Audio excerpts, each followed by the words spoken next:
Chapter 11. Ugh, wah. Temari slowly opened her eyes, groggily to find herself facing the sitting form of a masked girl, dressed in a variety of grays with a collar with a leaf insignia engraved on it wrapped about her throat, calmly cleaning her nails with a sunban. "Oh, you're finally awakened then?"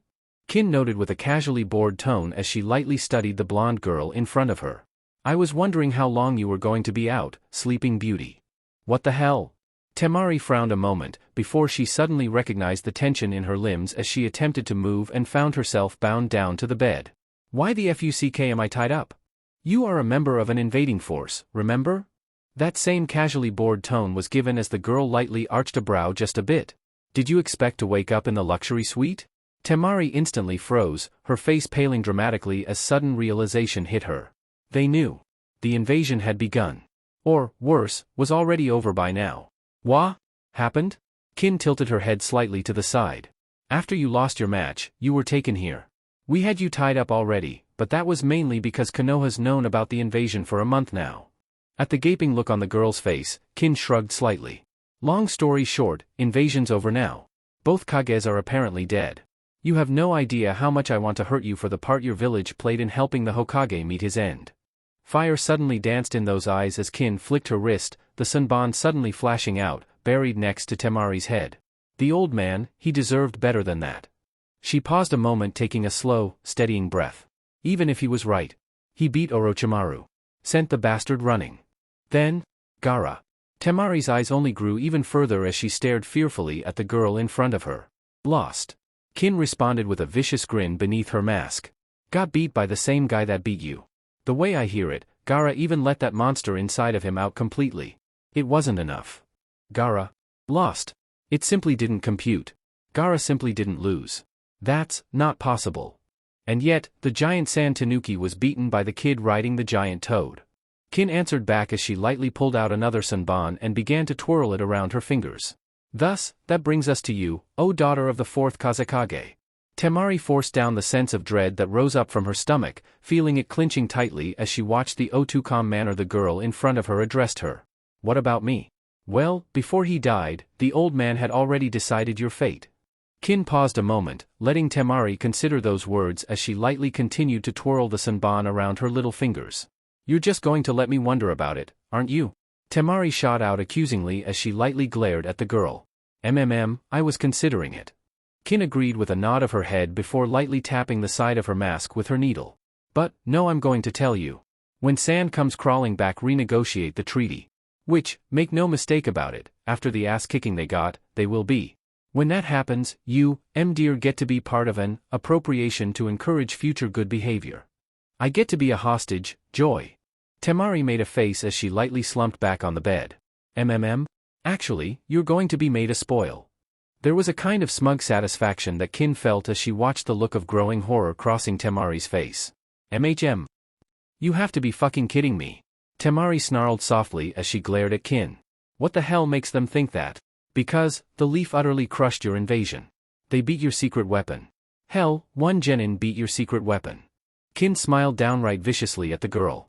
"They're going to accept it, because they don't have any choice but to do it. And you? Well, if you don't accept it, what do you think is going to happen, What happened to my brothers?" Temari finally asked as she looked away, unable to keep Kin's gaze as she stared at a nearby wall. Doll Boy was beaten by the guy he was supposed to fight in the exams anyway. Still, he managed to recover enough to help Gaara get away after his defeat. Of course, it helped that Naruto-sama let them go.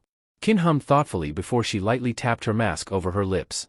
"Anything else you want to know?" "Naruto-sama?" That immediately caught Temari's attention as she stared at the girl in front of her. "What, you thought this was just for show?"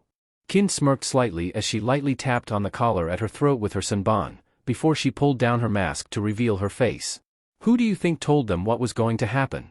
"You?" "But..." Temari's eyes went wide as she stared at Kin. "You're...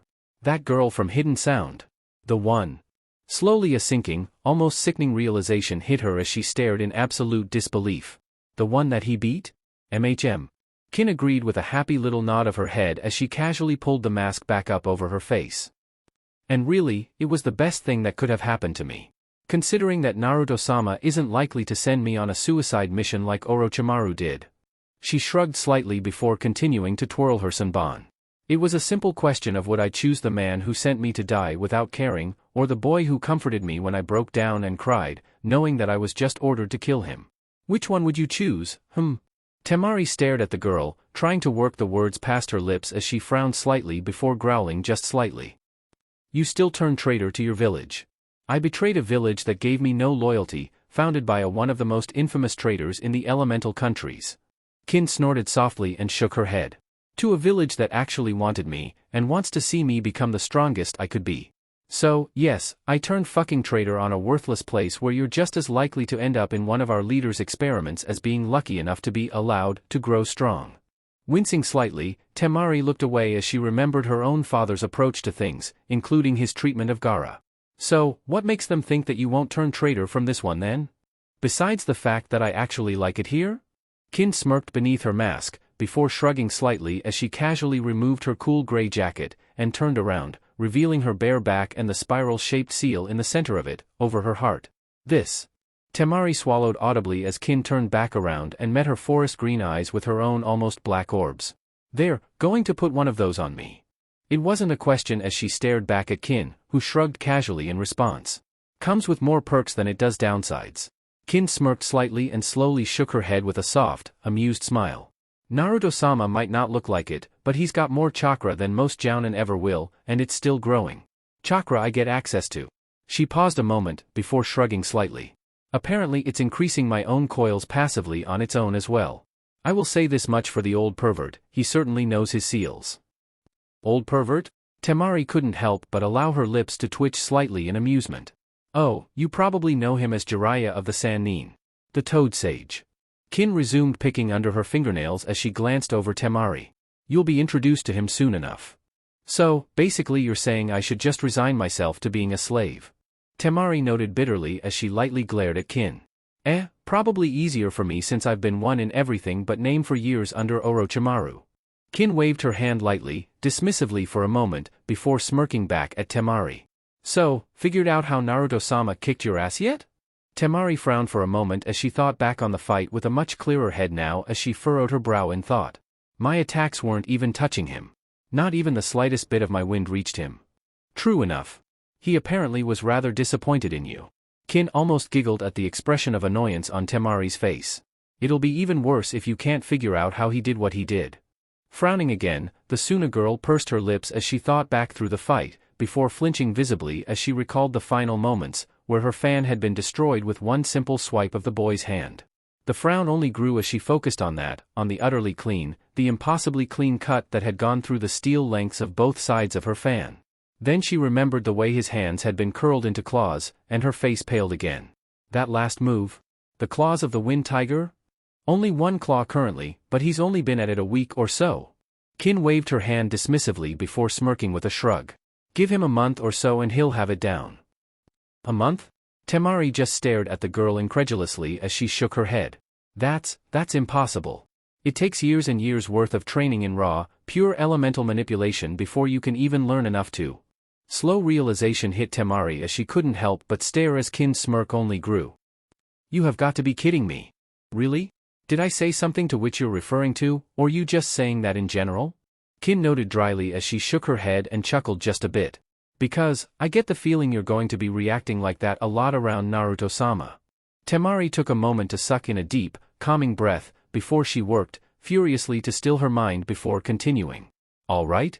Claws of the Wind Tiger. So, he's a wind user. But, he didn't make any attacks, so. She frowned further as she thought over what she knew about the situation before her face rapidly paled. Oh, did you finally get an inkling of what it is he did? Kin shook her head before snorting softly as she growled just a bit. He cut my wind. Temari stared, unable to fully process that simple statement as she stared at the girl in front of her. No one in Suna could do that. Hell, I don't know of anyone fucking anywhere, ever having done that. Considering the chakra requirements for it, and the amount of time it would take to figure it out? Kin snickered softly before shaking her head. It's just the most basic of wind elemental manipulation.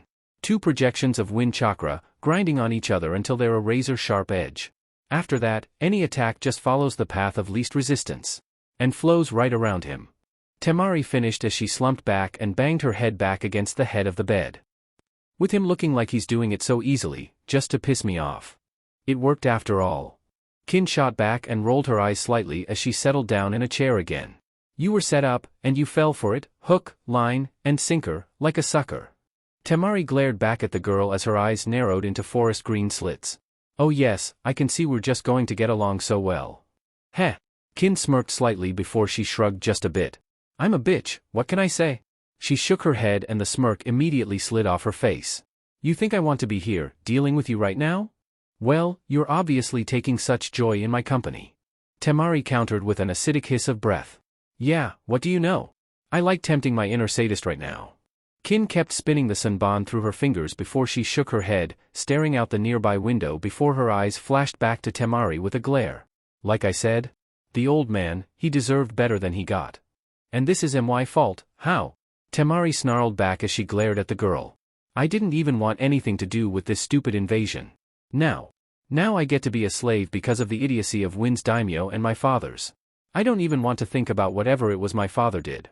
I'd be more sympathetic, I really would, except, well. Kin paused a moment, as if in consideration before spitting back. I honestly don't give a rat's ass. Life sucks at times, get over it and quit whining about it. You were on the wrong side? You're paying for it. Oh, that makes me feel so much better. Temari shot back in an acidic hiss of breath. Like I care about making you feel better. Kin countered as she snorted loudly. I'm more pissed off that Naruto-sama's going to be stuck with a stupid bitch like you. That's enough, Kin-chan. The voice cut in softly as a worn-looking Naruto stepped forward, moving near silent as he glanced towards Temari for a moment, inclining head slightly to the bound girl. Evenin', sunshine. Don't call me that. Temari growled softly as she glared at the boy who, if the former sound Kunoichi was to be believed, would soon be her master. It does seem to fit her. Another voice chimed in as Jiraiya appeared behind Naruto, his own face displaying a worn tiredness as he glanced over the girl, even as he tried to force a smile on his lips. All right? I'm going to guess by the looks that the little bitch here has filled you in on things, The silent glare he received back merely made the man snort softly in amusement. Girl? I've been glared at by the best. And you've got nothing on Tsunade Haim. One of these days, you'll have to introduce me to her. Naruto spoke up with a bored expression on his face as he sighed slightly and shook his head. What with the way everyone seems to react about her? She's the granddaughter of the first Hokage. Jiraiya shrugged a bit as again something flashed across his eyes as he looked towards Naruto. She, Asuma, and that brat Konohamaru are about as close as you get to royalty around here. Yeah. I know, Shika and Chuji's teacher. Naruto waved his hand slightly and sighed as he slumped down. The old man's son. You're. Kin started up a slight smirk curling across her face. No. I'm not. Naruto growled back as he sent a slight glare towards Kin as his arms crossed about his chest and he gave a slight huff of annoyance. Well, yes, I am. But, that's because I'm trying to forget about her. Oh, come on, the bimbo's not that bad. Kin noted with a smug little smirk on her face as she lightly continued to twirl her sunban in her fingers. She started calling me Naruto-kun. Naruto countered with a soft growl as he glared slightly at Kin. And again, I blame you for this. Does that mean you'll give me a spanking? Kin spoke up, her eyes gleaming hopefully as she squirmed suggestively in her seat. Damn it. Naruto groaned softly as he proceeded to bang his head against his palm and groaned out loud. Jiraiya merely sighed as Kin continued to smirk slightly while she crossed her arms about her chest. Do you have to do that now? Temari just lay there for a moment, staring at the three before groaning softly as she half closed her eyes. You're all insane. Darlin', considering who your father was, I highly doubt that you've got any claim to being a paragon of sanity. Jiraiya drawled out before shaking his head as he gave Kin a slight, meaningful look. It was then, as the Sannin referred to her father in the past tense, that it finally hit her. Her father, the Kazekage, was dead. Just like her mother, her uncle, and the rest of her family beyond her brothers. For a moment, she lay there, letting that simple truth sink in, before she offered up a question hesitantly. How? How did he die? Orochimaru. Jiraiya answered with a bitter twist of his features before he shook his head. Before he even reached Konoha?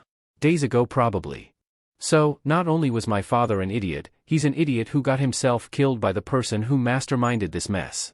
Temari spat out bitterly as she slowly shook her head. Lovely. Someone sounds bitter. Kin observed with a falsely sweet smirk on her face before she casually shook her head. Kin-chan.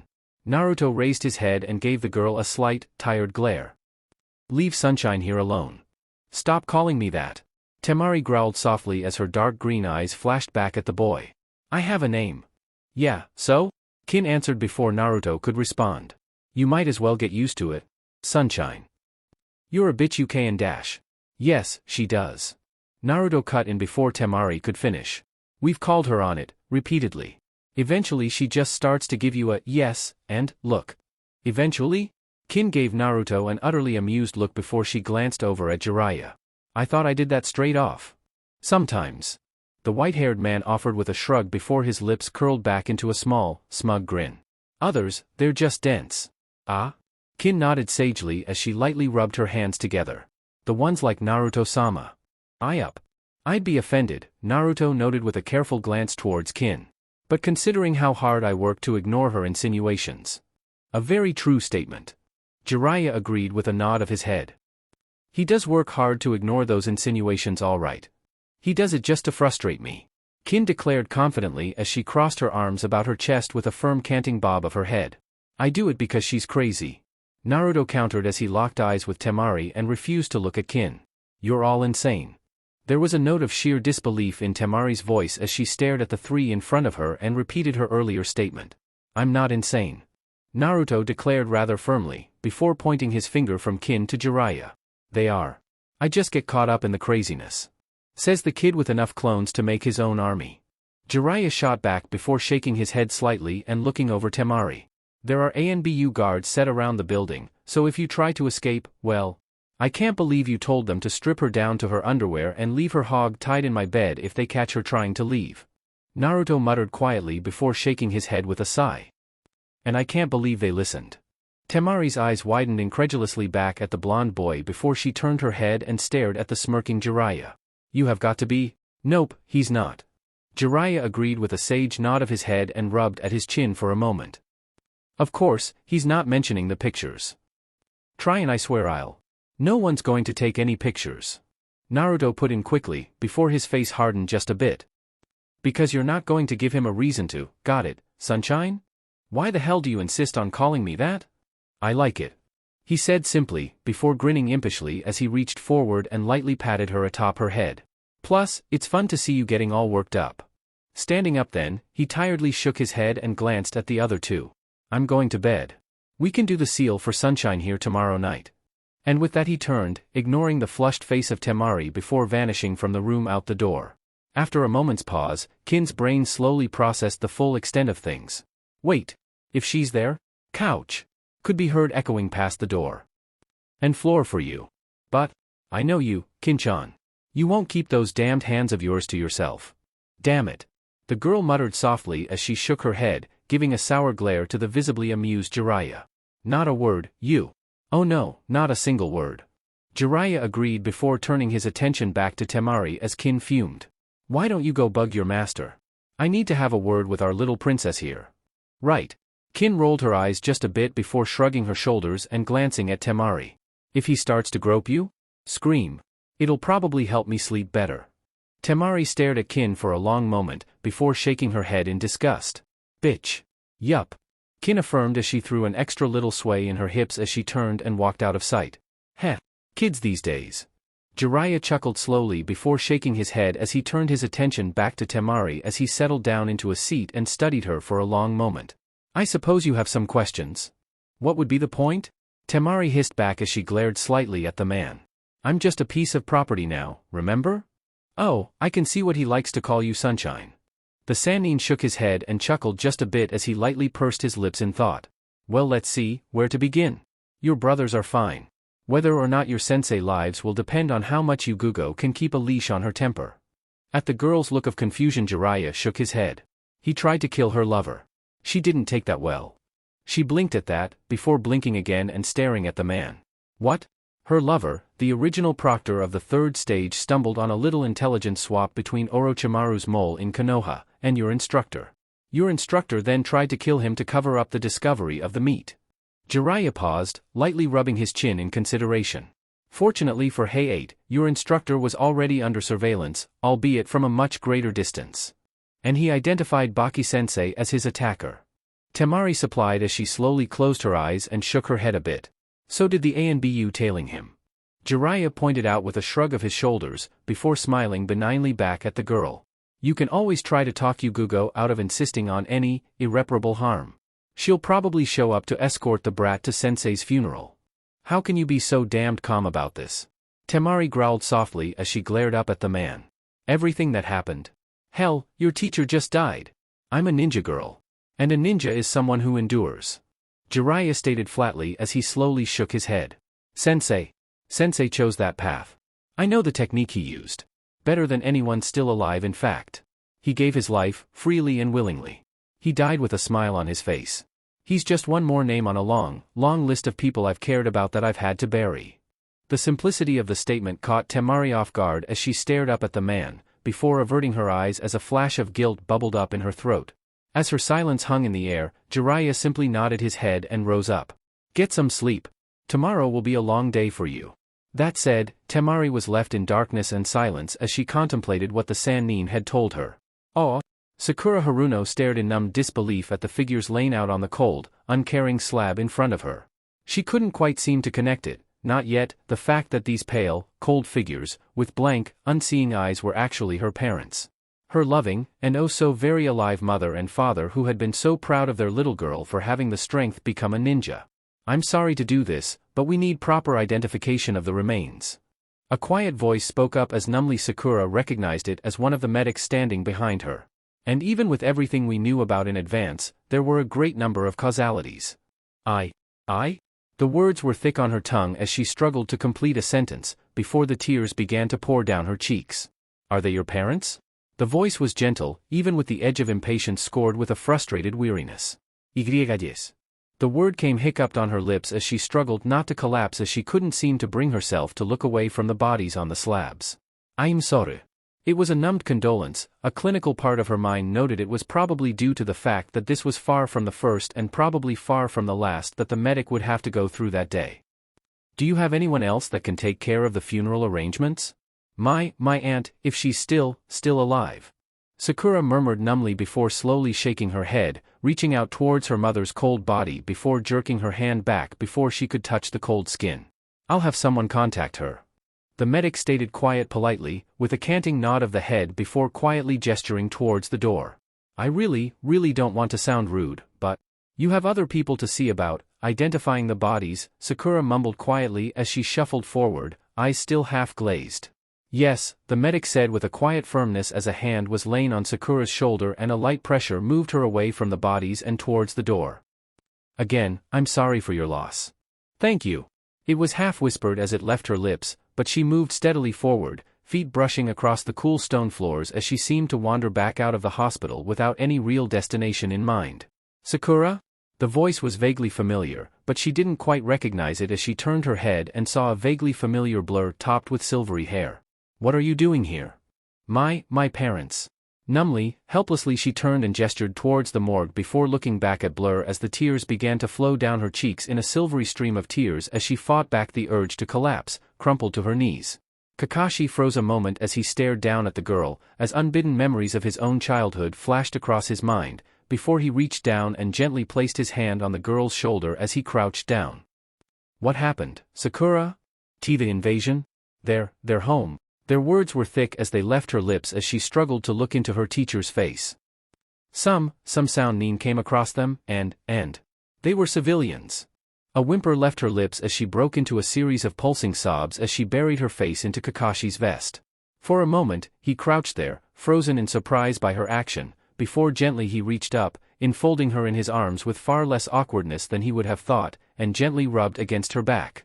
I'm sorry, Sakura. They weren't going to hurt anyone. They couldn't stop them. A frantic look flashed across her eyes as she stared back at Kakashi. Why? For a moment, Kakashi simply held on to the girl, uncertain how to answer her and her question as a slight well of guilt began to pulse up from inside of him. The truth, Sakura? She froze at that, staring up at him as she could feel the urge to immediately shake her head, to tell him to just tell her that it was an accident, that they couldn't have meant to kill them. Instead, she could feel the way her head nodded slowly, up and down. And the pit in her stomach sank even further. A soft sigh left Kakashi's lips before he shook his head. Because they were ordered to. Because Orochimaru wants Konoha to burn, not just the shinobi, but every man, woman and child. Because that is what shinobi have to do at times. What? Sakura stared up at Kakashi, as the horrified realization hit her and struggled to break free from his firm, gentle hold. No. I couldn't. I wouldn't. Konoha wouldn't. Kakashi agreed with a quiet nod of his head before shaking his head. At least, we wouldn't call for indiscriminate killing like this. But, he paused there, his face growing hard as he stared down into Sakura's eyes. We kill, Sakura. That is a part of what being a ninja means, if you can't handle that. She hung her head, tears flowing fresh down her cheeks as she shivered heavily. If I can't handle that, I don't have any place being a ninja, do I? It hurts to lose people, Sakura. Kakashi stated simply as he gently turned his head, glancing off into the distance, unerringly looking straight towards the memorial that would soon have new names inscribed on it. I know that better than anyone. But you still have a duty to do. We are ninja, we're still human, yes. But we must endure. Sakura looked up at him for a moment, before hanging her head again. I keep seeing them, lying there. So, lifeless, and Sakura, you have time to learn to deal with it. Kakashi stated softly as he again placed his hand on her shoulder. Everything is still fresh. Deal with it, face it, and you'll be able to move on. Otherwise, it will haunt you. Slowly she nodded her head, looking up at him for a moment, eyes still gleaming with fresh spilt tears. Where? I don't even know where I can stay. My home is gone. You're friends with the Yamanaka girl, Ino, right? Kakashi pointed out as he gently squeezed the girl on her shoulder. I'm sure her parents will be happy to help you with everything. She looked up at her teacher with tear-stained, half-unseeing eyes. Sighing slightly, Kakashi nodded his head as he gently squeezed her shoulder. Come on, I'll walk you there. Thank you, Kakashi-sensei. She mumbled softly, nodding her head as she quietly stumbled along next to him. For a moment, he stared down at the girl with a pulse of emotion welling up inside of him, and he cursed Orochimaru for taking away his student's innocence far too quickly. Chapter 12. Ryo, for your thoughts? Anko didn't even bother glancing back as the voice pierced through the night sky as she sat, quietly atop the carved face of the third on the Hokage monument, a half-empty bottle of sake settled next to her. Why? Doubt they'd be worth it, Yugugo. The purple-haired woman slid down next to Anko, shrugging her shoulders just a bit as she settled into place, knees pulled back as she rested her chin lightly at her knees. You never know. Yeah, true enough. Anko shrugged her shoulders, before lifting up the bottle and offering it towards her companion. So, how's Heiei doing? Yugugo took the bottle without a word, taking a quiet sip before lightly settling it back down between them. According to the medics, they doubt they'll be able to bring him back to where he was before. Considering how he was to start off with. Anko grimaced as she nodded her head, before reaching down and taking the bottle herself for a sip of her own. What's he saying about it? Don't know. Yugugo admitted as she kept staring out into the village. He won't really talk to me very much. I think he's getting tired of trying. Bullshit. Anko shot back and snorted softly. Heiei's too much of a stubborn fucker to just give up. Maybe. Seriously? Anko blinked a bit as she stared back at the dull way Yugugo had spoke and arched a brow back at her. That bad? That Sanjounin, he messed him up. Badly. Yugugo admitted as she leaned into her legs a bit more. They barely put him back together again, and without Tsunade-sama. Heard it's the same for guys' kids too. Anko admitted quietly. Both those boys. That Gaara kid fucked them both up. There was a pause, before a slightly triumphant gleam entered into her eyes. But, you heard what the brat did, didn't you? A slow, faint smile graced the ANBU's lips and she nodded her head quietly. Yes, I did. Then the frown faded a bit as she glanced over at Anko. Did you hear about what the Hokage, what the third set up for the Sand Kunoichi Genin? Haven't really been paying much attention to the rumor mill. Anko answered back with a shrug. Was busy killing those sound and sand fuckers that were running around killing civvies. She's ending up with the brat, like the bitch. Yugugo answered simply as she offered Anko back a shrug of her own. A soft whistle filled the air before Anko bit off a laugh and shook her head. Heh, poor kid, he's just gonna be swamped in trouble, isn't he? You do remember her teacher was the one who did that to Heiei, right? Yugugo shot back with a slight glower in her eyes. Yeah, so? That was her teacher, not her. Enko gave the woman a simple, flat, penetrating look. Or are you going to blame me for what my teacher did? Well, no. She faltered at that, wincing slightly as she could feel the simple reminder hitting hard. It's just. You Gugo. Just shut up before I hurt you.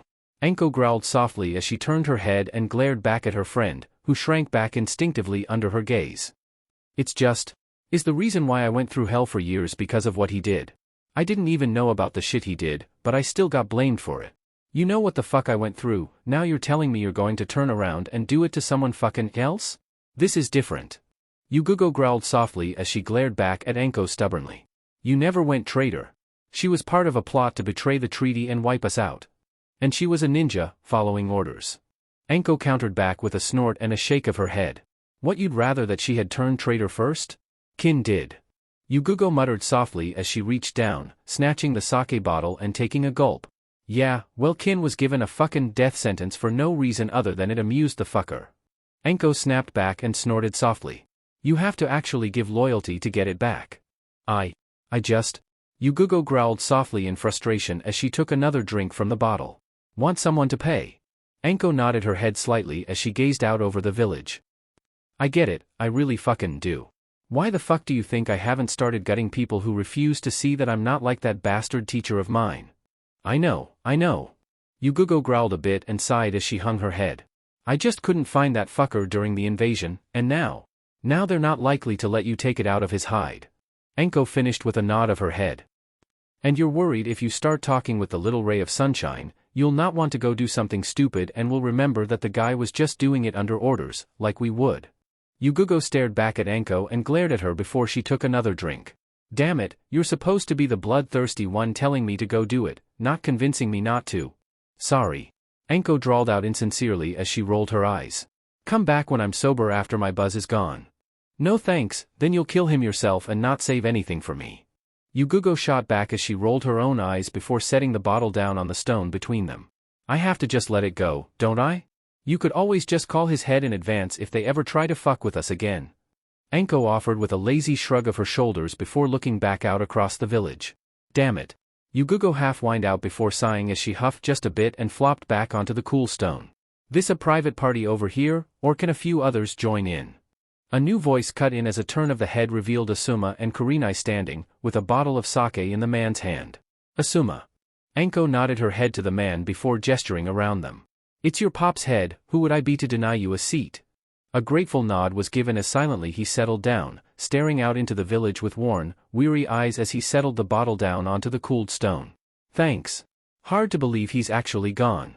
She had let the silence hang for a moment, a kind of respectful passing as Kurenai has slid down, taking a seat between her and Asuma, before she spoke again. Always figured the old man would always be there, outliving us all. Yeah, Pops always seemed to be invincible.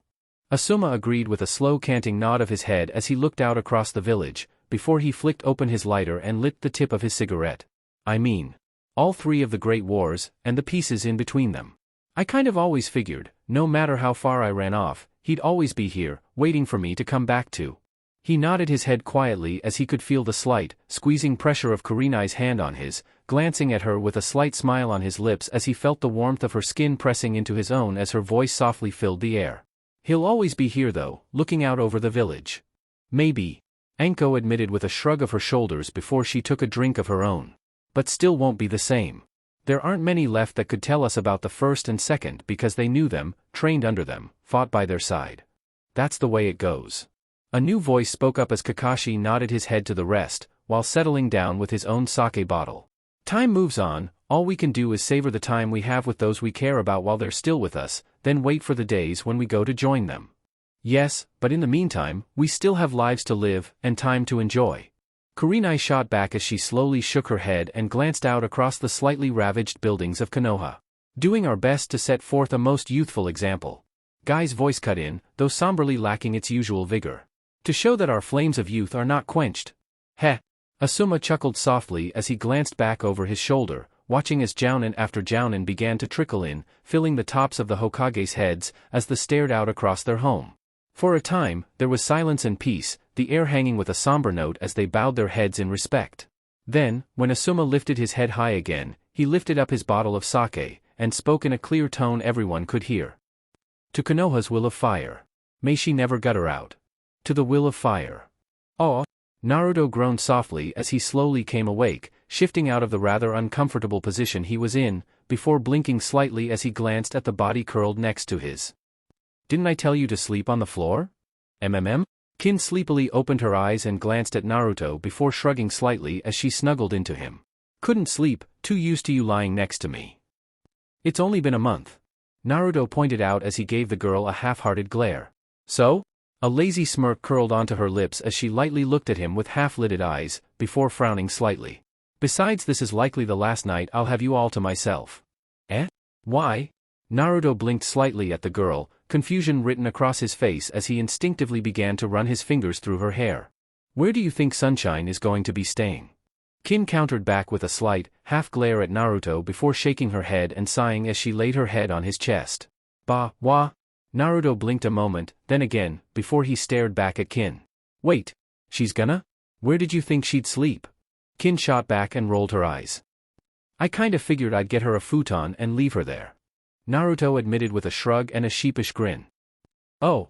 Kin blinked slightly, then blinked again. That works. As she immediately curled even more tightly against his chest, Naruto sighed and rolled his eyes. Of course, I could also do the same thing with Yo, OW. The slight growl Kin gave off as she kept her teeth buried in his chest as she glared up at him almost made him sweat drop, before he reached down and firmly pinched her side. Stop that. Ow. Don't you dare. Kin hissed softly as she glared back at her master. This is my spot and I'm not giving it up for anyone. Okay, that's it. Naruto suddenly grabbed the girl and rolled them both off of his couch, landing atop her with a heavy thud as he glared down at the girl who stared up at him with wide, blinking eyes. You're a bitch, I get it. But, you're my bitch, stop treating me like I'm your own personal little chew toy. For a moment, Kin blinked, then blinked again, staring owlishly back up at him, before the words slipped out past her mouth before she could even think. Or else what? Naruto stared back at the girl for a moment, his eyes conflicted, as his visibly struggled to come up with an answer. As he remained silent, the owlish look was slowly replaced by a growing sneer curling up her lips. Yeah, there is no or else, is there? Before he could answer, she lunged forward and bit him again, digging her teeth into his skin again, earning an angry yelp in response as he roughly grabbed hold of her and shoved her back down. Damn it. I told you to. Yeah? So? You think I should listen to you just because you tell me to? Kin snarled back at him as she started to struggle back against his weight. I told you. You have to prove you're strong enough to keep me. You think all this pussyfooting around, being nice and crap is proving anything? So what, you want me to beat the shit out of you? He snarled back at her as suddenly he jammed his hand down next to her head, as suddenly she could see strands of her hair flying up into the air, along with flecks of sawdust. You want me to cut you? Rip you apart? Is that what you want? Ha! She could feel the sudden pressure of her heart, hammering in her chest as she stared up at him, eyes suddenly wide as she could feel the sudden flush of heat rising up her cheeks, staring into his eyes, before suddenly she could feel the way his hands grabbed hold of her hair, not waiting for a response. A startled shriek left her lips, a flash of dull pain as she was forced up, before he twisted them both around, pinning her onto her chest with a growl. That brief instant of shock and desire gave way to a sudden flush of anger as she suddenly shifted, elbows flying back, trying to strike into him, as she kicked her legs awkwardly back as she bucked her hips back at him. Then she felt her nails meeting his flesh, and she clawed, not even bothering to put words to her voice, merely snarling back at him as her eyes flashed angrily. Then she felt his knee, digging down into the small of her back, pinning her down into place as an instant later, her wrists were caught in the rough flesh of his calloused hands. She fought, even harder then, trying to buck him off, to force him away, even as she felt the way he forced her arms back, pinning them behind her back. A sudden wet pulse of fear and desperation curled up from inside of her and drove her into a panicked struggle. Smack! Instantly she still felt the blow to her naked ass. Dimly, a part of her mind recognized that her sleeping shirt had ridden up during their struggles, exposing her completely, but it simply didn't fully process. Then came another as she bit back a whimper that threatened to well up from the depths of her throat. Only 5 slaps onto her tender flesh, and then he was shifting, the weight releasing from her back as she glanced back at him with a look that mixed incredulity with disappointment. He wasn't done, however. She could feel the way he grabbed hold of her hair, his hand still holding firmly onto her wrists behind her back as he rose, pulling her to her feet with him. Then, he sat, and she was collapsed back across his lap in an oh-so-familiar position, and suddenly her struggles began anew. Smack. It stilled her again, as her eyes widened and she could hear the way his voice slowly broke the heavy silence that had filled the air. This is what you wanted, wasn't it? Forced down, put across my lap. A sudden stinging smack struck her ass again. Are you happy now? Huh? Isn't this what you wanted? She whimpered, so softly that she wasn't sure a sound had actually left her throat, as she hung her head, tears slowly streaming out of her eyes, even as she slowly pushed her ass back up against his hand as a single word blurted past her lips. More. His grip instantly went slack as he stared at her, his hand limp as the sheer disbelief entered his voice. What? Please. Naruto-sama. Please more. It was said in a soft, almost whimpering voice as he stared down at her whole body rigid across his lap as her voice trembled with shame. Please, please, please. Suddenly realization struck him and he went rigid, disgust rolling over his features as he moved to suddenly remove her from his lap, to stand, to run and get away, to be anywhere but here. Only, her freed hands were now gripping tightly onto his legs, as she refused to let him go, her tear-stained face lifting up as she stared not quite into his eyes, staring down at his mouth, his nose, anywhere but those sudden, panicking eyes. Don't stop.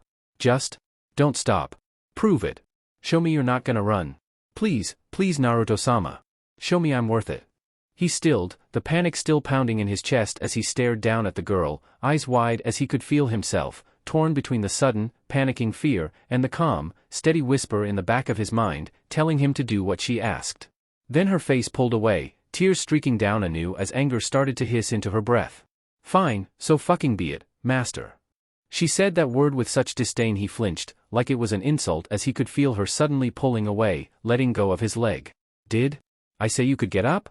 He wasn't sure where he found the strength to speak, he wasn't sure how he found the words, as suddenly he could see the contented smile on Haku's lips as he slowly slumped down off Kakashi's arm onto the cool, unfeeling concrete of the bridge. He could see the tears in Zabuza's eyes as he spoke, as he asked for his last, simple favors, before dying so willingly for the one he'd called his tool. And it shattered, as he watched Orochimaru, smirking coldly, unfeelingly down at the girl who had gone still across his lap. Discarding her like she was nothing but trash. Throwing her away. What was that, master? Again it was hissed, the venom only growing now as she seemed to shake off the sudden way his question had sent a hopeful shiver down her spine. I said? Did I tell you that you could get up? Strength was growing as he reached down, grabbing hold of her hair again as she went rigid against his touch. What, you think some? Smack. It cut her off in midword as she froze again, swallowing, visibly, loudly as she hung her head, letting the dark veil of her hair fall across her eyes. Silent, rigid, she waited. And the question remained, could he continue? Smack. Again it came, almost tentative, but growing stronger, more assured before it fell again. A solid blow in fact, before another, then, another fell. Each firmer, more confident as his bare hand struck down on her naked flesh. Finally, a soft, muffled sob broke past her lips, one single wet sound, and then it was like a dam had suddenly broken. He continued, moving into a slow, almost steady rhythm as the racking sobs left her lips and the tears spilled down her cheeks. A moment's hesitance as he heard her cries, uncertainty warring within him, before he could a tremor of emotion in her crying voice that made his eyes widen again. Relief. The next strike, half faltered, but quickly firmed itself again at the next. And she cried, tears streaming down her cheeks, throat catching as she simply let go.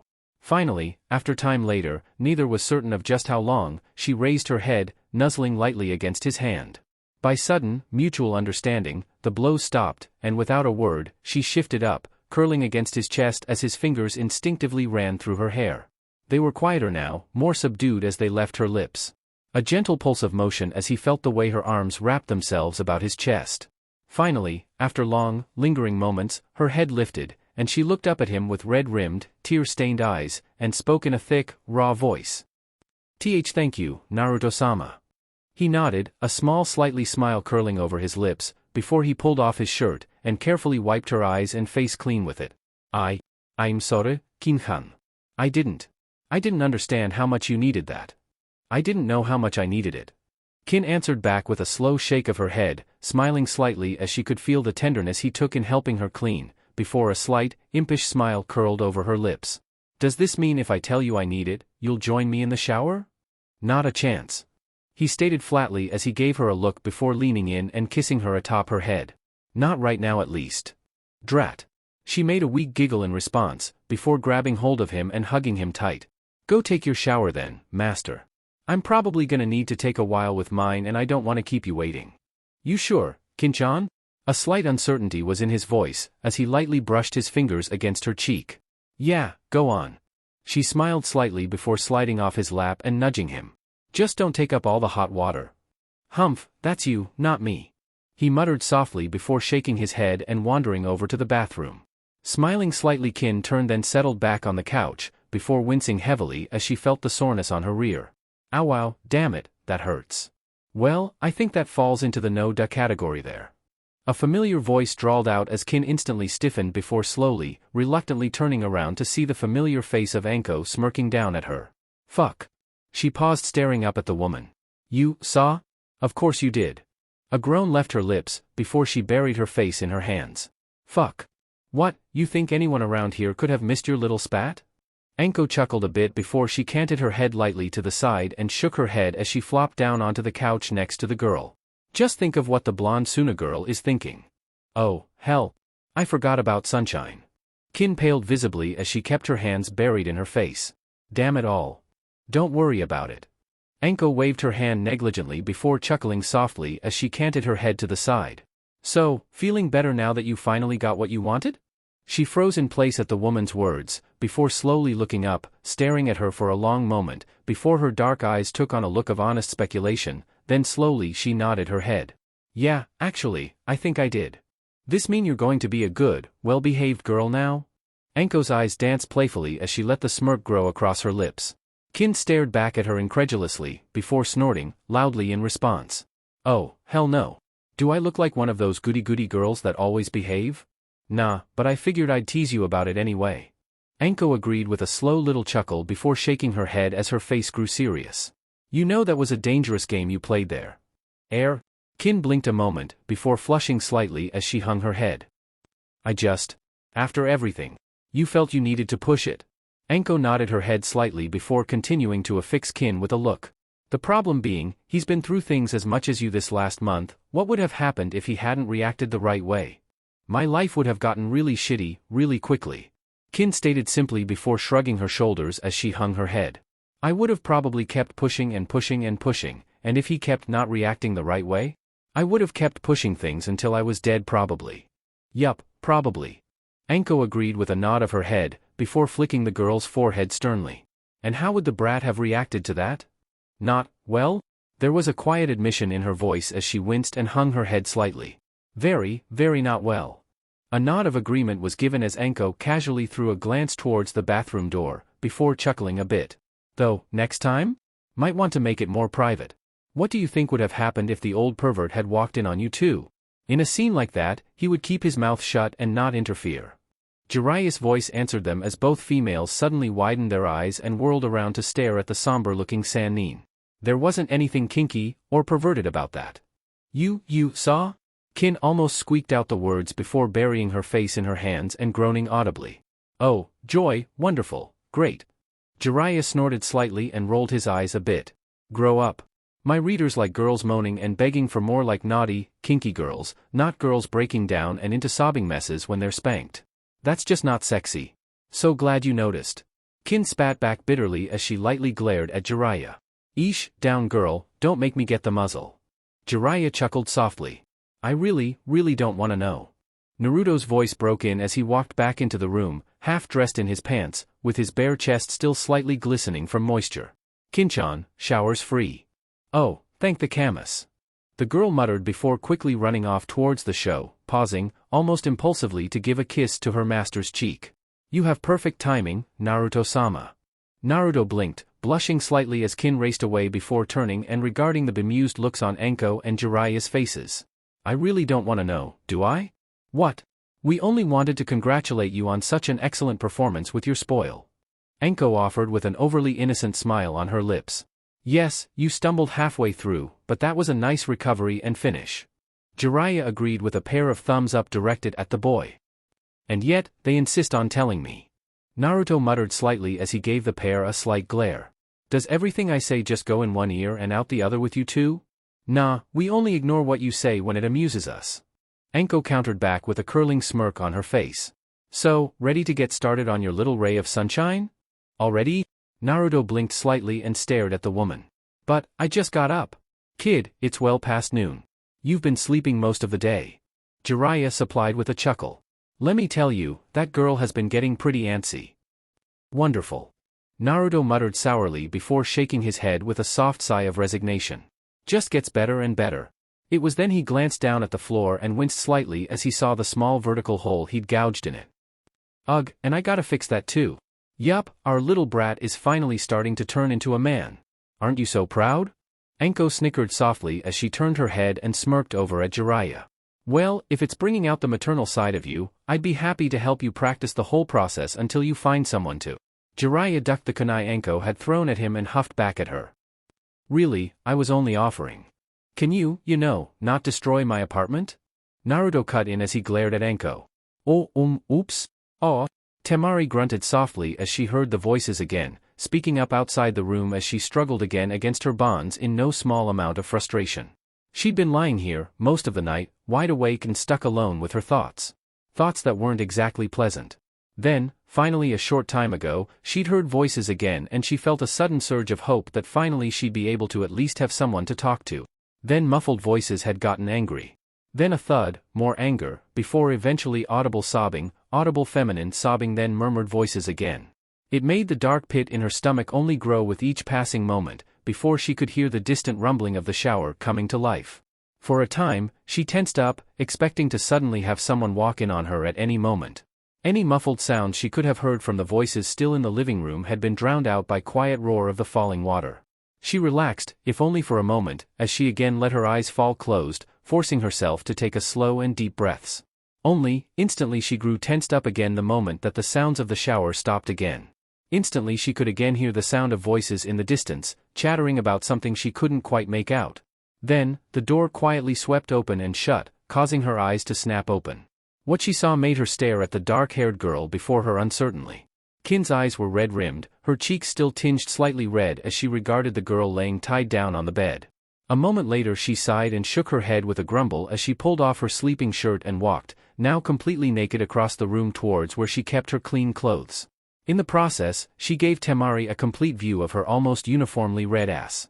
She blurted out, uncertain of what exactly she should say as she found her eyes staring at the tender, pale skin. Spanked me, yes.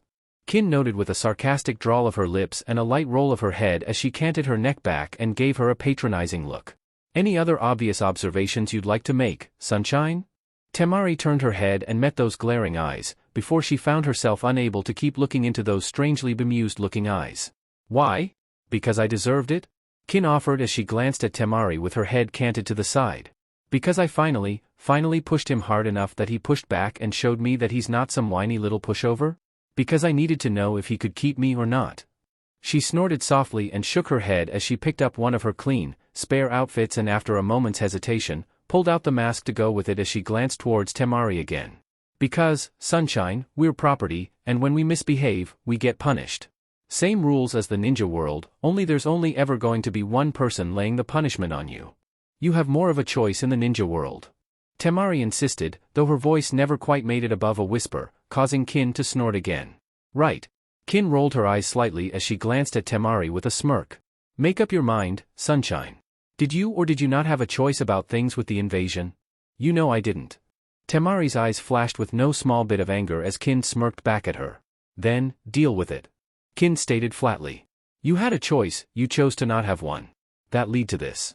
She half sneered at the girl as she walked straight towards the room's entrance to the bathroom. Deal with the consequences, I did. With that, she shut the bathroom door on Temari's face, leaving the blonde girl alone again with her thoughts. It was some time later, after Kin's far longer shower, that the door opened once more, to reveal a still bare-chested Naruto, who blushed slightly as he quickly walked over to his closet and pulled out a shirt. Forgot the, So I noticed. Temari stated dully as she sighed slightly and gave him another look. How much longer am I going to be stuck like this? Huh? Oh, well, I'm not really sure. Naruto admitted with a pause and a shrug of his shoulders, before he turned and yelled out the door. Oi! Pervert! Time to bring out sunshine? Won't hurt. Was heard coming back. Make sure you strip her down though first. Naruto paused a moment, staring back at the door before groaning audibly. Kin-chan. Sunshine needs to be stripped. And? The voice could be heard answering back. You saying you don't want to see her naked? He opened his mouth to respond, before shutting it again with an audible click. Damn it, that's not fair. There's no right answer to that. Yes, there is. Enko's voice chimed in with a happy, audible smirk in her voice. Untie her, have her strip and bring her in. And get in a good feel of the situation. Jiraiya's voice added cheerfully. Unless, of course you'd rather I did it? Naruto quickly slammed the door shut, immediately cutting off anything the pervert might have added before groaning audibly as he gave the girl an almost apologetic look. So, as you can see I don't really have much of a choice in the matter on this. Are you gonna behave? Not like I exactly have a choice in the matter. Temari glared, sullenly back at Naruto before muttering audibly. If I didn't, you'd probably just spank me. Well, probably. Naruto agreed after a moment's thought as he nodded his head thoughtfully, before blushing slightly. Well, that is. I'm going to behave. Temari stated flatly. I have no interest in being spanked. Oh, thank Kami for small favors. Naruto murmured for a moment before shaking his head and moving over as he lightly flicked his fingers over the ropes holding her limbs in place, and they fell apart. Well, shall we then? Still glaring, Temari sighed and slumped just a bit as she began to disrobe. Chapter 13. Temari held her arm reflexively across her breasts and between her legs as she glared back at an amused-looking Kin and Jiraiya as she held her head proud and high. A pointless defiance in light of what she faced, but she still had her pride. And for all its damning qualities, here and now it gave her a strength she desperately needed. Ah, isn't that cute? She's shy. Kin noted with an utterly amused look on her face. If you think I'm going to parade about in front of you perverts, you've got another thing coming. Temari hissed back as she leveled a glare back at the shorter girl. What, you think you've got something we haven't seen before, Sunshine? Enko shot back with a chuckle. I can practically guarantee you we've all seen better. Tsunade Heim. Jiraiya stated with a lecherous grin written across his face. It was so totally worth her almost killing me for. I know I have. Kin agreed with a smirk before jerking her thumb at Enko. And all she needs to do is look in the mirror. I do have a kick-ass body, don't I? Enko preened slightly as she crossed her arms purposely under her chest. As one, the group turned their heads towards Naruto, who stared blankly back at them. What? Come on, brat. No need to be shy. The smirk plastered across Jiraiya's face was one of pure lechery. Have you or have you not seen better than Sunshine here? No comment. Naruto answered back as he blushed and looked away. Oh, come on. Enko spoke up, a feral grin on her face. How about that move you used to beat the old man? He managed to beat Sensei? Jiraiya spoke up incredulously. One hit KO from what I hear. Enko agreed, the smirk only growing on her face. Oh, now this I have to see. Kin's voice chimed in as her eyes shone. But? Naruto immediately protested as his hands rose up defensively. I want to see this myself.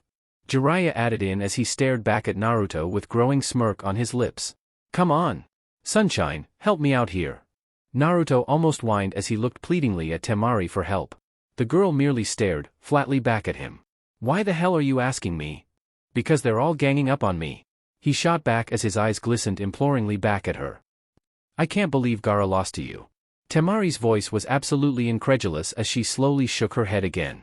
I can't believe I lost to you.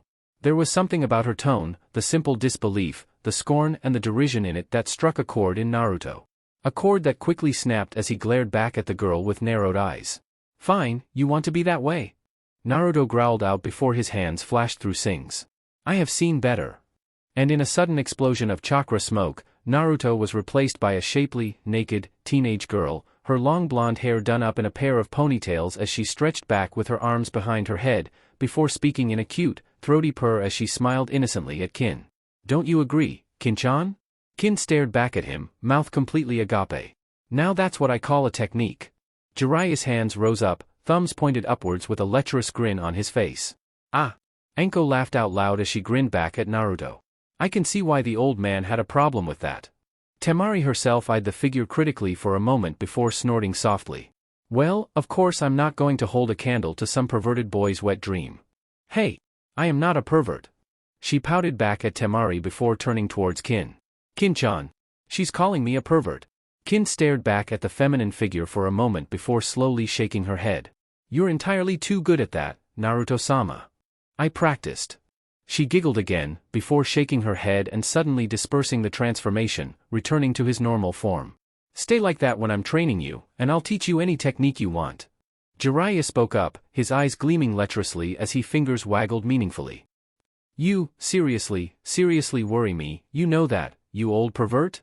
Naruto inched away from Jiraiya, staring nervously back at the man with steadily widening eyes. Says the kid that uses a technique like that. Temari bit back out as she continued to glare at the boy as she held her arms protectively about her body. A technique I wasn't gonna use until everyone kept pestering me about it. Naruto countered with a huffing glare as he crossed his arms about his chest. And yet, you still developed it. Temari shot back with a glare. And yet, it still knocked out a Kage. Naruto again responded, with a bit of a triumphant smirk on his lips. He's got you there, sunshine. Anko agreed with a smug little smirk on her lips. What works, works. Yup. Jiraiya agreed before he suddenly got an entirely too happy smile on his lips as he looked off into the distance. Why? I remember one time I took down a group of Sunakuniochi with nothing but toad oil and some creative undressing. I seriously don't want to know. Temari hissed out as her glare shifted from Naruto to Jiraiya. Ido. Kin spoke up quickly with a happily sadistic grin on her face as she eyed Temari. Especially with how much you don't want him to tell it. I hate you all. Temari declared with a flat hiss of breath as she glared at them. Yeah. Jiraiya rolled his eyes a bit and smirked at the girl before gesturing to the clean and blank floor. Go lie down, I need to bleed the brat. Again? Naruto half-whined as he glared lightly back at Jiraiya. Didn't you get enough last time? New batch of ink. Jiraiya stated simply with a bemused grin on his lips. Do you really want me to keep around a batch of ink that I can use to make seals attuned to you? There was a pause, the man's eyes taking on an entirely worrisome gleam as he just smiled back at Naruto. Naruto stared back at the man for a moment, his mouth opening, then shutting before opening again as a slight whimper escaped his lips as he turned to Anko. I really don't want to know, do I? No, you really don't. Anko agreed with a smirk, before pausing as she turned her head and glanced at the still almost leering Jiraiya. And to be honest, neither do I. Spoil sports. Jiraiya muttered lightly with a slight pout.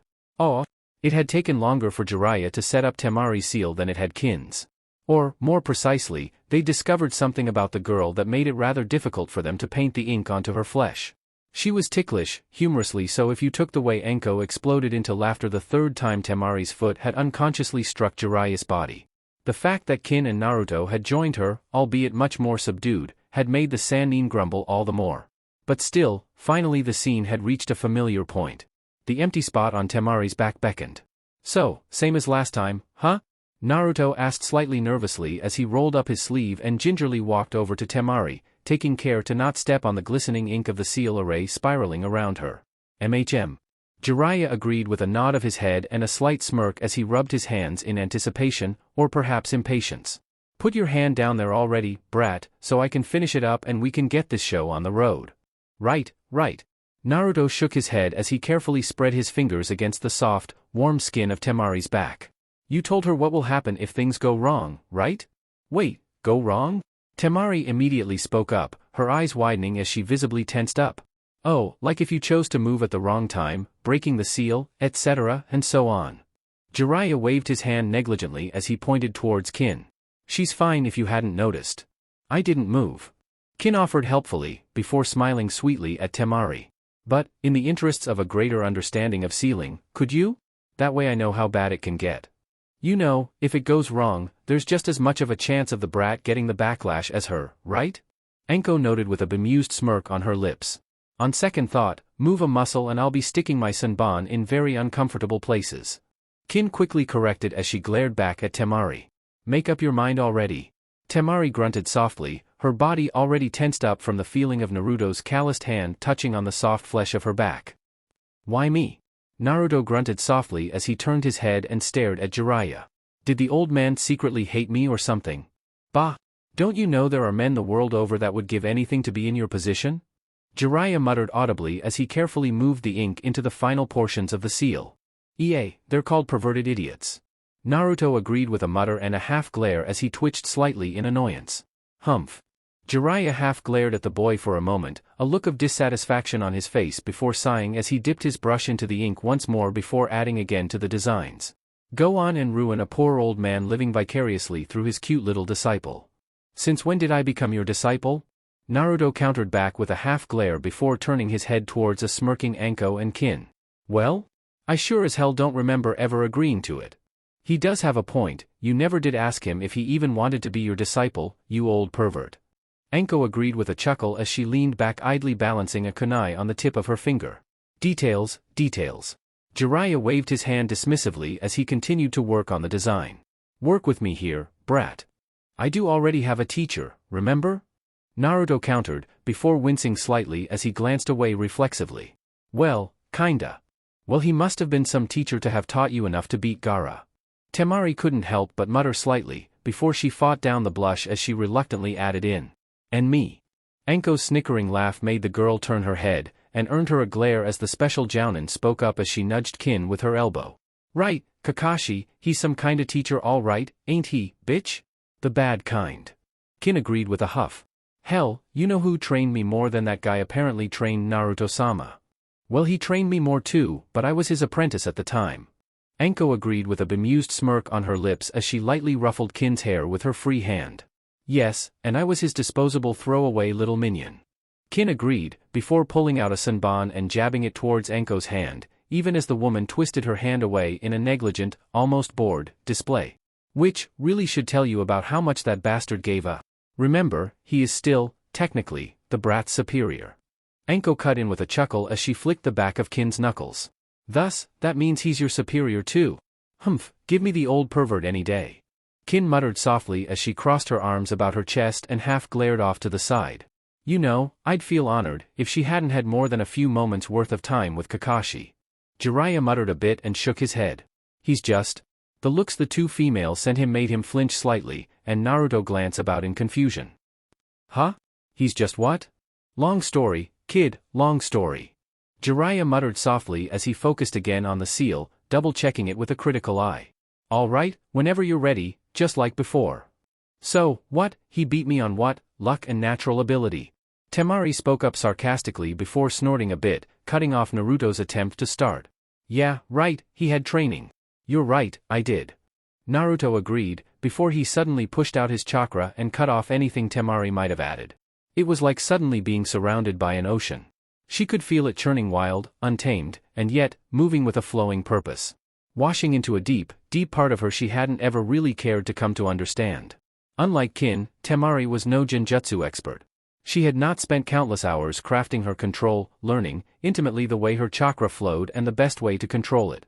No, she had been a ninjutsu expert, and where Kin's coils had been like a carefully crafted series of pipes, to move her chakra most efficiently, hers was spring-fed stream that could one day grow into a river as it flowed with a steady purpose. A stream that suddenly found itself dwarfed before the ocean that was the boy above her. She couldn't begin to fathom it, to comprehend it. The sheer power she could feel him pouring back into her. The way she could feel it, moving, pouring, pulsing inside of her. The way she couldn't stop it. There was a moment of panic, as she tried, instinctively to struggle. The already glowing, almost living lines of the seal flowing with her, following her movements even as they began to spiral around the pair. That didn't happen last time.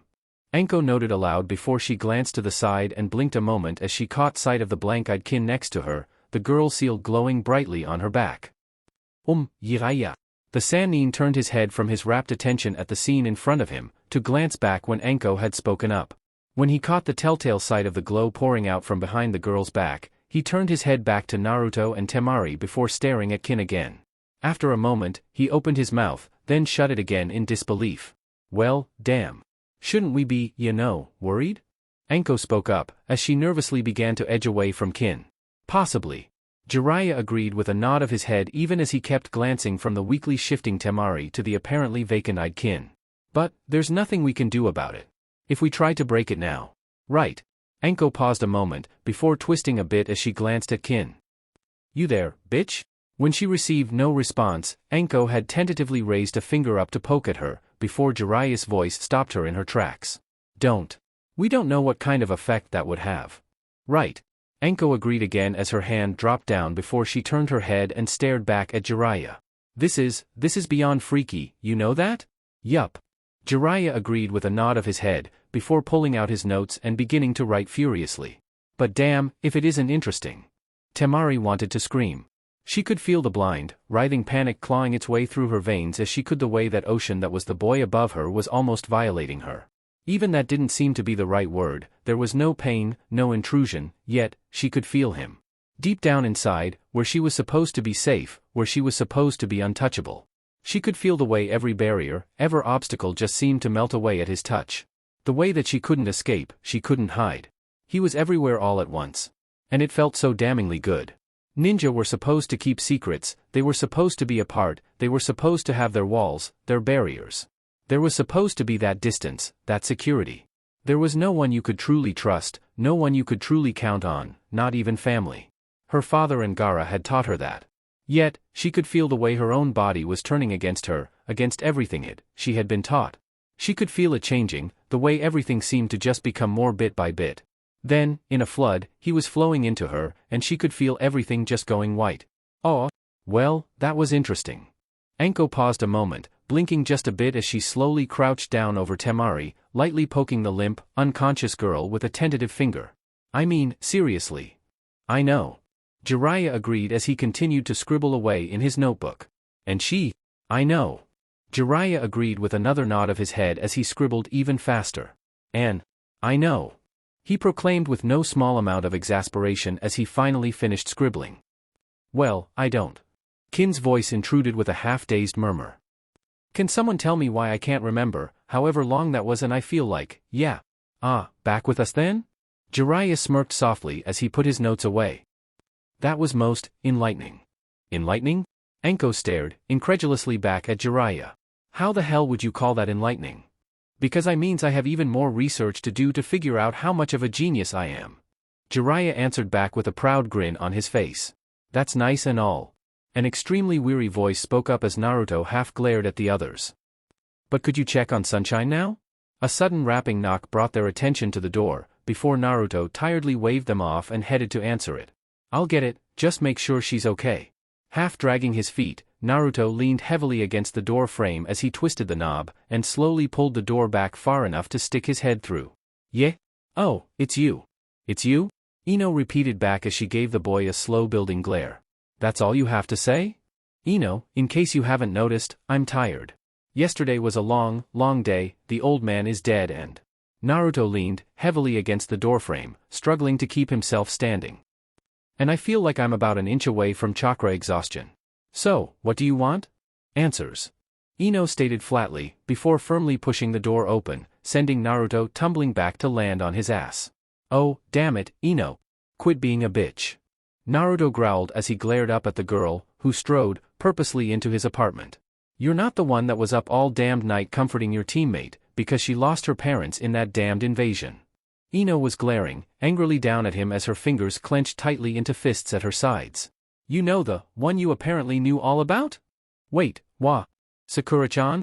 Naruto's face flashed with uncomprehending confusion as he stared up at her with absolutely exhausted eyes. She? Apparently Sound was given instructions to just kill whoever they could. Ino's eyes turned, shifting around until she found the one she was looking for, as she pinned Kin with a cold, almost murderous glare. And some of them came across Sakura's parents. Hey! I didn't do it. Kin's hands raised reflexively in a defensive, warding gesture before she gestured towards where Jiraiya was carefully examining Temari. I was stuck watching Sunshine over there. What the fuck? Ino stated as she stared at Temari, before turning to Naruto, her finger pointed to the Sunanin. Answers. Now. Does Inoichi know you curse like that? Anko asked curiously as she smirked just a bit and slowly shook her head as she leaned back, her eyes dancing in amusement. Don't you dare get started with me. Ino growled softly as she glared back at the woman, whose eyes immediately hardened into cold slits. I would suggest, Genin, that you remember your place, and your rank. Anko countered as a cold hiss of breath left her lips. Especially when you don't have the pay grade or clearance to have been granted information about what was going on. And he did? Ino brought her finger pointedly to where Naruto continued to lie there on the ground. He is right here still. Naruto grunted out softly as he half closed his eyes, before he would slowly sit up and force himself back to his feet. And yes, he did. Anko agreed with a nod of her head as she glared back at the girl. So drop the self-righteous attitude, you little idiot. You've already proven you definitely have no place earning a promotion in rank anytime soon. As Ino opened her mouth to snap back, Naruto reached out and put his hand on Ino's shoulder and squeezed it, almost painfully.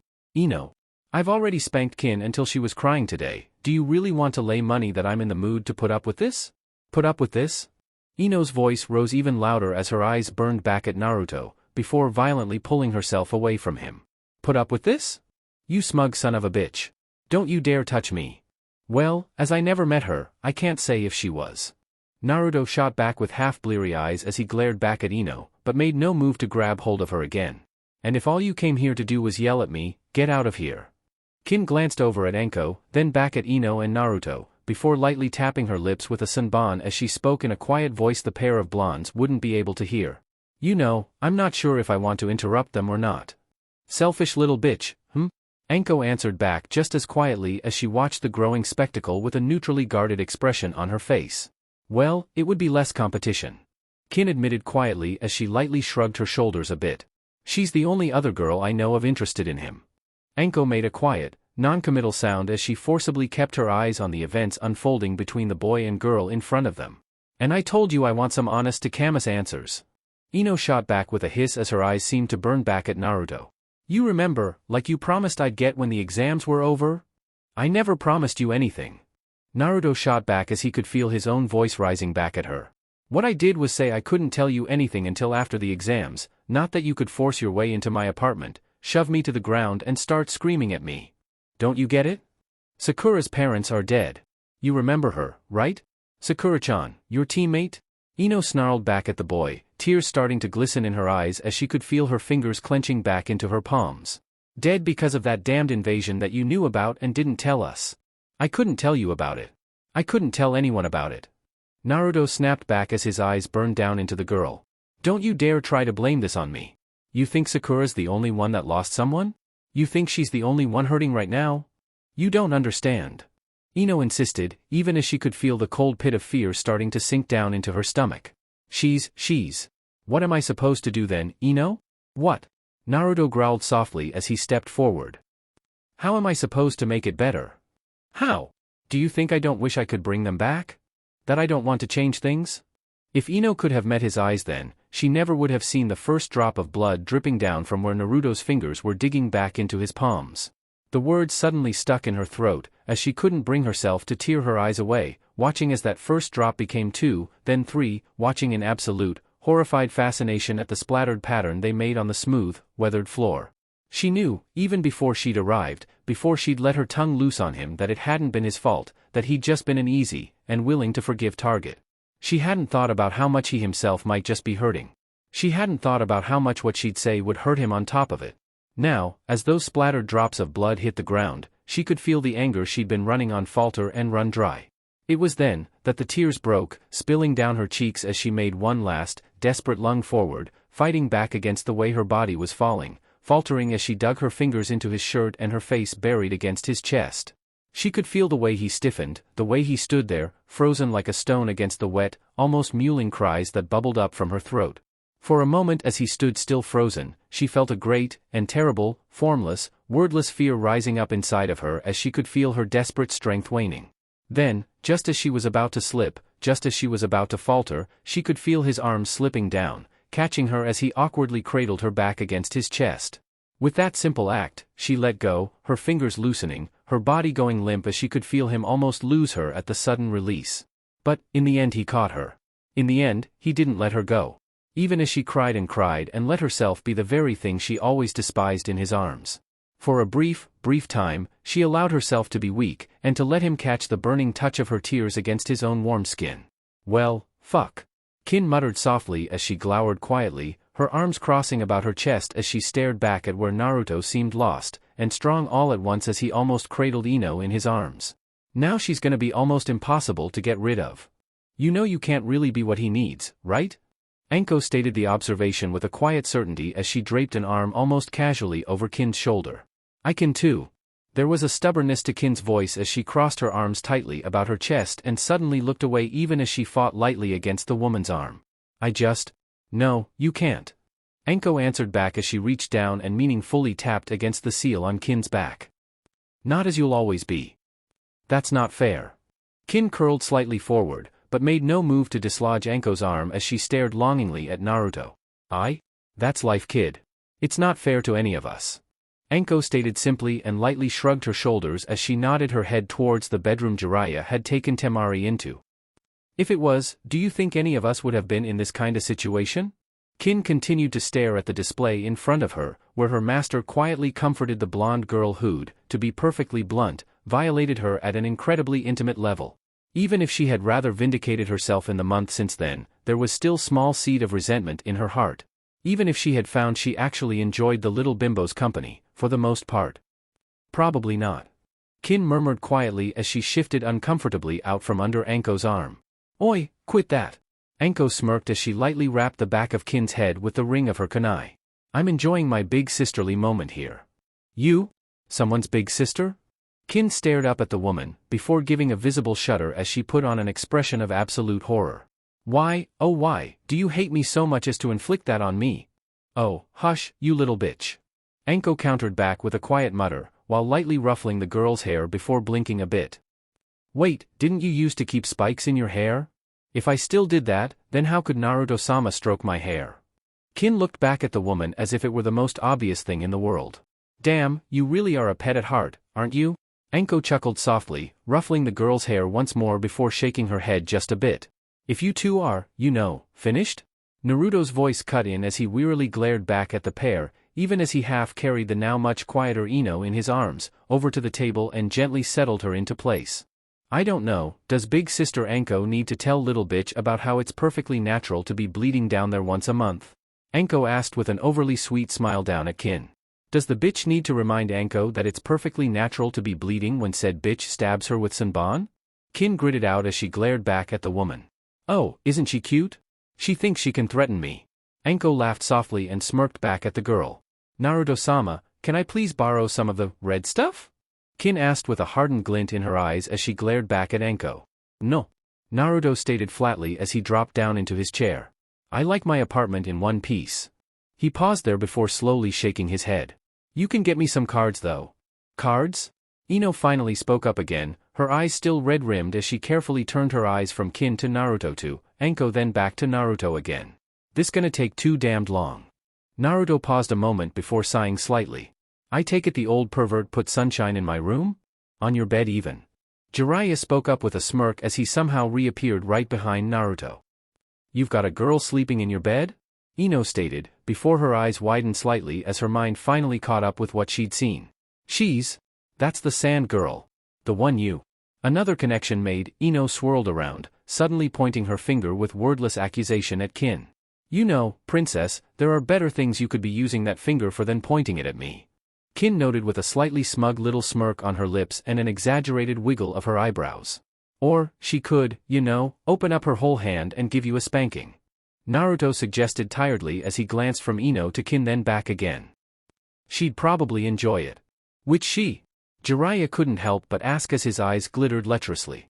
As both Kin and Ino blushed brightly, Naruto shrugged his shoulders slightly. Both of them? Careful there, brat, it sounds like the girls are starting to make progress with you. Anko smirked back at the boy as she slid down into a seat herself. So, what are we playing? We? Naruto echoed lightly as he arched a brow back at Anko while leaning back in his chair. You want me to be bored? Couldn't you go bug Anbu-chan? Naruto offered hopefully. Nope, afraid not. Anko disagreed with a shake of her head. And why not? She's at the hospital, visiting her boy toy. Oh. Damn it. Who's gonna protect me from all you perverts then? Naruto muttered softly as he glanced around before sighing slightly as his head hit the table. Great. If it's any consolation, you're resisting much better than my last student did. Jiraiya offered with an oddly nostalgic smile on his face. Of course, by then he'd already fallen for the love of his life, he just didn't know it yet. I don't want to know about how you turn people into. Wait, wasn't your last student? Naruto paused a moment, before staring in growing horror up at Jiraiya. Why you? Yes? Jiraiya answered back with a growing smugness on his face. You turn the fourth into a pervert? Jiraiya stared at the boy for a moment before hanging his head and sighing slightly. So close and yet? There. Anko patted his Jiraiya's shoulder consolingly. You know he's mainly doing that just to spite you, the bimbo and the bitch, right? He is? Jiraiya asked, his eyes starting to show hope once more. No, I'm not. Naruto argued back as he glared back at Anko. Of course he is. Anko continued on, ignoring Naruto's interjection as she smirked softly. Surely you've noted he's just stubborn enough to fight it off longer than most. Well, Jiraiya nodded his head in a slight admission before pondering just a bit. I suppose there is that. He nodded his head lightly before chuckling a bit. Oh, by the way, I've got a mission in a couple of days and you're coming with me. I am? My, how forward. Anko batted her lashes back at Jiraiya before smirking a bit. But, unfortunately you can't afford me. Not you, me, and the brat. He paused a moment before waving his hand negligently. And the bitch and Sunshine too, of course. You know, someone should really fill Ino in on this first. Naruto cut in as he shifted slightly away from the where Ino's temper was rapidly returning. Well, she's cleared to know now, right? Kin spoke up as she glanced inquiringly at Anko and Jiraiya, who nodded back at her before she turned and faced Ino. It's pretty simple, Sunshine and I are Naruto-sama's property. Property? Ino stared at Kin, incomprehension written on her face as she seemed to struggle to fully understand that simple word. We're his spoils. Ino stared, wide-eyed, as she turned and stared over at Naruto. You took them as spoils. What kind of? I took Kin as a spoil so I wouldn't have to execute her. Naruto shot back as he immediately tensed up again, even as he threw a glare at the girl in question. Temari was the old man's idea. Part of the reparation Sand is gonna have to give up for pulling the stupid shit. Kin added helpfully with a cheerful nod of her head. The cards, Kin-chan. Naruto chided lightly even as he fought down the urge to pinch at the bridge of his nose. But there was a note of protest in the girl's voice as she almost whined out her objection. Now. Naruto answered back firmly as he simply gave her a look. Yes, Naruto-sama. The dark-haired girl bowed, somewhat stiffly to the boy, then turned her back to him so he wouldn't see the small smile flashing across her lips as she walked back to the room. Naruto grunted softly before blinking slightly at the look Ino was giving him. What? What? You pull all that and you just ask me, what? Ino repeated as she stared at him with no small amount of incredulity written on her features. Yes? Naruto offered in a somewhat helpful voice as he stared back at her in confusion. Something wrong? You. Arf. Ino screamed out quietly before burying her hands in her face. Yeah, the brat tends to have that effect on people. Anko agreed as she wandered over and lightly patted Ino on the back. Don't let it bother you too much. I have no idea what you're talking about. Naruto answered back without even the slightest hesitation in his voice while he stared pointedly out the window. Here are the cards, Naruto-sama. Kin offered neutrally as she set the pack down and settled back into a seat next to him. That was quick. Naruto noted with a blink as he eyed Kin carefully. The bedroom is how many feet away? Kin asked back with a sarcastic deadpan. Fine. Naruto admitted grudgingly as his face took on a slight glower back at her before settling in as he looked at Ino while picking the cards up and beginning to shuffle them in his hands. So, what do you want to know? Chapter 14. It was an experience, Naruto had to admit as he watched the door fall shut behind Ino, as the girl walked off in almost a daze at the revelations Naruto and the others had given her. Still, once the door fell shut, he allowed the full weight of things to finally hit him. Sakura-chan, his teammate, was suddenly an orphan. Just like Sasuke and himself, a part of his mind idly noted. An odd experience, he realized, as suddenly for the first time the three had something in common beyond their bonds as ninja. Yo! Naruto tiredly turned his head around to find Kakashi smiling down at him. He blinked once, then again, before turning and looking at Anko. When'd he show up? When you were busy watching the princess departing ass. Anko offered back with an innocent smile on her face. I think you were a bit too focused on it to notice. Immediately flushing, Naruto almost violently shook his head. No way. I was not staring at Ino's ass. Why not? Kin spoke up, a mischievous grin on her lips. It's a very nice ass. She paused there, before her eyes widened in an obviously overdramatic gesture. You're not gay, are you, Naruto-sama? I'm not gay. Naruto blushed furiously as he quickly shook his head. I'm just not a pervert like the rest of you. Sure you're not, brat, sure you're not. Anko grinned back at him and smirked as she reached down, ruffling her fingers through his hair with a smirk. So you agree then, it was a nice view? Are you one of those, what do you call lolicons? Naruto inched away from Anko as he eyed her warily. Just for that, as soon as you get back from the old pervert's mission, I'm giving you a week of one-on-one training with me. Anko's eyes narrowed into slits as she smiled predatorily at the boy. Ahem. Kakashi coughed politely as he cut in, eyeing Anko warily. That is my student you're trying to abscond with, Anko. Trying? Anko arched a brow a bit as she eyed Kakashi back before glancing at Naruto. I thought I already did. What's abscond mean? Naruto spoke up, confusion written over his features. To take or steal, Naruto-sama. Kin palmed her face lightly and sighed just a bit as she grumbled slightly under her breath. Oh. Naruto paused a moment as he let his mind slowly process that information, and a look mixed of hope and fear rippled across his face. Does this mean that you're my jounin instructor now then? No. Kakashi scowled lightly as he glared back at the smugly smirking Anko. You are still my student. Wee-ee-ee-leel. Kin chose that moment to pipe up, ignoring the sudden glare Kakashi was leveling at her as she suddenly produced a scroll. That depends. Kin-chan, do I want to know what's in that scroll? Naruto glanced nervously from the girl to the scroll in her hand and back. Or where you got it? The old man. Kin offered helpfully, a small, wistful smile on her lips. And what's in it? Naruto hedged nervously as he glanced from the narrowed eyes of his jounin instructor back to her. Well, I'm not allowed to open it. Kin pouted slightly as she glanced over at Naruto, before suddenly tossing the scroll at Jiraiya. But, he is. Oh? What's this then? One of Sensei's little schemes? Jiraiya arched a brow with a slightly bemused smirk on his lips before he bit his thumb and rubbed his blood against the seal on the scroll, allowing him to read its contents. HRM. Do I want to know? Naruto asked carefully as he eyed the look on the Sanin's face. Probably not.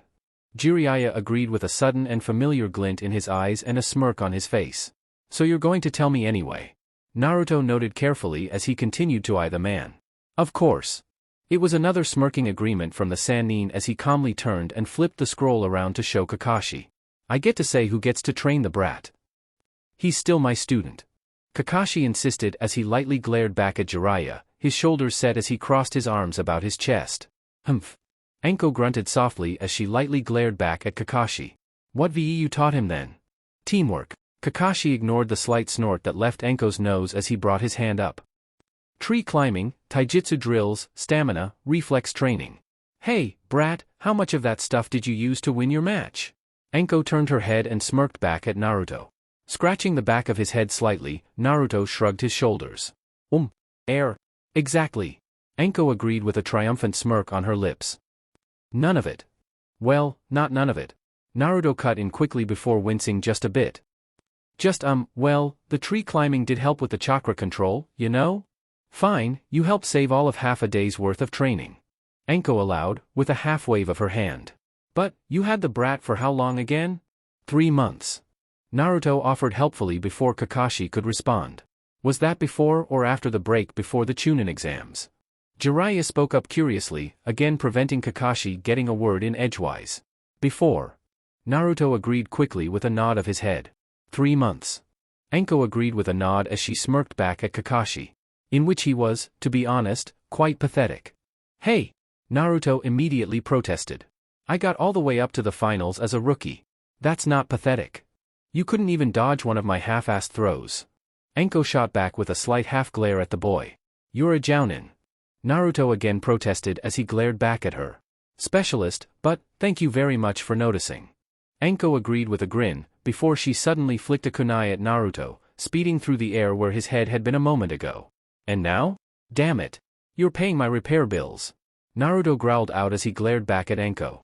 Now, after only 1 month with me, he can already dodge a real throw from me. Anko practically preened as she smirked at the look on Kakashi's face. Not to mention the fact that he probably made Chunin from his showing at the finals. But I only got to have 1 fight. Naruto immediately protested, before pausing as his mind slowly worked over exactly what it was she'd said. Wait, what? You were just that kick-ass. Anko agreed with a smirk. Especially with the way you started handling Sunshine before you even started the match. Who's Sunshine? Kakashi suddenly managed to break into the conversation as he struggled to hold on to his glare in favor of simply goggling at the pair. I told you to stop calling me that. Temari's groggy voice cut in as she stumbled out of the bedroom in a half-shrugged-on robe and dropped down into an empty seat, blearily glaring at the people around her. She's... Kakashi's eye widened as he pointed at Temari. She is. Jiraiya agreed with a grin, before frowning towards Temari. Though she should be sleeping. She couldn't, because some people can't keep their damned voices down. Temari hissed back with a growl as she crossed her arms about her chest and glared sullenly back at Jiraiya. Kakashi, sunshine. Anko waved her hand negligently towards Temari. Sunshine, Kakashi. Charmed. Temari stated flatly as she half glared from Anko to Kakashi and back. Naruto. Kakashi's turned his head and stared back at his genin student, struggling to come up with words to appropriately respond to the new information. What? This wasn't my idea. Naruto quickly defended as his hands rose up quickly. It was Hokage-sama's actually. Kin offered helpfully as she turned her head and eyed Temari critically.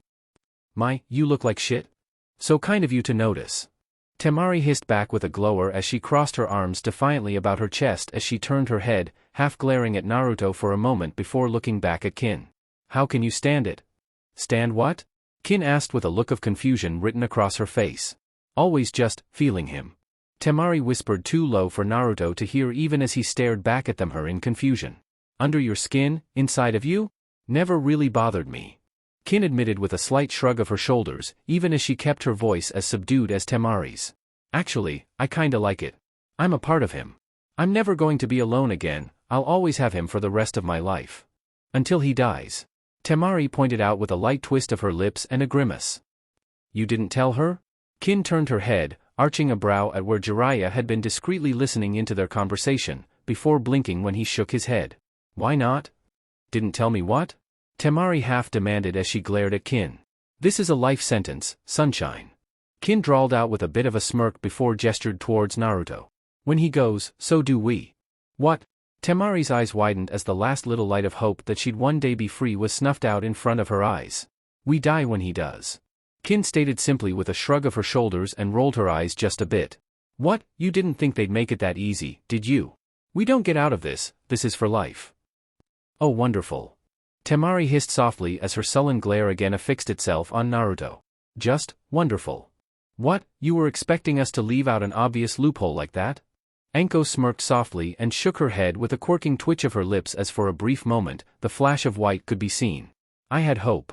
Temari stated flatly as she again eyed Naruto with a pair of narrowed eyes. You know, I really don't think you want to try and kill him. Kin noted with an almost bored amusement in her voice as she reached down and pulled out another Senbon needle. It won't really work, and on top of that, you'll make me upset. Heavens forbid. Temari stated sarcastically as she glared back at the girl. Well, beyond the fact that he's already beaten you. Jiraiya spoke up again as he idly let his eyes drift from Temari to Kin, and then Naruto. There's the fact that he beat your brother, and spared him. He paused a moment there, lips pursed slightly. Maybe not the brightest of ideas, but he still spared your family. Gaara probably wouldn't have been so bad if people hadn't treated him like a bloodthirsty demon. Naruto noted with a quiet shrug of his shoulders. In case you hadn't noticed, Gaara is bloodthirsty monster. Temari shot back as she shivered slightly, pulling her robe tighter back against her skin. It's a miracle he didn't just kill me and Kankuro since we were put on his team. What did you people expect him to be? Naruto suddenly spoke up as he glared back at Temari with a sudden fervor in his eyes. If he had one person, just one person to love him, to see him as something other than a monster, do you think he would have been like that? A breath was taken, as Naruto's fingers clenched back, digging into the calloused flesh of his palms. Do you think that he was always like that? Do you think that he always wanted to kill? He was just a kid, when you people shattered his world, and had the one person he thought he could trust, who he thought loved him anyway, tried to kill him and told him he wanted to, that he. Naruto snarled slightly as for a moment, Temari could feel something pouring through her, something alien, something hot, hungering, wanton as it coiled through her veins thick, like oil poured through her veins. It felt wrong, and right all at the same time. She could feel it, crying out to her, feeding on the anger and frustration she already felt, nurturing it, strengthening it. She flicked her eyes away, unable to meet the raw, angry emotions bubbling off him, unable to face the cutting truth of his words. Distantly, a part of her wondered how he knew that. How he could know it. Why when the words came to his lips, they echoed of a pain he knew in a way she never could. Then she saw Kin, sitting there, almost seeming to bath in the pure, throbbing presence of that sensation she was sure was running the same through her own veins. Where it coiled with uncertainty, fear in her heart, she could see the way the other girl savored it. Her lips, drawn back, half-parted as Temari could see the way Kin's tongue darted across their soft curves. As she could see the way Kin's eyes half-fluttered shut, breath heaving, shuddering up from her chest. She was relishing it, that much Temari knew. She was savoring it, and it sent a cold ripple coiling down her spine. What is this? The words were half-whispered, faint and ragged as she forced her heavy eyes open, craning up as she could suddenly feel the sweet clinging touch of sweat pooling against her skin. In an instant, that seemed to snap Naruto out of the sudden spiral he slipped into, and his eyes suddenly seemed to shine a brighter blue through a darkness she hadn't even noticed spread across them. With it, the feeling vanished in turn, leaving an almost inaudible whimper of protest leaving Kin's lips. As she risked a glance in the other girl's direction, she could practically smell the frustration that suddenly poured off of her. Sorry. The word was half-mumbled past Naruto's lips as he glanced away, a look of sudden shame rippling across his features as he fought down a sudden wave of disgust that poured back through him. Don't be. Jiraiya cut in, shaking his head as he finally rejoined the conversation. You need to learn to harness it, control it. There was another moment of confusion, written across Temari's features as she struggled to follow the train of thought her mind urged her down. It was just so hard, exhaustion weighing her down, her mind slipping, letting her thoughts go fuzzy and indistinct as she lost hold of their patterns. As Naruto's face twisted slightly, Anko spoke up with a half-shrug. Sooner she finds out, the sooner she'll get over it. Over it? The thought confused her as she struggled again against the faltering thoughts that crashed against her mind's stubborn defiance against what she wanted it to do. What else could be so bad after what she'd already had to learn, had to endure? Plus, she seems to be as harmonized to you as the bitch. Jiraiya noted with a bemused drawl on his lips. She's just fighting it. Isn't that a bad idea? Anko noted with a sudden flash of worry racing across her eyes. Maybe. Jiraiya agreed, nodding his head slightly in acknowledgement before shrugging his shoulders a bit. I'm still figuring things out as we go. Wait. Those words broke through the growing fog that Temari's mind was quickly losing itself in. This isn't a tested seal? Well, it worked with the bitch. Jiraiya noted with a shrug of his shoulders and a smirk. So, should be interesting how it reacts to someone who wasn't as eager and willing as she is. Then you don't even know if everything it's supposed to do works. Temari latched onto that idea with a kind of desperate fervor as she struggled to force her mind to break through the bleary confusion that held her mind hostage. Tell me, are you really sure you want to test that? Jiraiya countered back as he arched a brow. As all we've managed to prove so far is that they do more than they were originally designed for. Not that they don't do what they were designed to do. But, she could feel the brief tendril of hope slowly withering before his explanation, before again she blurted out. How do you know they do what they're designed for? Because they are based on designs that have been tested. I'm a seal master and I know why those worked. Jiraiya answered flatly as he gave the girl a look. You're stuck. Or, did you really plan to throw away the fact that he spared your brothers' lives and this is helping to keep your village safe? But, it's not fair. The words were again slurred out as she curled back tightly into herself once more. That's life. Anko cut in with a shrug of her shoulders. I already had this conversation with Bitchy over here. A thumb was jerked towards Kin. Same applies for you. Just wanna go home. Temari insisted as she could feel the way it was so very, very easy to just let her heavy eyelids to fall shut. Naruto looked at Temari for a moment, his voice having been silent since he'd apologized, before he glanced again towards Jiraiya and Anko. Do I have to tell her now? Longer you put it off, the worse it's probably gonna be, remember? Anko shrugged her shoulders again as she lazily began to twirl a kunai around her finger. Was so bad? It's not like you're another Gaara. Temari muttered softly as she didn't notice the way Naruto immediately stiffened in response to her words. What makes you think I'm not? He stated the words flatly as he gave the girl a look. 'Cause you're not out trying to kill people? Temari's brow furrowed in confusion as she forced her eyes to open enough for a glazed look in Naruto's direction. That's because of your village. Just because we have demons inside of us, doesn't make us bloodthirsty monsters. Naruto spat out bitterly as he crossed his arms about his chest and glared at Temari. Huh? The confusion only seemed to grow in Temari's eyes as she stared back at Naruto, her tired mind just not quite making the connection he was laying out. You know, unless you outright say you're a Jinchuriki, the way she is right now, she just won't get it. Kin noted with a bemused smirk on her lips. Jinchuriki? Temari repeated the word, dully for a moment, as it hung emptily in her mind, its meaning distant and unrelated. See? Kin crossed her arms smugly about her chest. Told ya. Garaze? Temari blinked, then blinked again as her eyes fixed on Naruto. You're a? When Naruto nodded his head slightly, Temari's voice whispered out, "Oh? I think I'm gonna go back to sleep now." And with that, the girl slumped back into her seat, falling unconscious once more. Seeing the state she was in, Naruto shook his head and slowly stood up. "I'm going out. Can I come?" Kin asked hopefully as she eyed him hungrily. "No," Naruto answered with a shake of his head. "I'm going to go see how Sakura-chan's doing."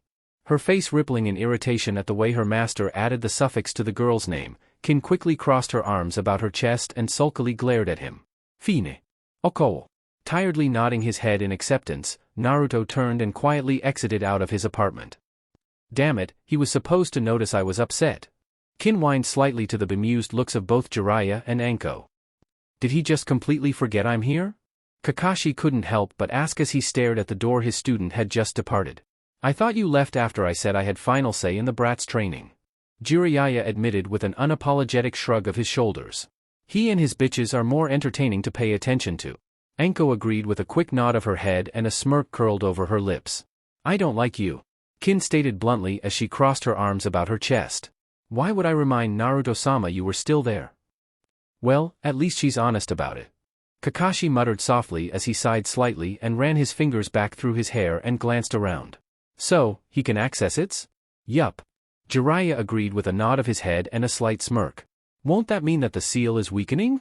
There was a nervousness in Kakashi's voice as he eyed the Sannin carefully. "Eh? Why?" Jiraiya blinked a bit as he looked back at Kakashi with an odd look on his face.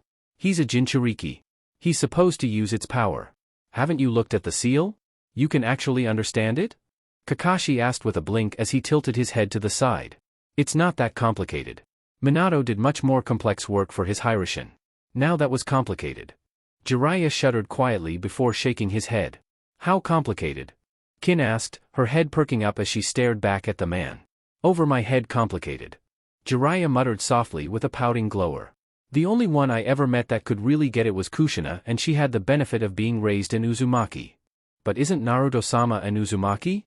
Kin blinked, as she stared intently back at Jiraiya. "By blood, yes." Jiraiya agreed with a nod of his head and a shrug of his shoulders.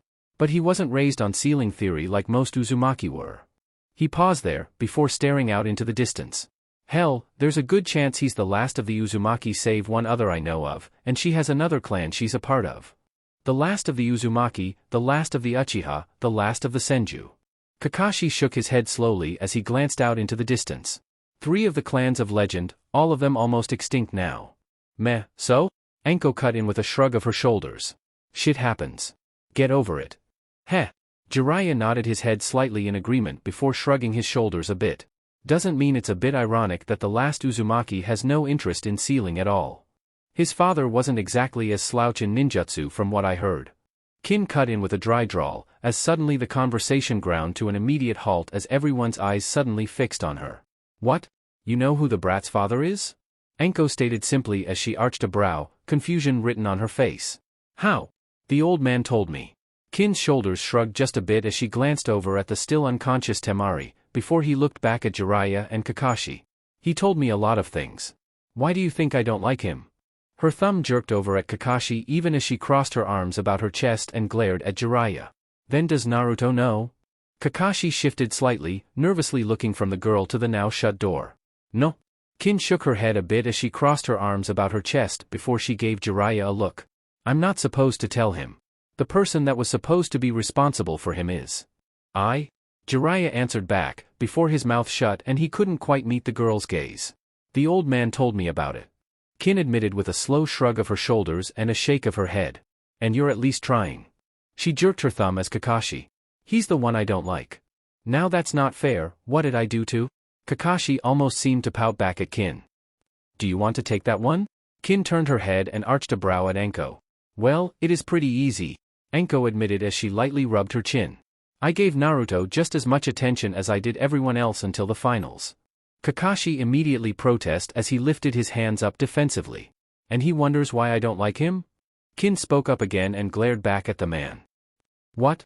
Kakashi blinked a bit, confusion as he stared back at the girl. "The only living child of your teacher.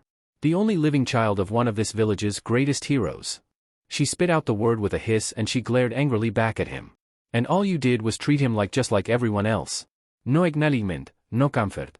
It would be inappropriate to. Kakashi quickly cut in as he glared back at the girl. How many days have you been in Konoha in the last 13 years before the Chunin exams? Kin countered back. How does this matter? Kakashi frowned visibly beneath his mask, while Jiraiya looked away to hide his face. And you, old pervert? Kin rounded about, pointing at the white-haired man. None. It was quiet admission as he continued to look away. So he has that excuse for leaving Naruto-sama alone. But you were there and you did nothing. Kin snapped back as she glared at Kakashi. I seriously don't want to even think about what's wrong with this village. They still tell tales of Konoha's legendary, she spit out the word, glaring at all of the Konoha shinobi in general. Friendship with the Uzumaki clan. But how do they treat the last of them? You're rambling, you know. Anko finally spoke up again as she casually arched a brow at the glare Kin sent her. Just pointing it out. Of course I'm fucking ranting. This village? I happen to agree with Orochimaru's sentiments. I think it should be burned to the fucking ground. Kin hissed out and glared at the stiffening ninja. Because you fuckers turned the guy who should have been your greatest treasure into a damned pariah. She paused, taking a breath, her eyes boiling murderously at Kakashi, before flicking back to Jiraiya in disgust. And I can't do anything about it. Because he's so much better than trash like you, he still loves this village. So, I'll play fucking nice. But I'll be damned if I ever forgive or forget.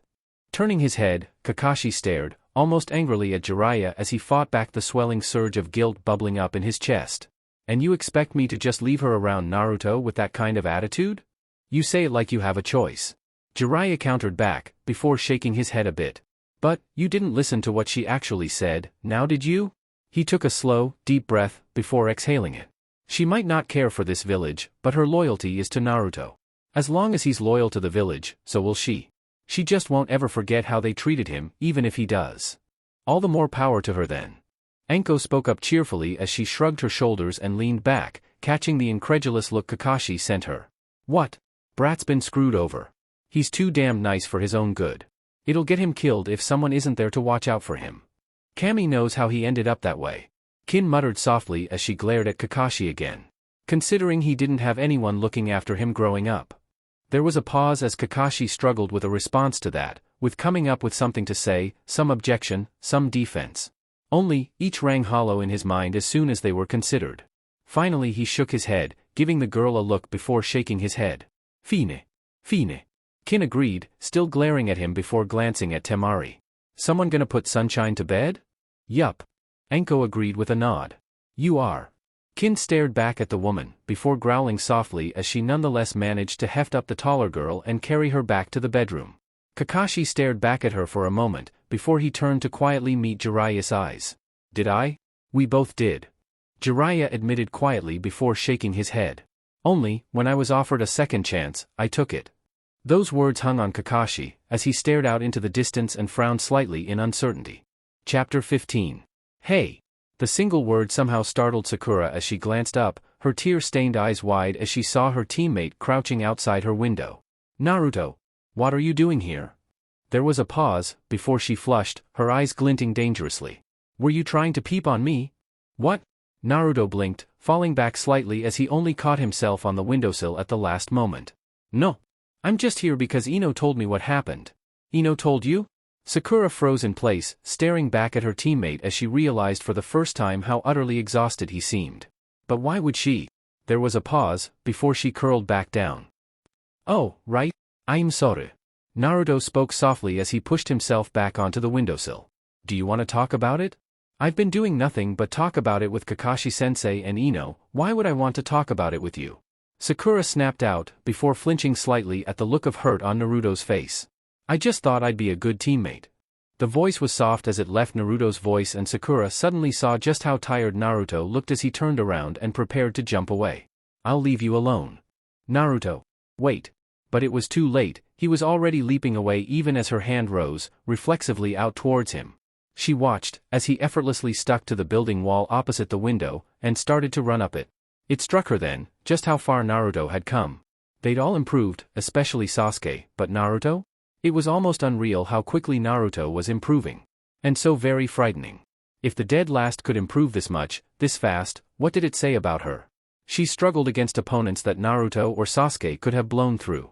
He defeated the Suna girl like she was nothing. And then there was that monster, Gaara. Naruto had told her to take Sasuke and run. And she had. Then, when she saw him next, the grin on his face wasn't the wide idiot's grin she was used to when he actually managed to accomplish something. It wasn't smug, it wasn't goofy. It was simple, soft, and content. To be perfectly honest, it had scared her. As she stared back at the way he was vanishing into the distance, she couldn't help but remember that smile. With it, all those feelings of inadequacy and worthlessness rose up and plagued her all over again. Oh! Naruto sat with his back to the thick wooden post as he stared at the monument with a fresh list of names carved onto it. For the most part, people he never had, and now, never would know. Except for one, who had been more than just another name to him. A part of him couldn't help but feel a twinge of outrage. The old man's body was only just cooling, and they'd already had his name carved. It hadn't even been a full day. Had it? Everything was just getting so confusing, so complicated. If you're moping, I'm going to hurt you. A voice cut in from directly above him. Starting slightly, Naruto jumped forward before he scrambled around. Wide, panicked eyes froze when he saw the familiar figure of Yugugo, perched atop the post he'd just been leaning against. Masked head tilting lightly to the side, she seemed to be studying him. Ah! Don't do that. Naruto clutched at his chest as he took deep, greedy breaths. Are you trying to scare me to death? And you want to be Hokage? Yugugo asked rhetorically as she shook her head lightly to the side. Aren't you supposed to be in the hospital, visiting what's his name? You know, the guy crazy lady calls your boy toy? Naruto shot back as he pushed himself back into a sitting position and glared at her with his arms crossed. Visiting hours are over. She pointed out in a simple deadpan. And I repeat, I swear to the gods, if you were moping, I'm going to beat some sense into you. So what if I was? He snapped back defiantly as glared at her. The old man is dead and Sakura-chan's parents died and she wants to yell at me, and I've got Ino upset with me and I've got to deal with Kin, and Sunshine and... He was interrupted by the sudden hiss of Yugugo's blade leaving its scabbard, as her entirely too pleasant voice songed into the air. I do believe, I warned you, Brat-chan. If you want to mope, I get to hurt you. Hey! His eyes went wide as he quickly scrambled to his feet. Who said anything about a sword? Who said anything about no swords? She paused as she critically examined her blade. I happen to like swords. But, Naruto's eyes went wide as he watched the way the light caught on the sword's edge. Yes, Brat-chan? Yugugo purred behind her cat mask in an all too innocent tone. That's not fair. He glared now as he moved into a tense ready position. I'm tired and it's already been a long day, and... You're a ninja, since when do we deal in fair? He heard her voice behind him, just in time to roll away from the slash that sudden struck at his back as a second Yugugo appeared behind him. Oh, screw you! Naruto yelled even as he wildly ducked away from a swipe by the first Yugugo figure. I'll be happy to tell my boyfriend you offered. Her voice was entirely too cheerful. All we've talked about is how much fun it's been to train you. I'm sure he'd love to get in on the action. Are you trying to kill me? Naruto yelped as one of the slashes against his arm. You know what they say, Brat-chan. The path to being a great shinobi is fraught with peril. There was a pause, and he knew that beneath her mask, she was grinning like a shark. And they say the greater the perils you overcome, the stronger you'll become. So, really, you should be thankful we're all so willing to put you in so much peril. I will get you for this. Naruto swore, vehemently, before yelping again as he received a shallow slash against the back of his pants. You. Language, Brat-chan, language. A third Yugugo chided even as she made a rising slash that started at his knees. And you'll have to be able to beat me first, before you can get me back. I will get you. Naruto roared the last bit, even as he continued to dance away from the blade though not always successfully. All I'm seeing is talk. One figure stated. And talk's cheap, agreed the second. So prove it, finished the third. Gritting his teeth, Naruto bit back a growl and did his best to fight back. Oh, Sasuke wasn't quite sure why she'd come to the training grounds. Or, more precisely, she wasn't sure why she'd come to this training ground, the one they'd used as a team. There were plenty of private ones she normally used for her personal training away from the rest of her team. Training she hadn't really been able to have since the Chunin exams had begun over a month ago. Of course, she hadn't actually expected to be occupied. Though, she had to admit, she wasn't terribly surprised to see a familiar head of blonde hair bobbing and weaving about like some kind of over-energetic hummingbird. Naruto wasn't exactly known for his precise or elegant movements. It was an instant later that she noticed that he wasn't alone. 3 figures, all identical, all wearing the blank white mask of an ANBU. All 3 of them were in the middle of attacking Naruto. Her fingers were already on the kunai she always kept on her when Naruto's voice broken into the mix. Damn it. Why the hell do you keep trying to make hamburger out of my ass? There was a pause as he jumped away from another swipe. I still have to go home after this. You want everyone to see? Well, Bratchan, there are some that might appreciate that. One of the figures noted in an entirely cheerful voice that seemed so off coming from behind an ANBU mask. I can think of 3 off the top of my head. Wah! Naruto blinked at that, earning himself a rather vicious cut across his chest. Hey! TSK, you left me the opening and you expected me not to take it? One of the figures asked with a sweet voice. You. Again, Ninja. Sasuke wasn't sure which one of the figures spoke, even as she let her fingers slip numbly away from the kunai. You see an opportunity, you take it. I am so going to get you. There was a pause, as Naruto snapped back. You, and the crazy lady, and the old pervert and there's always the bitch and what was it you called the new girl? Sunshine. Naruto answered absently, before blinking, and Sasuke could see the blush from her vantage point. Hey! Yes, I heard about what you did to her during your match. It was adequate. Hey, I kicked ass. Naruto immediately protested as he ducked under one swing then twisted around another. You've been sparring daily with Anko and myself and you expect me to be impressed with a victory over a genin? I'm a genin. Naruto snapped back with a glower. Not for long. The voice was more amused than anything. After that show you put on? You demonstrated well enough you should be a chunin. Really? Naruto's hopeful voice broke into another yelp as he had hesitated a moment at the praise. You're the only one that really showed that you're ready. Sasuke frowned tightly at that as those words broke through her shock. Only Naruto was ready? The dead last was going to get promoted over her? What about Sasuke? He did pretty good against Gaara, right? Sasuke nodded her head to Naruto's words. Damn straight she did. While he showed he has decent, chunin-level combat skills, he didn't demonstrate the mental skills chunin need to have. There was a pause, before she could practically hear the smirk in her voice. You started the match before it had ever officially begun. You had control of your opponent the entire match. Wait, he did? Sasuke shook her head, frowning a bit. She known, vaguely that he'd won, there'd been a few people talking about it since then, but like that? That didn't seem possible. Then she'd remembered the way he'd stood between her and Sakura and Gaara after she couldn't fight anymore. She remembered the way he'd grinned and just ordered them off. And she remembered the scream of pain Gaara had let off moments later as they'd run. It wasn't right. She was supposed to be the strong one. She was the one who was supposed to have the power. She was the one that needed the power. Not that idiot. Uchiha didn't need protecting, didn't need saving. They survived with their own strength, with their pride. Only they didn't, a small part of her mind reminded her. Except for her and him, the Uchiha were dead. Maybe. No. She had promised she'd be the one to do it. She would be the one to kill him. She didn't need anyone. She especially didn't need a loud-mouthed, cocky idiot like him. So, she would get stronger. Itachi would fall by her hand. She would redeem the honor of the Uchiha. And after that? A blush fell across her cheeks as she did have to admit, she wouldn't be able to restore her clan, not on her own. And the idiot had proved he might be up to the challenge. That was if she didn't? She needed the power. The Mangekyo?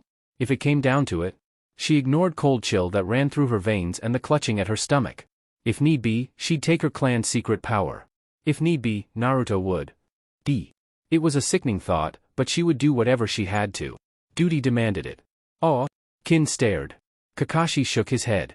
Jiraiya and Anko smirked. But, mostly, Kin stared in open-mouthed shock. Went a little hard on him, didn't you? Anko snickered softly as she grinned back where Yugugo held what was basically a naked and bloodied Naruto in her arms. He was moping. I corrected that. Yugugo stated simply. And the clothes? Jiraiya couldn't help but ask with a smirk. He needed incentive to try harder.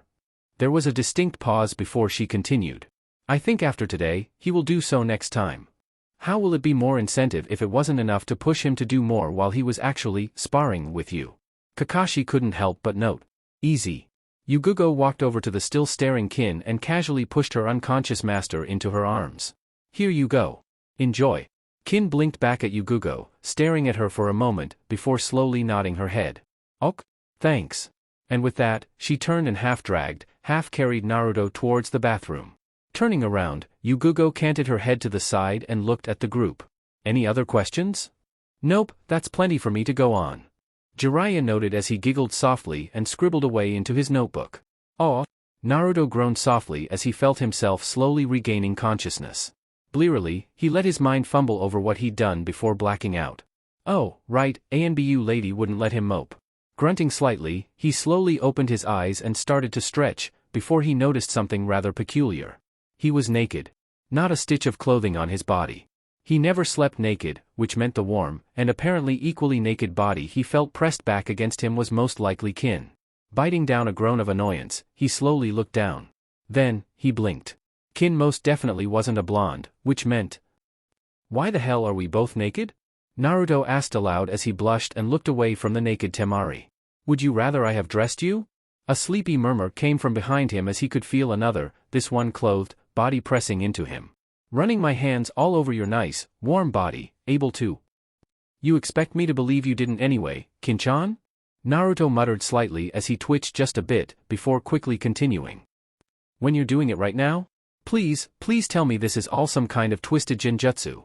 Temari's voice broke in as she groaned softly and pulled her body away from Naruto, never looking back towards him. If it is, never break me out. Kin's smirk was audible as she wrapped her arms firmly about Naruto's waist from behind. Good, can I leave you here then? Temari snapped back as she finally allowed her eyes to crack open and she looked back over her shoulder to see Naruto burying his face in the pillow. Sure. I'll be happy to stay here with Naruto-sama, while you run off and die somewhere in a ditch. Kin looked up from over Naruto's shoulder and smirked, viciously back at Temari. Kin-chan, be nice. The words were muffled in the pillow as Naruto shifted just enough to lift one eye up to visibly glare at her with a flash of blue. Why? She shifted, visibly uncomfortable at his words and looked back into his eyes. I don't like being nice. Nice is for suckers. I'm nice. Naruto protested as he half glared back at Kin. Oh yeah, enslaving girls and spanking them until they cry is so nice. Temari's voice cut in sarcastically. She's the one that chose to be enslaved and wanted me to spank her.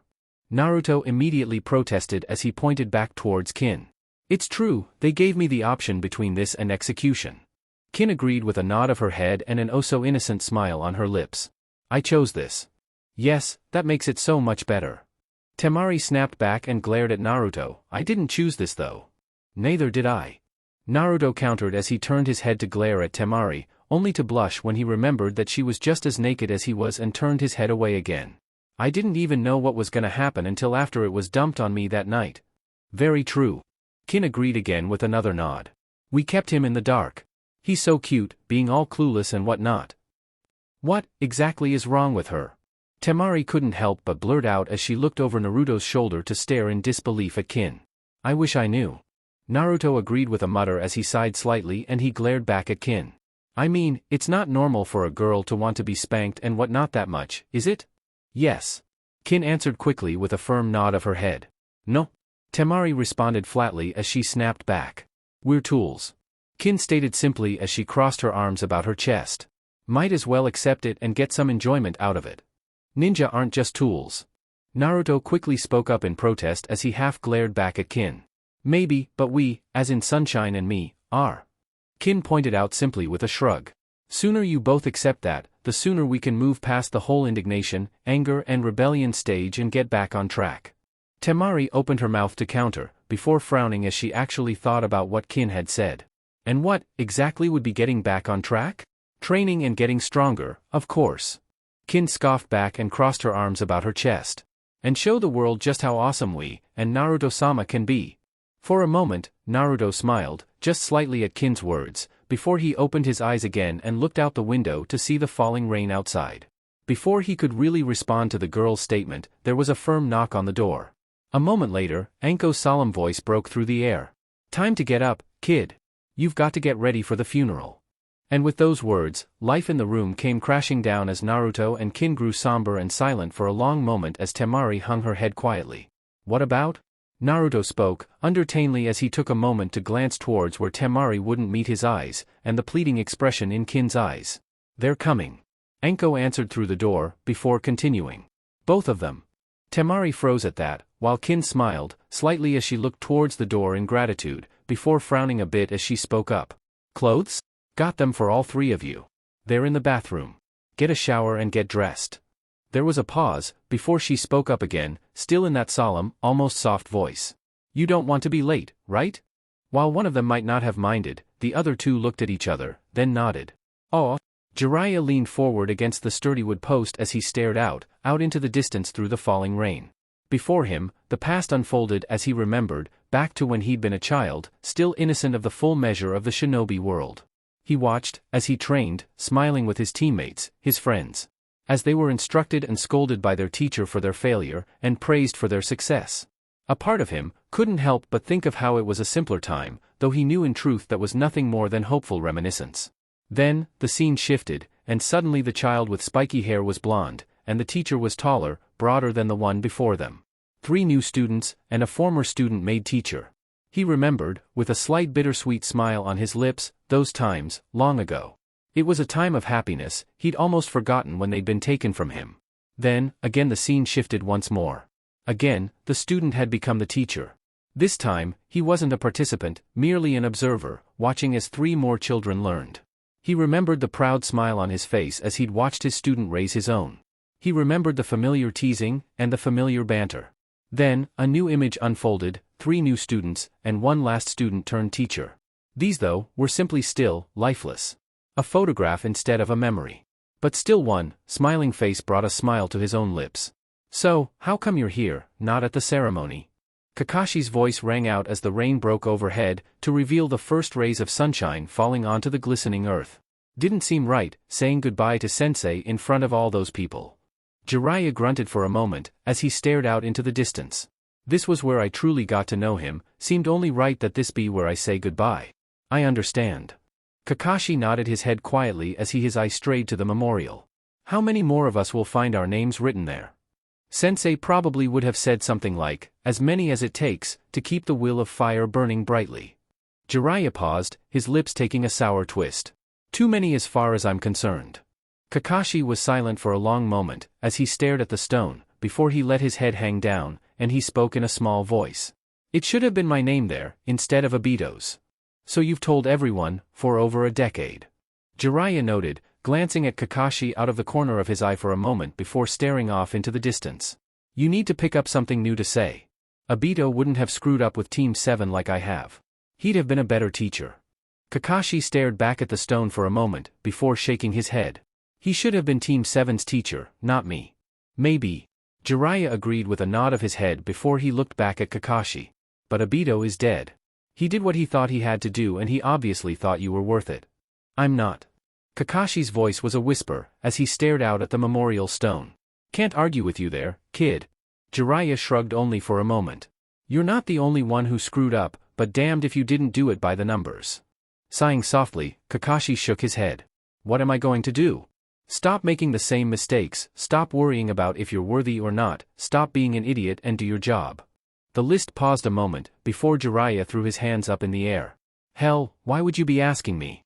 They only think I'm a little less screwed up than you because I've been through more and I just wasn't around to do the right thing. Yes, well? Kakashi winced slightly, before withering beneath Jiraiya's look.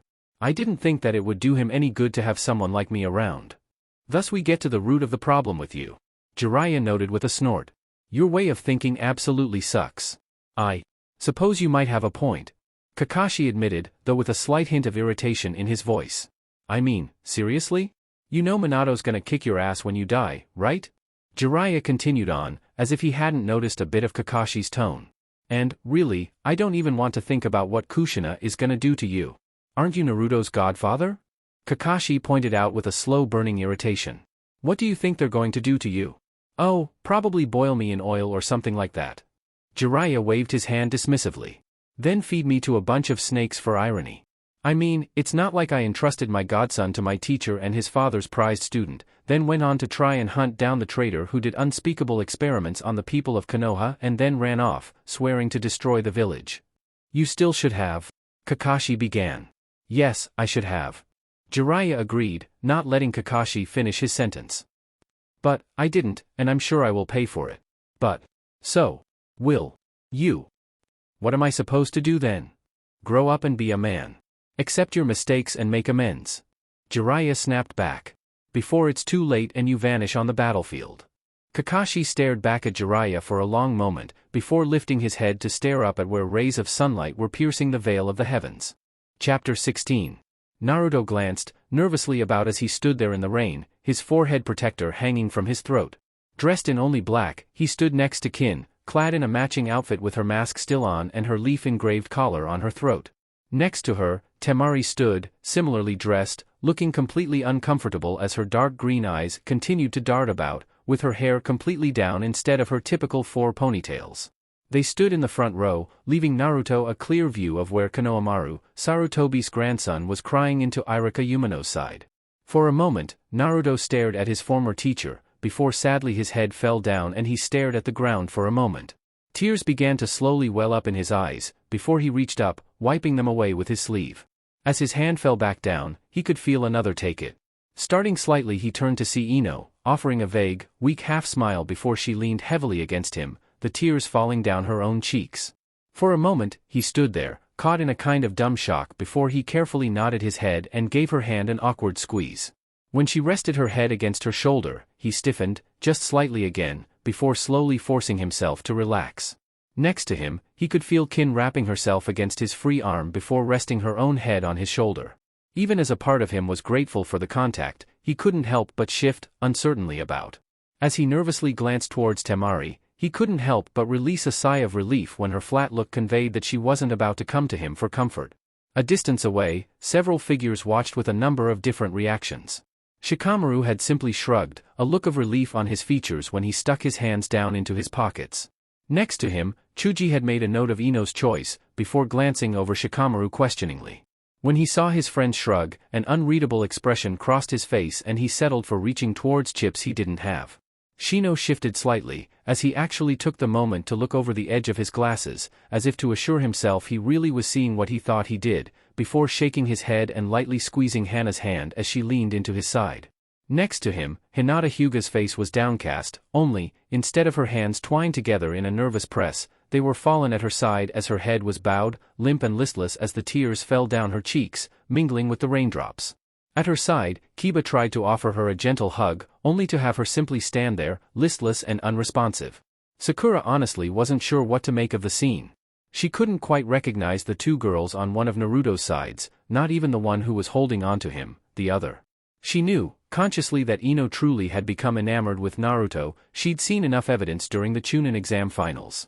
It was another thing altogether to accept the way she was pressing herself into Naruto's side. Uncertain, she tilted her head to the side, looking searchingly toward Sasuke. Only, she found Sasuke's eyes were locked onto Naruto's back, much the same as hers had been. Only, where she'd been lost in confusion, Sasuke looked tense, agitated. She hesitated to describe it as angry, but still, the way she saw Sasuke's fingers curling back into trembling fists certainly seemed to fit. As Sakura struggled with trying to justify Sasuke's apparent anger at Naruto, the blonde boy had gathered the attention of a pair of intense red eyes.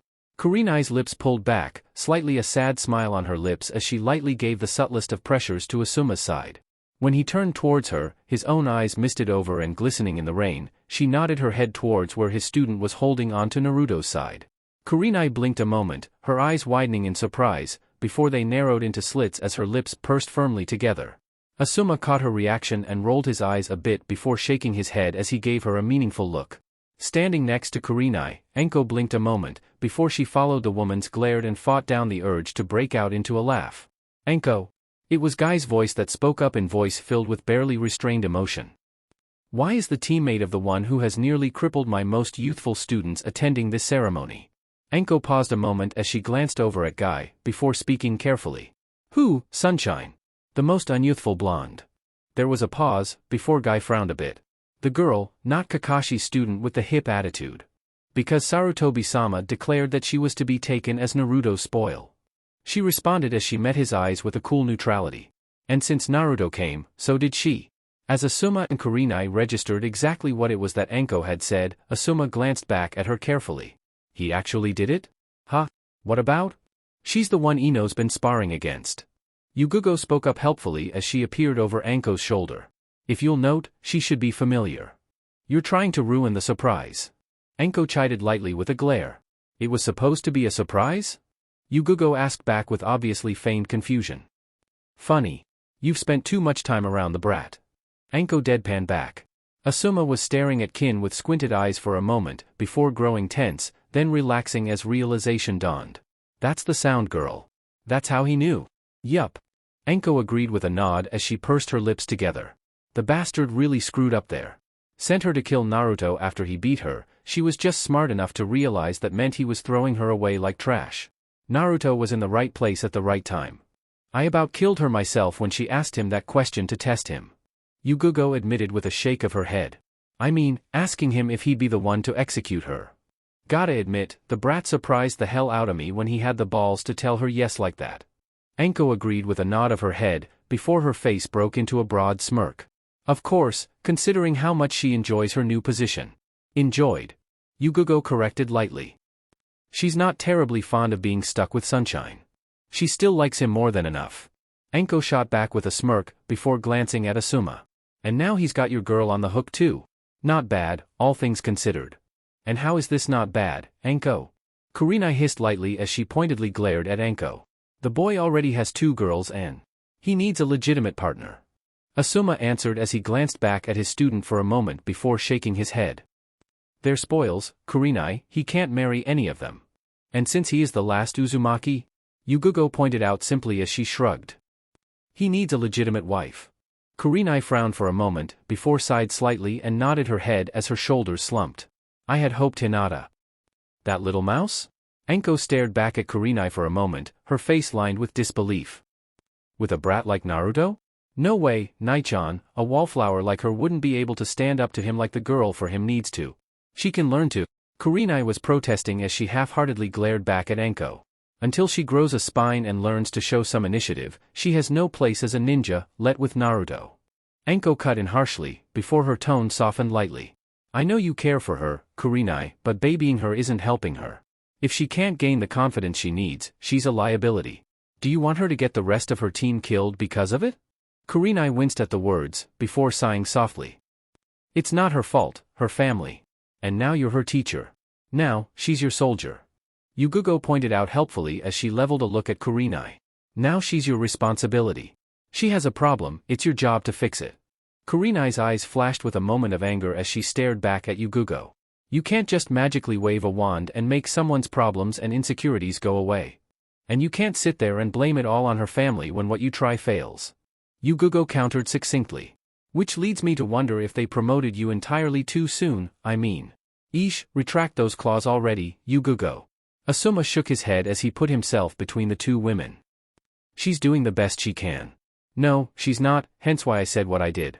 And with that, she turned her head and went back to staring forward at the service, visibly ignoring Kurenai and Asuma. How dare! Kurenai glared at Yugugo, only to grunt in frustration when the woman pointedly ignored her. Anko took a moment to glance from Kurenai, before looking back at Yugugo and sighing slightly. Oh, joy! So, you're siding with her over me, Anko? Kurenai shifted her attention to Anko, her chin lifted as her voice came out in a cool clipped tone. Just said, oh joy! Anko countered back as she quickly lifted her hands up defensively. I didn't take her side. So, you're saying that I'm wrong, Anko? Yugugo turned her head and stared, coolly back at Anko. I didn't say that. Anko's head snapped back towards Yugugo. Don't put words in my mouth. Then you're siding with her. Kurenai stated flatly as she crossed her arms about her chest. I didn't say that either. Anko glanced around before immediately practically latching onto Guy. Guy. I didn't say either of those things, did I? Well, no. Guy admitted as he glanced nervously from Anko, to Kurenai to Yugugo. But, it would be most unyouthful of me to intrude on this. You wanted to know about Sunshine, right? About why she's here? Anko threw out, desperately as her eyes flicked from Yugugo to Kurenai. Well, yes, but it seemed you had a much more important conversation going on, and I'd hate to. Guy was trying to edge away, even as Anko had herself wrapped about his arm like a constrictor, refusing to let go. Oh no, it was rude of me to allow things to get sidetracked. Anko quickly shook her head as she gestured back towards Temari. You see, thanks to the bra and Naruto, we knew about the invasion beforehand. Hence the various, strategic deployments. Yugugo muttered a bit as she took a moment to break her glare at Kurenai. What she said. Anko agreed quickly with a nod of her head. And from there, he knew that Naruto would be taking on Sunshine there, and that he'd likely beat her. From there, he figured it would be good to have the daughter of the Kazekage as a hostage, so he made Naruto take her as a spoil. Yugugo finished, before pausing, her head tilting lightly to the side as she looked back at Anko. Though, does she have the same stipulations as the bitch, since Naruto was forced to take her? That's a good question. Anko admitted with thoughtful tapping her lower lip. Ask the old pervert, it's probably in that scroll. Heaven forbid you actually take the responsible route and do it yourself. Yugugo muttered softly under her breath as she glared ever so slightly back at Anko. Indeed. Anko nodded her head quickly in agreement. For the heavens themselves would tremble before such an action. Guy opened his mouth as if to comment, before letting it shut with a click as he turned his gaze back onto Naruto and the girls near him. I suppose I shall have to learn to accept this then. I will have to make sure I warn Tenten to refrain from action against her, despite her most unyouthful defeat at her hands. Probably for the best. Anko noted with a quick nod of her head. If she did, then she'd probably have Naruto coming to protect her. And if you thought sunshine made her look useless, I would appreciate you not insinuating that my student is so incompetent. Guy muttered as he turned his glare onto Anko. She's not. Yugugo cut in quickly before Anko could respond. She's simply stating that Naruto's skill set is such that your student would be at an even greater disadvantage than against sunshine. Humph. Then I must train my most youthful student to overcome such a thing. Guy declared firmly, as he clenched his fist tightly in declaration. She will not lose to someone with such a hip attitude. Right, Guy. Anko stated quickly. You do realize he did that just to piss Sunshine off, right? And really, nobody could call the kid lazy. Asuma noted with a smirk. Not with him being willing to put up with you, Anko. Hey, why does everyone assume I'm the one that's hardest on him? Anko muttered softly as she lightly glared at the rest of them. He's at least able to get home under his own power when he's training with me. With Anko glaring pointedly at her during her declaration, Yugugo merely shrugged. He was moping. It was unproductive. Moping would be most unyouthful. Guy admitted neutrally. She cut his clothes off, while cutting up him, then handed him over, naked, to his little bitch. Anko added. That would be most unyouthful too. He quickly added. That's. Kurenai's face flushed as she glared, angrily back at Yugugo. You can't just. Did. Yugugo's voice snapped back succinctly in disagreement. He will hopefully learn his lesson from it. You have no place being around children. Kurenai hissed darkly. And I'm not. Yugugo agreed with a nod of her head, causing Kurenai to blink slightly. I'm around soldiers. You. Kurenai hissed out a breath. I have already made my stance quite clear, I do believe. Yugugo said pointedly as she turned her head and stared forward, visibly ignoring Kurenai now. Anko opened her mouth to say something, then looked from Yugugo to Kurenai, and shut her mouth with an audible click as she quickly shook her head. The men glanced at one another, then shrugged, helplessly. Guy turned his attention back to the service, while Asuma tried to awkwardly place his hand on Kurenai's shoulder. Temari wasn't quite sure what to make of everything. It was all changing too quickly for even her to really keep up on. Just 2 days ago, she'd woken up about to take part in a plan to completely and utterly destroy the hidden village of Konoha. Now, she was in a most definitely not destroyed Konoha, the property of the boy who defeated her. No. She corrected herself as she unconsciously flinched slightly away from his presence. The Jinchuriki who defeated her. The same kind of monster her youngest brother was. Only, he wasn't. He wasn't cold, or sadistic, or cruel. He didn't stare out at the world with lifeless eyes while he did nothing other than wait for his next opportunity to kill someone and bath his sand in their blood. Unlike her little brother, he wasn't a monster. That's because of your village. Just because we have demons inside of us, doesn't make us bloodthirsty monsters. The words haunted through her mind as they stood out so amazingly clear amidst those entirely too foggy memories. What did he know about something like that? Gaara had always been a monster. Hadn't he?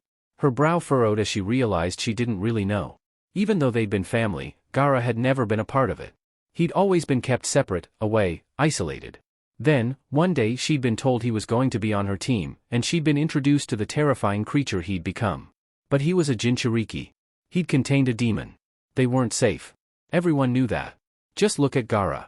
Only, now she was looking at a different Jinchuriki, one who was powerful, certainly, strong enough to defeat her without even seeming to show any real effort on his part. Strong enough to beat Gaara. And he was the one who owned her now. She remembered then, what that girl, Kin, had said. About how his chakra was flowing into her, about how it was making her stronger, making her coils grow. She remembered the way she could feel him, underneath her skin, inside her, all the time. Did that mean she was going to start being exposed to the chakra of his demon too? Instantly she shuddered, her dark green eyes widening with fear as she felt the way they darted over to the boy who had the two girls clinging to him. It wasn't a pleasant thought, though it didn't seem to be affecting him that poorly. The other girl? Well, she honestly didn't know her well enough to really know if it had changed her or not. And then there was that rather useless blonde girl that wanted to pretend she was a kunoichi, who was clinging to him. Honestly, what the hell was this village thinking, letting girls running around looking like that, dieting, wearing all that makeup and perfume to combat?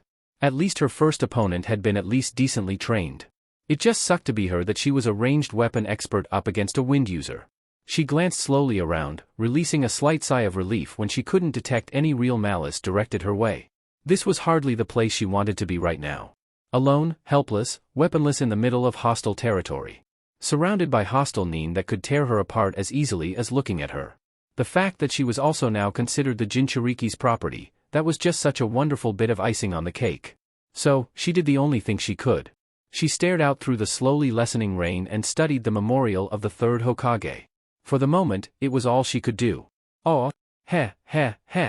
Jiraiya was grinning broadly as he crouched down on the edge of the rooftop and stared, greedily through his telescope.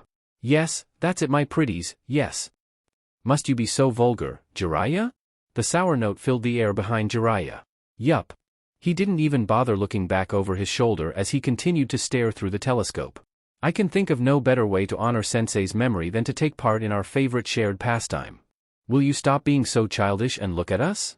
A second voice cut in, as irritated as the first. Why? I know who you are, you know who I am, so why should I take the time away from my research? Jiraiya chuckled softly as his grin only grew. Oh, now that's what I'm talking about. Two long-suffering sighs filled the air, before one of the voices chose to speak. In the absence of a Hokage, a council has been formed to see to the operation of Konoha. However, Konoha needs a Hokage, and we feel. Has anyone even bothered to look at Sensei's will and last testament? Jiraiya noted as he continued to ogle through the telescope. There was a moment of silence, before the second of the pair spoke. Not at this time, the reading was scheduled for later in the week. Sighing in irritation, Jiraiya snapped his telescope shut then turned around to face a pair of figures the same age as the third Hokage had been.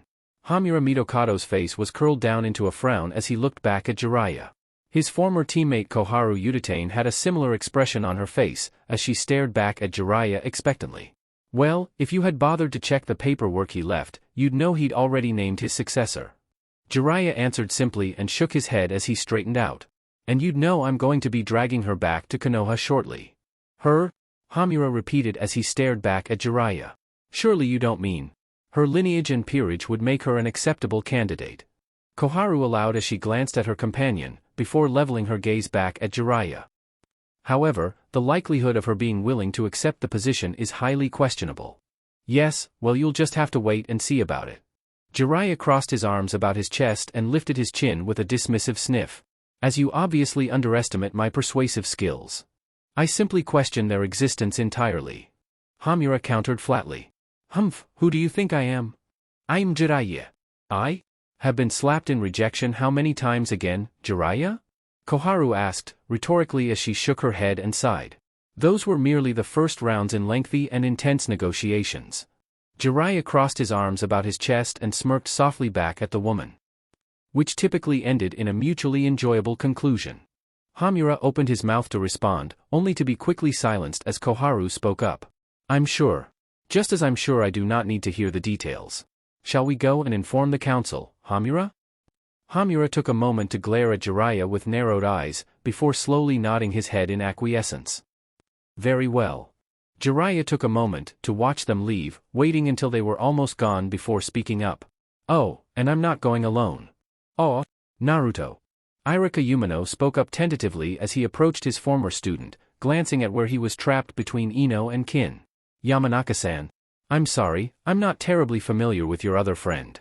Spoil. Kin corrected simply, even as she continued to lean against Naruto's side. I beg your pardon? Irika's eyes flicked from Naruto to Kin in quick succession. I'm his spoil, not his friend. Kin clarified with a smirk beneath her mask. Naruto, you pick the oddest friend sometimes. Irika noted very carefully as he looked back at the blonde. Actually, she's telling you the truth. Kin's his spoil.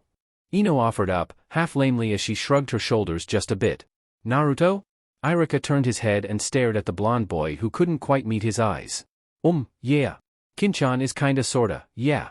Naruto nodded his head quickly, even as he couldn't quite look back up at the man. I see. Irika said the words very carefully, as if studying their texture in his mouth. I never thought you were the type of person to. Kin rolled her eyes.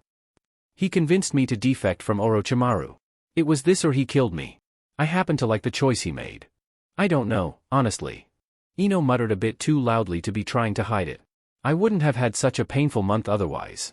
Yes, but instead you'd be sitting around, trying to get your lazy-ass teammates to train instead of learning to be a not-so-useless waste of. Kin shot back with a smirk beneath her mask even as Ino flushed slightly. I am not a useless wannabe kunoichi. Ino hissed out as she started to glare at Kin around Naruto. Now you're at least moderately useful, in certain situations. Kin agreed while still smirking. Oh, you bitch. Ino huffed without any real anger. Yes, bimbo? Kin offered back without skipping a beat. You're so finding a better codename for me. Ino whined lightly. Naruto, do I even want to know what they're talking about? Irika asked cautiously as he glanced back at the boy. Probably not. Naruto admitted with a shrug. Honestly, they're scarier than Sakura-chan is now. Ino's even gotten so far as to calling me Naruto-kun. The way he said the suffix with absolute horror made Irika's lips twitch slightly, while Ino merely scowled back at the boy she was holding so firmly onto. Oh, I see. Decided to take over Sasuke's spot as the young heartthrob? That's not even funny, Irika-sensei. Naruto scowled slightly at the man. Someone who's so out of shape shouldn't try to poke fun at people. Out of shape? Irika huffed lightly as he half glowered back at Naruto. I am still in prime condition, thank you very much. Sure you are, old man, sure you are. Naruto smiled, pleasantly back at Irika. Forget I ever said anything at all. Humph, old man? Irika narrowed his eyes at Naruto. Oh, one good showing and you think you can take me, huh? Who was the one who rescued whom last time? Naruto asked, his face turning into an innocently mischievous smile. Who was the one who kept taking kunai and shuriken in the back for whom? Irika countered in a deadpan. Humph, no lame throws like that could hit me now. Naruto declared firmly as he crossed his arms about his chest, inadvertently pulling the girls even closer against him. As soon as he realized it, he immediately blushed, dropping his arms back to his sides. Of course not, Naruto, of course not. Irika quickly raised his hands with a quiet smile. I'm awesome like that now. Naruto snapped back, huffing slightly back at him. You think we should tell him? Ino asked curiously as she glanced over at Kin. Where would the fun be in that? Kin answered back with smug smirk. You shouldn't get cocky, Naruto, just because you've done well in these exams. Irika's voice turned into a lecture. The ninja world isn't exams and sparring matches. I know that. Naruto huffed a bit as he glared back up at his academy instructor. You think you know that, Naruto? Irika slowly shook his head, his eyes growing distant. But this life is harder than you think. I told you I know that. Naruto grunted softly and glared back at Irika. If you went through even a bit of what I did. Naruto, I'm a chunin, I know you think you know. I know. Naruto shouted out the words, drawing everyone's attention, and a flush rising up his cheeks before glaring back at Irika. I'm not the same kid I used to be. I'm a ninja now. Do you, Naruto? Do you really? Irika turned his head and quietly gestured towards the memorial. Because that's what it means to be a ninja. Putting your life on the line, not for your dreams, not for your wants, not for yourself, but for your duty to your village. That is what it means to be a ninja. Naruto glared back up at him. And I'm not going to let that stop me. I'll show you, and everyone else how awesome I can be, and I'll use that to protect everyone. Irika looked at him for a long moment, before finally smiling, and nodding his head quietly as he reached down and ruffled Naruto's hair, not saying another word. Chapter 17. Temari shifted, restlessly as she leaned against the frame of the window and stared out, listlessly through the glass, still dressed in the damp outfit she'd worn to the funeral. Going to stand around, moping all day, sunshine? She stiffened at the words, before slowly turning her head to glare at the amused-looking Jiraiya standing behind her. Shouldn't you be off doing something perverted? Probably. He agreed as he cheerfully nodded his head. But I already got my peeping in. There was a pause as he suddenly grimaced. At least until the old farts came and ruined it. There's actually someone older than you in this village? The sarcasm dripped off of Tamari's voice as she glared back at the man. Funny. Jiraiya rolled his eyes before eyeing her critically. You going to be wearing those drab clothes all day? As I don't have anything else to wear, and I'm not going to parade around naked for you perverts, I don't really have a choice. She snapped back with a hiss. You do know that Anko left you regular clothes too, right? Jiraiya pointed towards a bag resting next to Naruto's closet. Temari stared back at Jiraiya for a moment, before grunting sourly as she walked over to the bag and crouched down to examine it. It's just a bunch of fishnet and a miniskirt, isn't it? Please, Anko likes being distinctive. Jiraiya waved his hand dismissively, before grinning back at her. I'm betting on crop top and the smallest pair of shorts she could find. She froze at that, almost pushing the bag away like it had suddenly grown legs and eyes. Very slowly, with an even greater trepidation, she opened the bag up and looked inside. What she saw immediately made her release a massive sigh of relief as she allowed a slight smile to curl onto her lips. Well, thankfully she does have some taste. No crop top and small little shorts? He pouted, visibly, and shook his head. Well, that's just not fair. Says the pervert. Temari grunted out as she gathered up the bag and walked towards the bathroom. Says the super pervert. Jiraiya quickly corrected with a smirk and a waggle of his eyebrows. Where are you going? Like I'm going to give you a free show. She snapped back as she opened the door up and firmly slammed it shut behind her. Already seen it all, girly. Jiraiya answered back without even skipping a beat. And you aren't seeing it anymore. Her voice was muffled by the door, but the glare was still audible in it. Ah, but I can do it whenever I really want to, I just need to close my eyes, and... There was a strangled sound of something between disgust and rage behind the door as he could hear the sound of clothes hitting against the door. Really, now that's hardly a mature way to respond. Like you're someone to lecture anyone about maturity. Temari's muffled voice could be heard again. I'm an absolute paragon of maturity. Jiraiya huffed back in response, before smirking at her. I'm simply mature enough to not care. There was another of those strangled sounds, and more clothing hit the door. We'll stop and pick you up some more clothing when we head out tomorrow, so you'll have enough for the trip. Jiraiya continued once he was sure she didn't have another comeback ready to go. Trip? There was a note of confusion in her voice. What trip?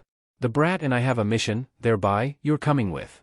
He paused for a moment, tapping his chin thoughtfully before he continued. And the bitch too, can't forget about her. A mission, already? Temari's voice was half strangled, as no small amount of panic set in. But I don't have any gear. I don't even have a fan anymore. We'll pick up any gear you're missing on our way out? As for the fan? Well, we'll talk about that when you get out. There was a strange note to Jiraiya's voice as it filtered through the door, one that Temari couldn't quite place. Fine. It was several minutes later that Temari finally stepped back out of the bathroom. She glared back at Jiraiya, adjusting the muted red sash that stood in stark contrast to the warm gray, trimmed in a light, dull lavender off-the-shoulder, yukata-like top. Beneath it a black, shoulderless top rose most of the way up her throat. A glimpse of a skirt, black as well, and matching, tight shorts could be seen across her thighs, with black guards on her calves and forearms. Forgetting something? Jiraiya smirked softly as he pointed towards her neck. Glaring at him, she let out a hissing breath, before nonetheless reached back into the bag and pulled out the collar with its leaf insignia inscribed plate and tightened it snugly into place. There, happy? You really want to find out what people here will do to you without that collar on, girlie? Jiraiya shook his head and suddenly regarded her with an inscrutable look before sighing as he shook his head. So, how useless are you without a fan? Temari flushed, brightly as she glared back at the man. I'm not useless.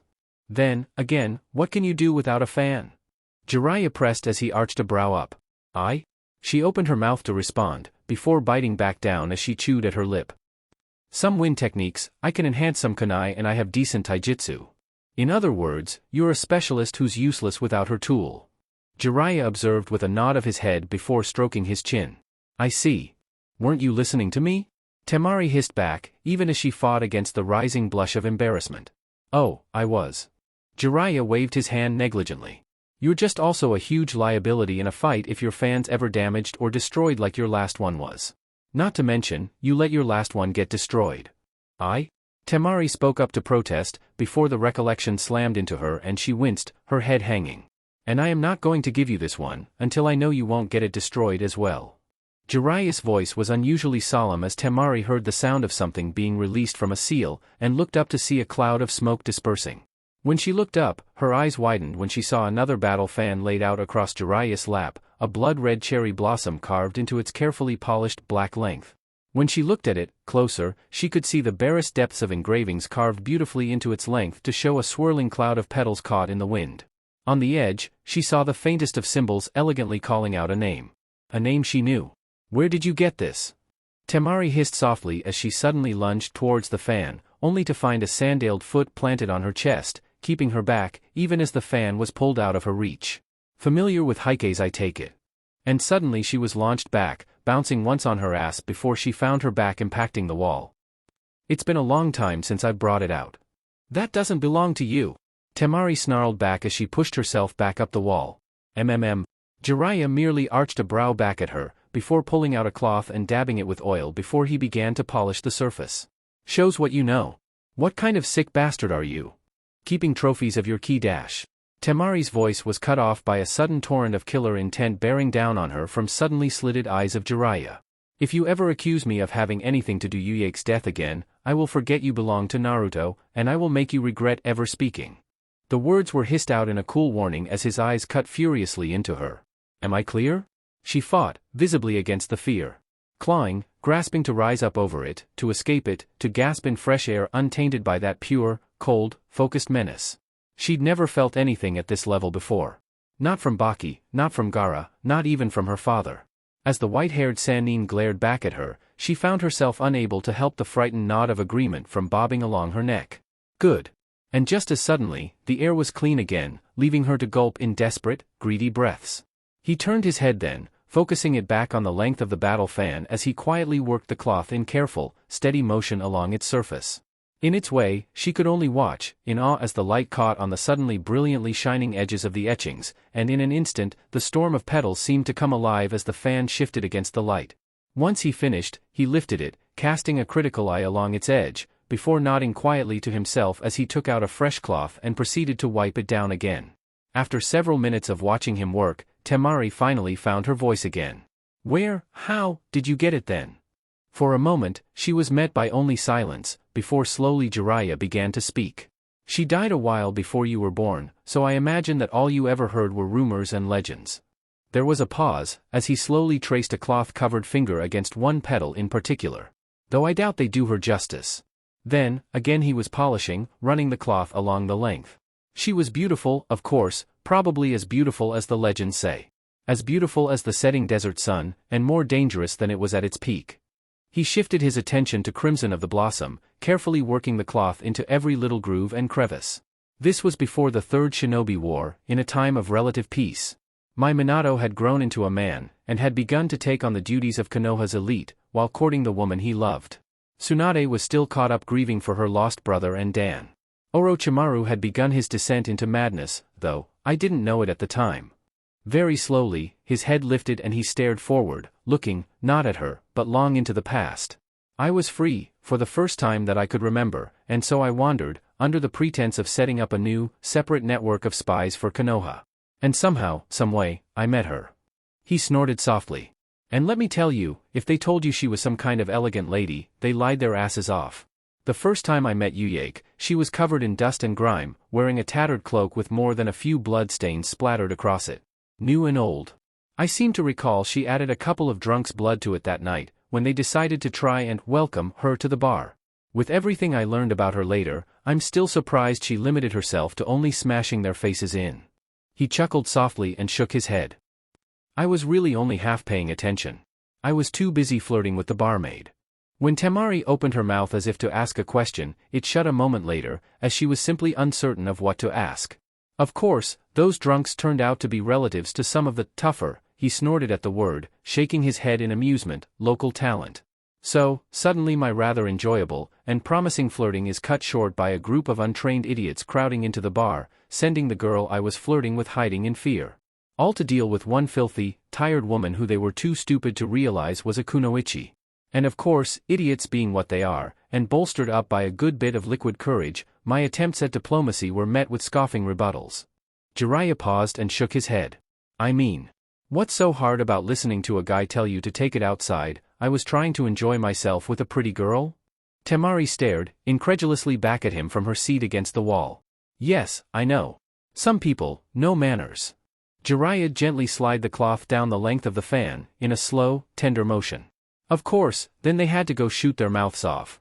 That made me a little irritated. The fact that they threw bottles at me, with good sake still in them I might add, only made things more than a little exasperated. Apparently Yuek felt the same way. There was a pause as he again looked out into the distance. I think we might have been a bit exuberant about making our displeasure known. I still had a bit of a temper back then, and Yuek wasn't much better. In the end, the bar wasn't exactly standing, and we were getting some pretty upset looks by owners. And what, you bonded over it? No small amount of sarcasm found its way into Temari's voice as she finally found herself speaking. Actually, we bonded over being run out of town. Jiraiya corrected with a slight curving smile on his lips. We started yelling at one another first, blaming each other for the mess. He paused a moment as he shook his head ruefully. That woman would never admit unleashing Heikes in the middle of the bar was what really destroyed it. It was hardly my fault that those idiots kept getting thrown into the bar. But, there we were, yelling at each other at the top of our lungs, when the city watch showed up, along with the local daimyo's guard. We probably could have explained things and gotten everything cleared up, but we were a bit occupied with yelling at each other. Finally, they apparently lost their patience, and the respective captains decided to get our attention. By grabbing us. I'm really not sure if I decked the captain of the watch or the guard, but... Again, Temari was speechless for a moment, as she stared at the man, jaw hanging open. Yes, I know, not exactly the smartest thing we could have done. Of course we quickly realized this and we finally realized now was the time to actually act like ninja. You ran. Temari translated. Like the wind. Jiraiya agreed with a nod of his head and a smirk on his lips before he carefully shifted the fan over and began to go to work on its other side. In completely opposite directions. But somehow we both ended up going to the same town, and the exact same bar. I was there first of course, and I was already working my way into a bit of company, when of course, she showed up, telling me I owed her a drink. Naturally, I didn't particularly react to that well, and of course the bar wench took this as that I was off limits. I, of course, noticed this fairly quickly, and pointed that now she owed me for the 2 attempts to find myself a partner for the night. I'm sure she was absolutely thrilled about that. Temari's observation was again dripping with sarcasm. She called me a pervert, and to shut up and buy her a drink already. Jiraiya smirked softly at the memory. One drink led to another then another, we eventually ended up in the onsen and I found out that underneath all that dirt, grime and sarcasm, well, I don't need to know. Temari stated quickly, her face suddenly coloring brightly. I really don't need to know. Shame, she went at it like a mink. Jiraiya chuckled softly as he shook his head, carefully continued to ever so gently rub the oil into the fan. After that, well, for some reason, I decided to stick with her for a bit.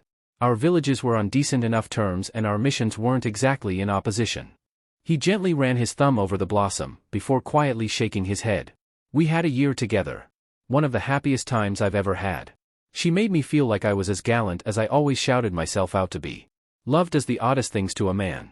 There was a silence in the air, as she could feel the invisible tension building as he continued to carefully trace that crimson blossom. She watched him, as he silently seemed to be building the strength to continue, to finish the tale. An ending she knew all too well. Then the 3rd Kazekage vanished. Suna panicked, searching everywhere, invading territories, and steadily escalating skirmishes. Mist took offense to one particular incident where some daimyo's cousin was killed, so they decided there was a need for retribution.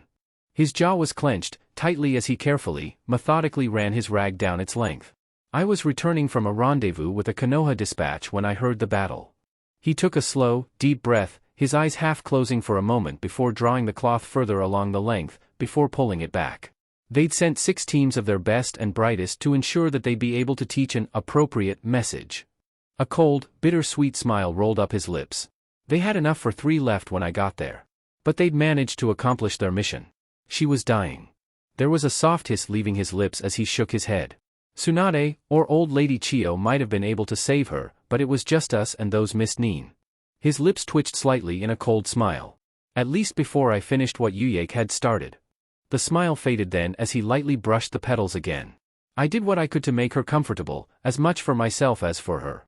He paused a moment, and for a moment, Temari saw a flood of emotion flashing across his eyes that she couldn't even begin to comprehend. I was there with her until the end. She gave Heikes to me, and I buried her beneath a cherry tree before I strung up the bodies of the team from its branches.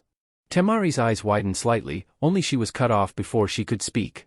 I then killed every single mist Neen deployed outside of their own borders.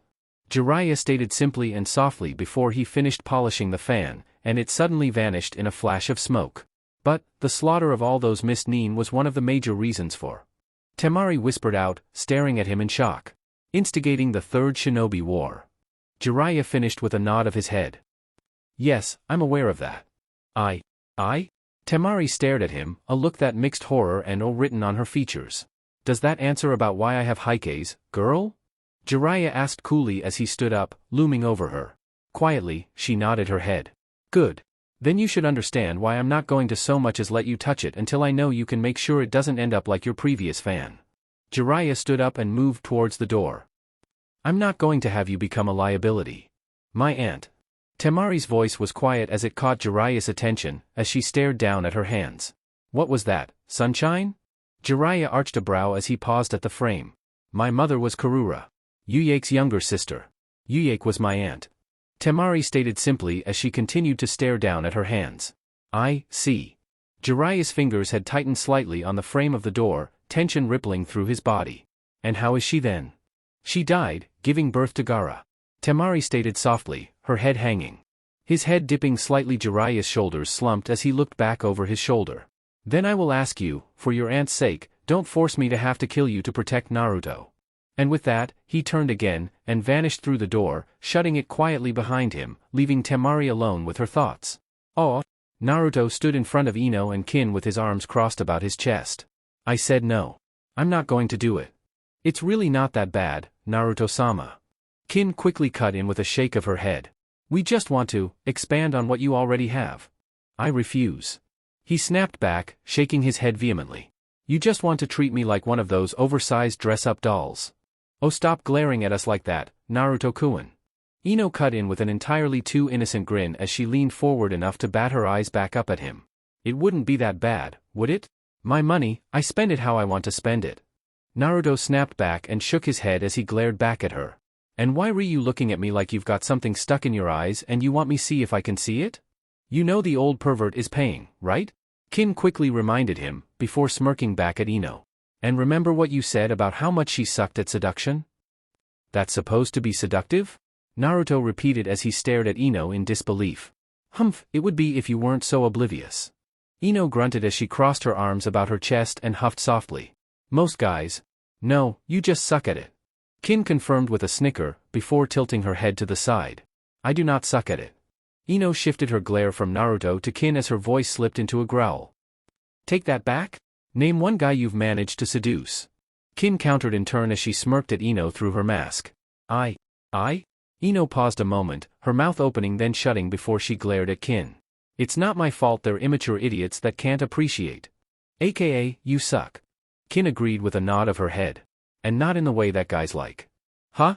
Naruto blinked a bit as he looked from Kin to Ino and then back again. Well, if you want to know, I'll be happy to show you, Naruto-sama. Kin reached up, pulling down her mask to slowly run her tongue over her lips. I'm sure you'd find it very stimulating.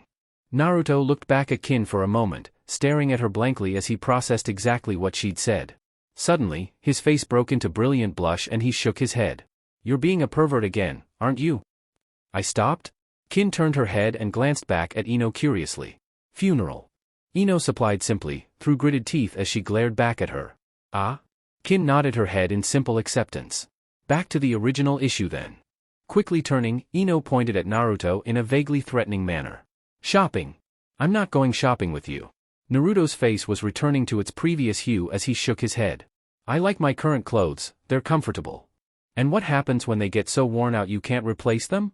Ino pointed out with a grin. Or when ANBU lady decides to cut them off you again. Kin agreed with a slightly distant look. Leaving you all. Wait, she cut off his clothes? Ino's eyes widened, as she was caught between outrage and delight. Did you get pictures? They wouldn't let me.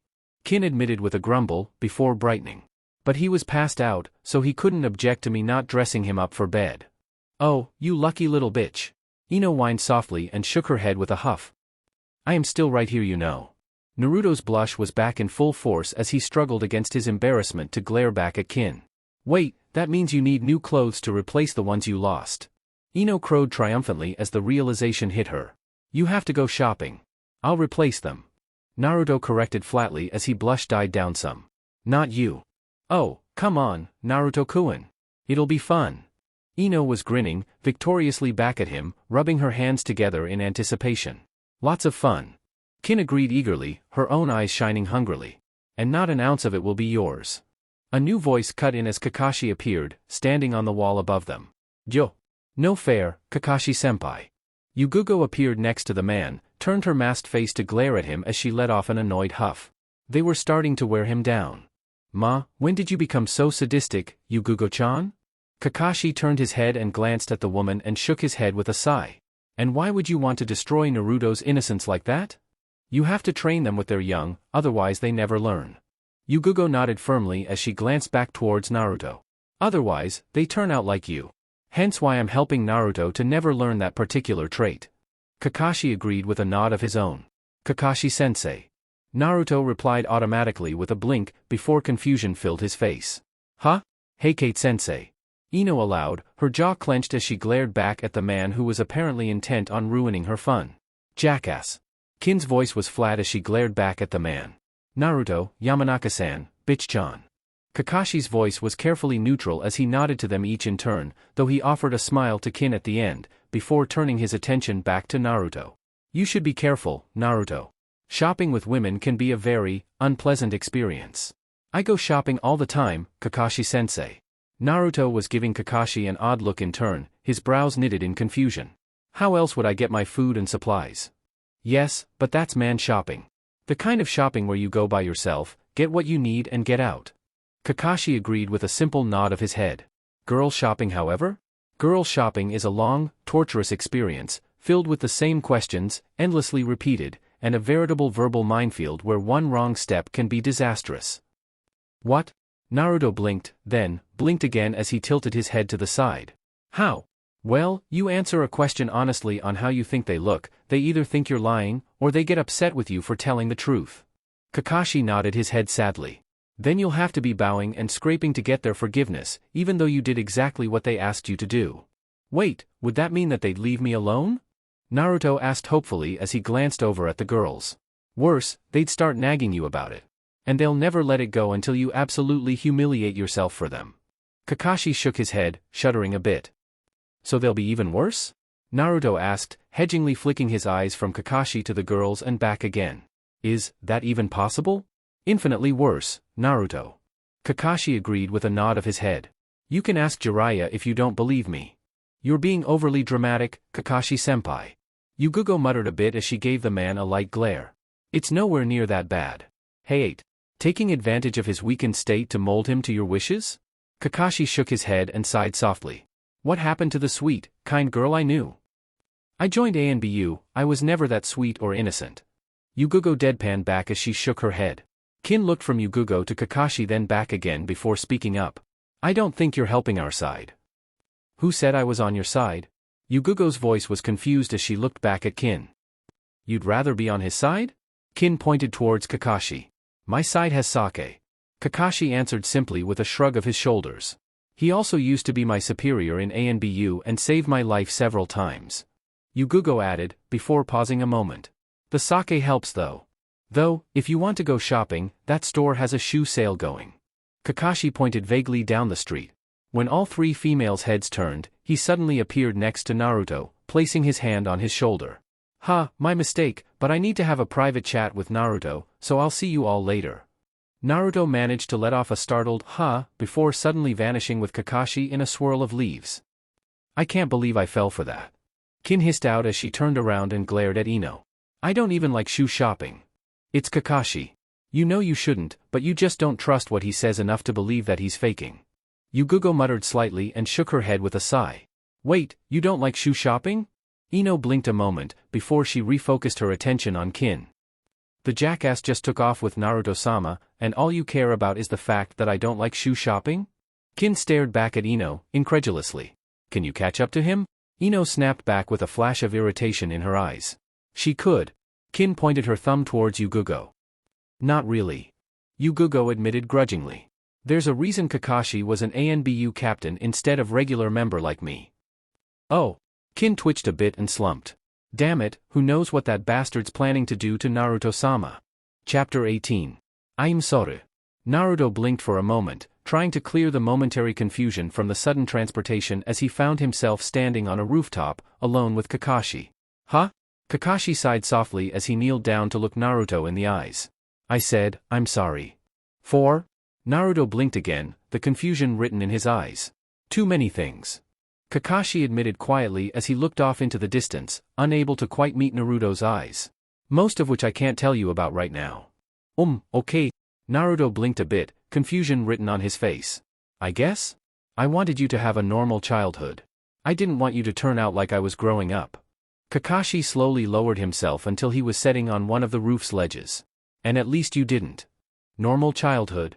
Naruto stared back at Kakashi as a bit of heat entered his eyes. I never had anything like a normal childhood. Normal childhoods don't involve people always glaring at you, not having a family, or anyone to rely on. I don't really know much about how a normal childhood is. Kakashi admitted quietly as he stared off into the distance. When I was your age. Are you familiar with who Itachi Uchiha is? Naruto flinched lightly and slowly, reluctantly nodded his head. Yeah. Sasuke's brother. The one that? Indeed. Kakashi nodded his head quietly. I was a lot like he was. I became a ninja at an age before you even went to the academy. I never really had a childhood, I didn't even understand what I was missing. Not until it was too late at least. What I mean? Naruto blinked again, staring back at Kakashi. And what's it got to do with you saying you're sorry? Sorry. Kakashi waved his hand lightly as he shook his head. Not exactly the easiest thing to explain. I just don't want you to be a weapon, or a tool, Naruto. Not like I was, not like Itachi was. I want you to be you. I am me. Naruto blinked a bit, before he frowned slightly as a memory rose up. You mean, you don't want me to be like Haku was? Kakashi inclined his head a moment, before looking out over Konoha. I don't want you to end up worse than Haku. Worse than Haku? Naruto repeated, the confusion only growing on his face. There are certain people who wanted to see you raised to be a weapon. Kakashi answered vaguely as he stared down into the streets below. To have you raised to be even less than a tool. To be a weapon, only to be used against Konoha's enemies. Where your only purpose would have probably been to destroy. No way, I'd never be like that. Naruto hissed, his eyes narrowed into slits as the words burned vehemently past his lips. They wanted you to be that way. Kakashi answered back as he shook his head and shrugged. Sarutobi-sama was able to stop them because of Minato-sensei's wishes. But he couldn't change the hearts of his own people, and Kakashi shrugged his shoulders a bit. I knew how hard things were for you, but I didn't help you. I was too busy trying to get myself killed. Naruto blinked, opening his mouth to say something, before shutting it again as he found he had nothing really to say. I gained my reputation for a reason, Naruto. Kakashi offered in way of answer. I took a lot of risks. More than I should have. I was looking for an out, and I figured getting myself killed in some spectacular fashion while on a mission was the way to do it. It just never seemed to take. You wanted to die? Naruto spoke up, his voice quiet as he stared at Kakashi, his face written in confusion. But, why? I had a lifetime's worth of mistakes and failures by the time I was 16, Naruto. Kakashi shook his head as he turned to look at him again. I didn't want you to end up the same way. But, huh? Naruto tilted his head to the side before scowling. How's that supposed to make sense?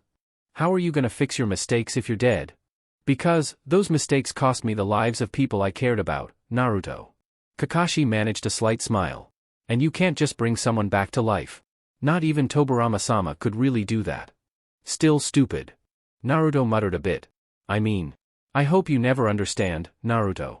Kakashi answered him back as he looked back up, staring at one face in particular on the Hokage monument. I honestly, and truly hope you never do. Ok? Naruto shifted uncertainly as he stared back at Kakashi. Then, what does all this have to do with you apologizing?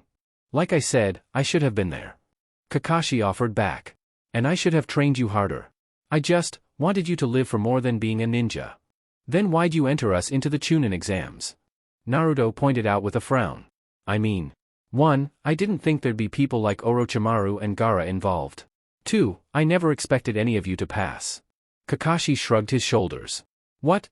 Naruto's shout echoed through the streets as he stared back at Kakashi in sheer outrage. Well, I didn't.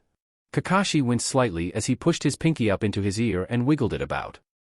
Yeah, really healthy set of lungs. Then why'd you enter us? I wanted you to see that you weren't ready. Kakashi didn't even flinch from the glare Naruto was giving him. And of course, you have to go and turn around, proving me wrong, don't you?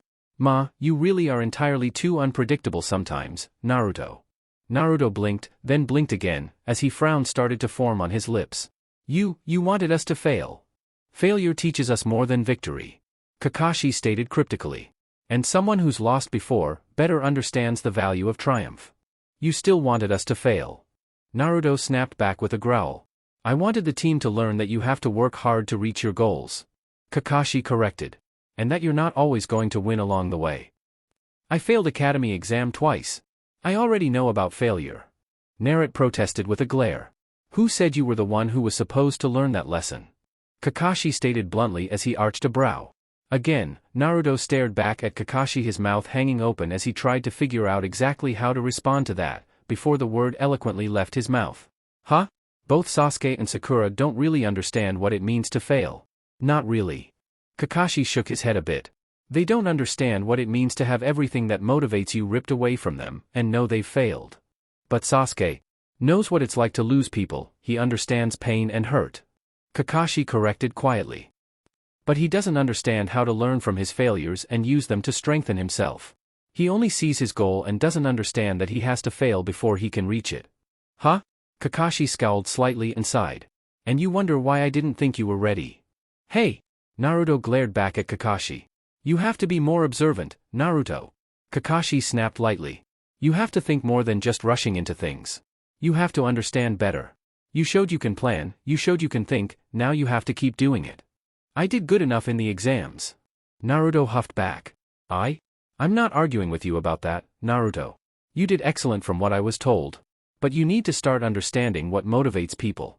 Why they do what they do. Kakashi slowly shook his head. Until you do, you're never going to reach what you want. How is that supposed to help me? Naruto's face was genuinely confused as he stared back at Kakashi. Because the why is usually more important than the what. If you understand the why, you'll have a much better chance of understanding the who, the where, the when, the what and the how. He stared at Naruto for a moment, before offering him a smile. That doesn't make sense. It will in time. But for now. Kakashi shook his head. Understanding the why means you can figure out how to anticipate what someone will do, and that lets you turn things to your advantage. As long as you can't predict what someone's going to do, they're that much more dangerous to you. But, you always say I'm the most unpredictable ninja in Konoha. Naruto pointed out with a look of confusion. Yes, you are, Naruto. Kakashi confirmed with a quiet nod of his head. And that means you have the potential to be the most dangerous. Ah. I'm just that kind of Oz dash, Naruto began to crow before Kakashi cut him off. The potential, Naruto. Only the potential. I had the potential to be Hokage myself. Kakashi corrected quietly. But I never realized that potential. Just having the potential doesn't mean anything if you can't use it. But you just said, and I clarified it. Kakashi answered back with a sudden harshness to his words. Just because people have the potential for something, doesn't mean they'll ever realize it. You have the potential to be the most dangerous? Think about what that really means. That I can be a kick-ass ninja? Naruto offered up. Or, you can be an incredible monster. Kakashi countered quietly as he looked away from the boy. No way, I'll never. Naruto declared with an angry defiance. If you hadn't seen Haku's face on the bridge, what would you have done, Naruto? Kakashi put for quietly. Naruto froze at that, his mind flashing back, remembering the rush, the fury combining with pure hunger for destruction that came with the Kyuubi power. You have potential, Naruto. Kakashi stated quietly. And potential doesn't care about good or bad. Potential doesn't care about right or wrong. Potential doesn't care about duty or honor. Potential can be used either way.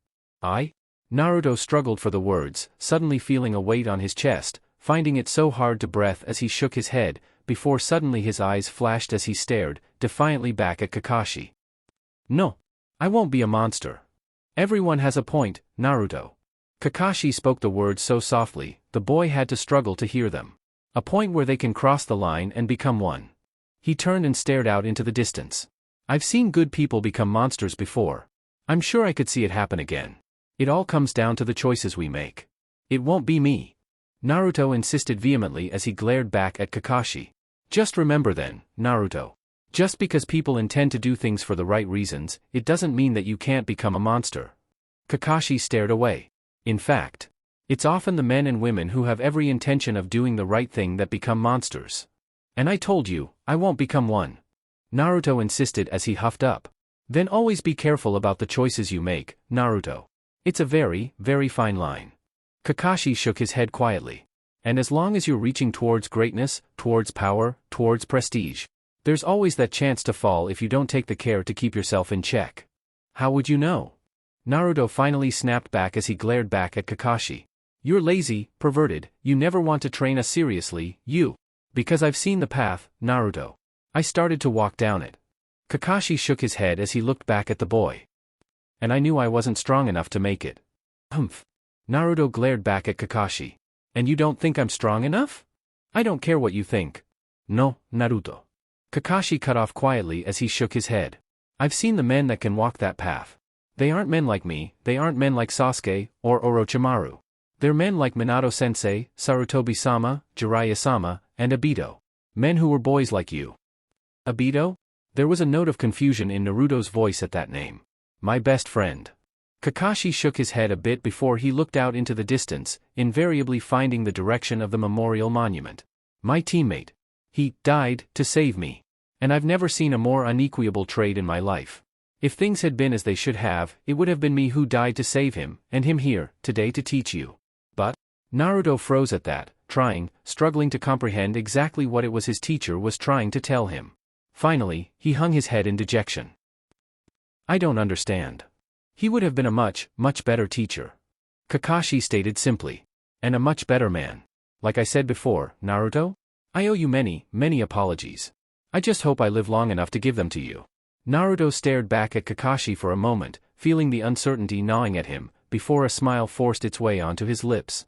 Then, I better make sure I protect you so you can, right, Kakashi-sensei?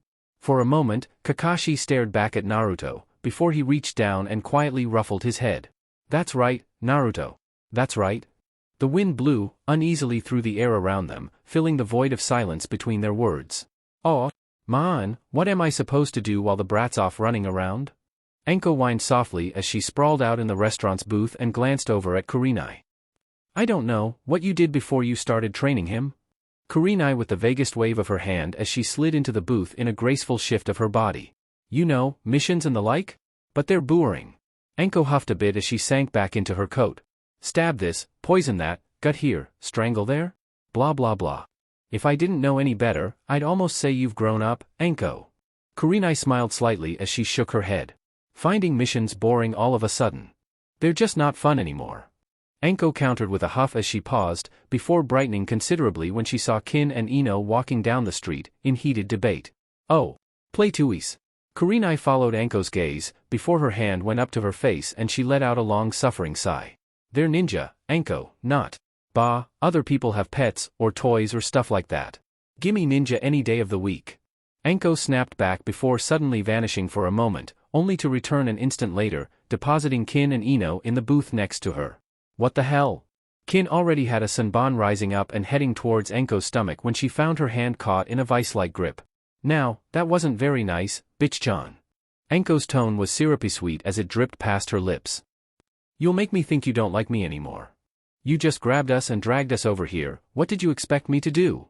Kin snapped back with a glare. Welcome you with smiles and kisses? Well, that might be nice. Enko tapped at her lower lip before shaking her head with a smirk. But nah, not when the brat's not here to mess with. You know, Enko, it's considered terribly impolite to steal someone's assignment. Yugugo's voice carried in with a huff as she appeared on the other side of the booth next to Kurenai. It's also considered impolite to join someone's meal uninvited. Kurenai cut in with a glare. Who are you again? Yugugo asked with an audibly feigned curiosity. Ino blinked slightly as she glanced at the three women. What's with Grabby Jounin dragging Jenin off without warning today? What? Who else dares? Enko half-roared as she sat up straighter in her seat. The jackass. Kin deadpanned back with a glare. Which one? There are several I can think of off the top of my head. Enko asked curiously.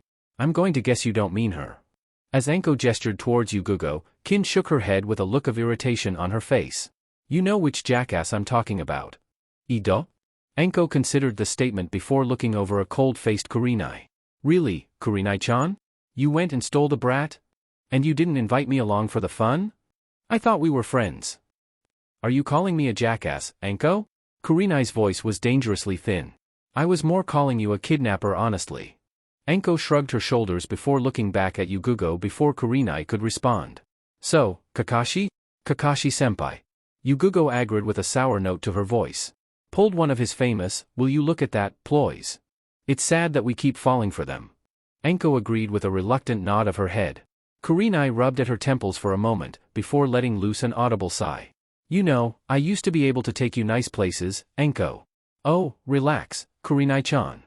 Enko waved her hand negligently. Life's short enough as it is for us, stop being so uptight. You're asking her to unsheath her stick and beat you with it, you know. Yugugo noted with a completely serious tone. Stick? Ino spoke up as she glanced, warily at Yugugo. Yes, the stick. Yugugo agreed with a sage nod of her head. Please don't tell me you're going to pull that poor excuse for a half-veiled insult. Kurenai leveled Yugugo with a look. Are they suddenly putting those ANBU masks on so tightly they're cutting off the oxygen to your brains? Enko blinked, before reaching out and clapping a hand over Ino and Kin's mouths, muffling anything they might say. No, I think it's more from the extra blood loss. Someone went and decided bandages made wonderful fashion statement and decided to wear them as a dress. A very poorly made one at that. Yugugo didn't even seem to miss a beat as she answered back. And yet, their eyes follow me, their eyes wide, their pulses quickened and their lips run dry. Kurenai's voice was smooth, almost smoky as it poured past her lips and she arched her brow. Oh, wait, I forget, you never see that as you're too busy being ignored. Why would I want all that attention, when I already have it from the only one I want? Yugugo tilted her head to the side. It's not like I find the attention I get from my man so lacking I have to look elsewhere for more. Enko's mouth hung open at that one before she turned her head in time to see the sudden light flush of crimson that colored Kurenai's cheeks. Before Kurenai could respond, Yugugo tilted her head to the side. I mean, really. It's not like Hayate is a lazy bum that I wouldn't acknowledge as being my lover. He's not afraid to spend time with me, nor does he go about making excuses as to why we're seen together. There was a pause as she lightly tilted her head to the side. Of course, it's also not like I'm so ashamed to be seen with him that I'm making excuses myself at the same time. Kurenai's blush grew slightly on her cheeks, though she remained silent before taking a slow, deep breath and releasing it as she glared back at Yugugo. Not everyone finds a need to broadcast their relationship, unlike some people who like to let everyone know. I see nothing wrong with people knowing I'm in a good, healthy relationship. Yugugo countered before glancing over at Enko and the girls. Don't you agree? Do I look suicidal to you? Enko answered back with a look of disbelief. No, not particularly. Yugugo noted blandly with a shrug of her shoulders.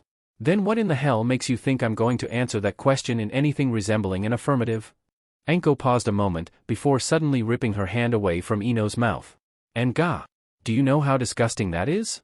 Considering how I don't even want to think about where your hands have been, yes. Ino shuddered a bit as she glanced at Yugugo.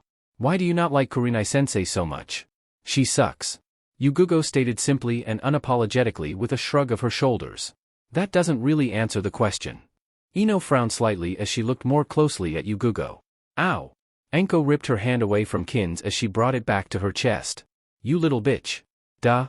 Kin made a face and shrugged before looking at Ino. And I think she answered it plenty well. She sucks, so she doesn't like her. But she doesn't really suck. Ino pointed out. I mean, she actually trains her team, and 2 of them got into the 3rd stage finals. And her Hyuga? Yugugo countered pointedly. Well, Hinata was always kind of. Ino shrugged her shoulders a bit. I mean, she couldn't even stand up to Sakura. Pinky? Kin clarified as she glanced at Ino. Damn, that is pathetic. Though, at least she had some guts. It wasn't really surprising when Hinata just forfeited. Ino shrugged her shoulders a bit. Wait, when you say forfeited, you mean before she even fought? Kin's eyebrows rose up on her forehead in disbelief. Then, I'm with ANBU, she does suck. I think you should remember your place, spoil. Kurenai hissed with a cold glare at Kin. Not used to people pointing out your flaws, I take it. Kin nodded her head and shrugged a bit as she glanced back at Yugugo. I can see why you don't like her. Well, she does have a point, generally it's preferred for spoils to do the whole scene, not heard thing. Yugugo pointed out with a shrug of her shoulders. Of course, considering your owner is a loudmouth brat who never really showed anyone respect. If he doesn't like it, he can always give me a spanking. Kin agreed with an entirely too quick nod of her head. What is it with you and spankings? Ino grumbled softly as she caught her face in her hand and slumped against the table. They're very enjoyable. Kin answered back, with a growing, lecherous grin on her lips. Feeling so entirely powerless, vulnerable, so completely controlled? It just feels so wonderfully warm and tingly. I'll take your word for it. Ino blushed brightly and shook her head. Kurenai stared back at Kin, her lips pressed into a thin line before she glared at Anko. I hate you. Me?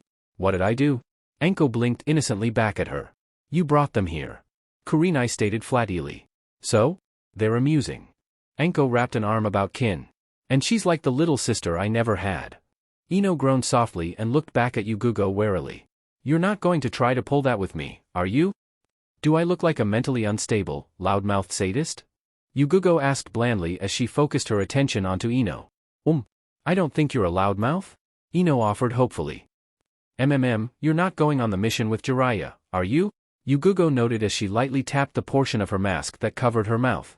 She's not? Anko perked up as she swiveled her head around to focus on Ino. What mission? Kurenai and Ino echoed, causing Ino to blush slightly while Kurenai arched a brow. Super important, hush-hush mission. Anko waved her hand dismissively as she focused on Ino. So, you're going to be here, all alone. I do have a team, remember? Ino pointed out warily as she stared uncomfortably back at Anko. A lazy one. You need some real training. Anko agreed with a nod and a growing grin on her lips. Or, do you want to really just sit around on your ass again? Ino stared back at Anko for a moment, before letting off a whimper as she hung her head. Damn it. What, afraid of a little one-on-one training with the crazy lady? Kin smirked at Ino even as she struggled to get out of Anko's hold. Worse. Ino shook her head and grumbled a bit. I think I'm going to say yes. Which means I've gone completely insane. I'm not that bad. Anko pouted back at Ino. And look at how much the brat improved. I know. Ino stated flatly before sighing softly. Maybe if I start kicking the crap out of them, Shika and Chuji will start getting off their asses. Can't you already do that?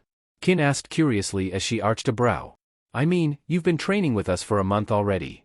Ino opened her mouth a moment to answer, before shutting it as her lips pursed thoughtfully. You know, I haven't actually sparred with them since before the exam started. Oh, I'll referee. Anko grinned wildly as she rubbed her hands together. Know where to find them? I'm sure I could find out. Ino slowly began to smile, a smile that would have looked far more at home on Anko or Kin's lips than hers. I think I better go find Asuma. Kurenai noted with a growing feeling of dread tingling down her spine. Good idea. Yugugo agreed with a nod of her head. Did you just say what I said was a good idea? Kurenai turned her head and stared at Yugugo. Yes. Yugugo agreed with a quick nod of her head. You should get your students as well. Why? Kurenai's eyes were narrowed into suspicious little slits. So they can watch? Yugugo's voice was filled with a feigned innocence as she tilted her head to the side. Why else? And so they can see how kick-ass our training methods are. Anko agreed cheerfully. And how much theirs suck in comparison. Kin offered cut in with a smirk of her own. That tea, air? I mean of course not. Anko fought down the slight bead of sweat that was aching to break out on her cheek. Kurenai stared back at her friend for a long moment, before hanging her head with a sigh. I liked it better when I was the only one who was teaching Genin and you were busy laughing at me for it. Sorry. Anko offered half-heartedly. I'm not. Yugugo countered before catching the stares sent her way. What, does this really surprise you? No, not really. Kurenai admitted with a sigh. Let's just get this over with already. And with that she stood up and started to quietly stalk towards the door, with the others following behind her. Chapter 19. It's completely and utterly not fair. Jiraiya groaned softly as he rubbed at his temples a moment before turning and sending a look at Kin. Will you stop that already? It's hardly my fault that they decided to wait a day for that sparring match. It's still not fair. Kin was almost pouting as she fiddled with the hem of her jacket. I wanted to see the bimbo show that she can actually do something for a change. I can tell this is going to be so much fun. Temari grimaced a bit and shook her head as she glanced over at a perturbed-looking Naruto. You going to be silent the whole trip? Huh? Oh, just thinking about stuff. Naruto blinked a bit as he glanced back at Temari. You talking to me now, sunshine? You're not going to let that go, are you? Temari grumbled softly as she adjusted the outer layer of her clothing. Can't you at least just call me Temari? I can, but I like Sunshine better. Naruto grinned slightly as he looked back at her, before bringing his hands up to catch the back of his neck, pulling the hem of his jacket up slightly. So, this mean you're over the whole, thing? Temari stared back at him for a moment, confusion written over her face, before freezing slightly. You mean the fact that you're like Gaara? Naruto quickly cut in as he glanced around, suddenly appearing more than a little self-conscious. Not really. She admitted quietly as she watched him, warily out of the corner of her eye, unconsciously shifting slightly away. I mean. Oh, grow up. Kin snapped irritably as she half glared back at Temari. He acts nothing like that psycho. I mean he's all warm and tasty and hard in all the right places, and mmmmm. Is there anything in your mind that isn't an absolute cesspool? Temari turned her head and glared back at Kin as her emerald eyes flashed dangerously. A few things. Kin admitted with a shrug of her shoulders. But in all honesty, I'm really not sure what they are anymore. Fantastic.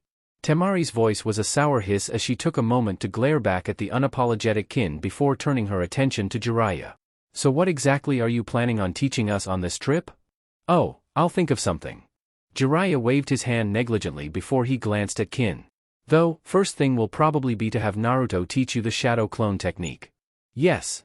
Kin grinned happily and quickly nodded her head. All the more chance to overwhelm him.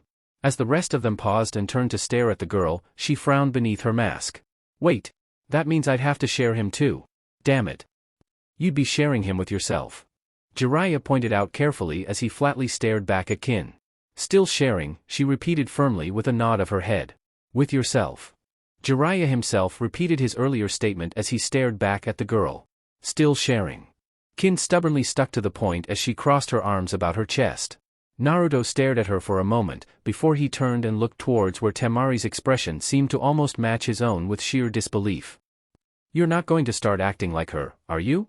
I really don't think I could handle another one. How many times do I have to tell you no? Temari twisted a bit as she crossed her arms about her chest and glared back at the boy.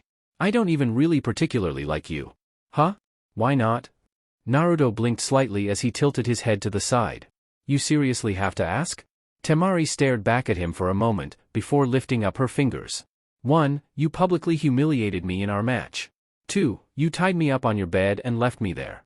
3. You took me as a piece of property. 4. Even if all those other things weren't true, I'd have to actually know you before I could even think about saying I liked you. Oh. Naruto blinked slightly, his head hanging a bit. Sorry? No you're not. Kin chimed in with a grin on her lips. About the whole spoil thing. Naruto quickly corrected as he sent a glare back at Kin. Ah, yes. Kin nodded her head as her lips twisted sourly, then her thumb rose up, jerking towards Jiraiya. That was probably his idea, you know. Nope, that was entirely Sensei's idea. Jiraiya shrugged his shoulders and grinned back at them. Who do you think encouraged me all those years ago? I don't need to hear this. Temari muttered audibly as she hung her head.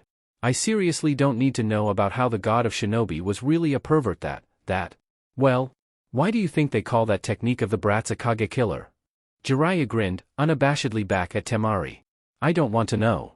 Temari muttered softly as she continued to glare back at Jiraiya. Sure you don't. Jiraiya agreed with that same eye-twinkling grin on his lips.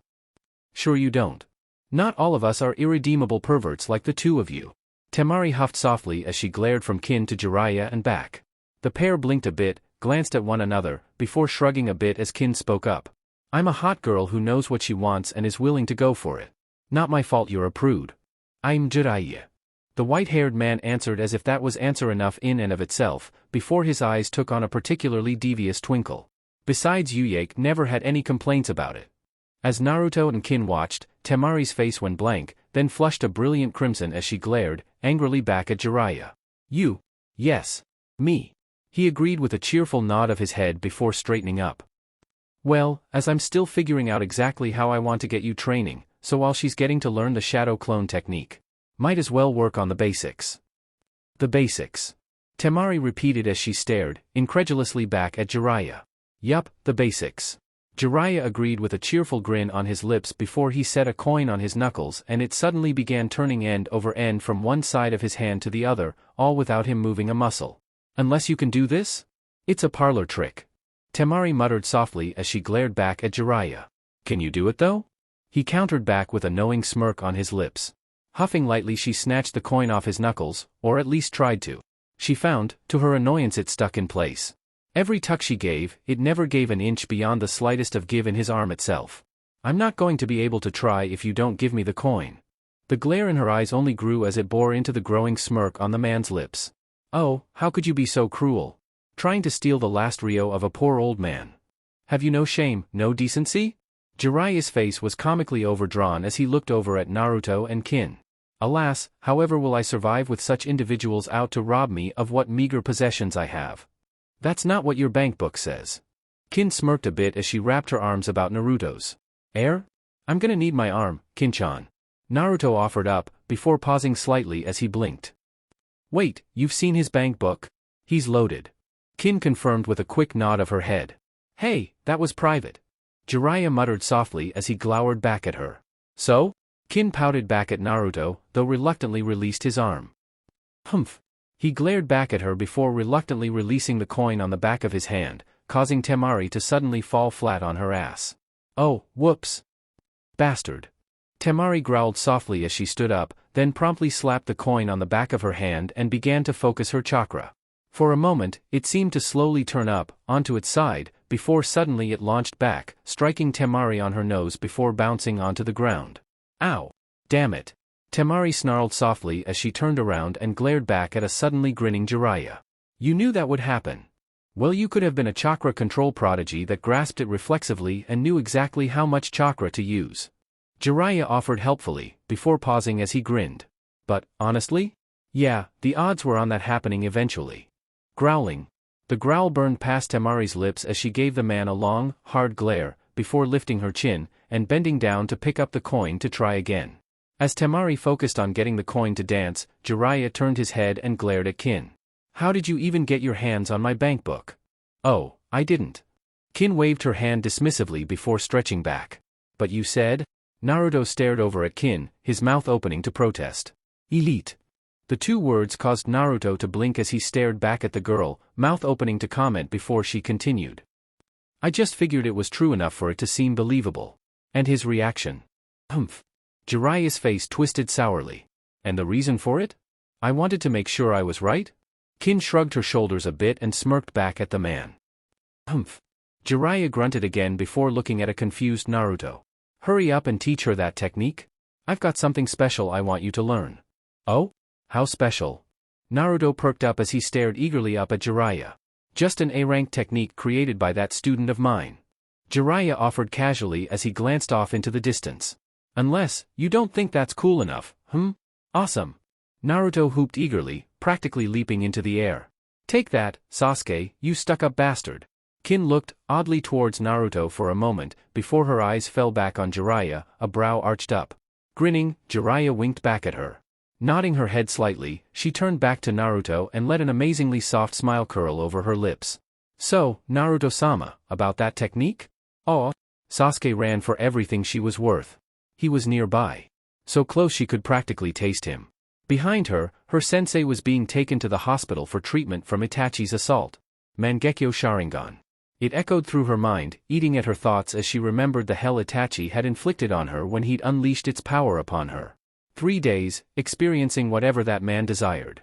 Whatever it had been, Kakashi had barely been able to move. A part of her mind hissed to her that she wasn't ready for this.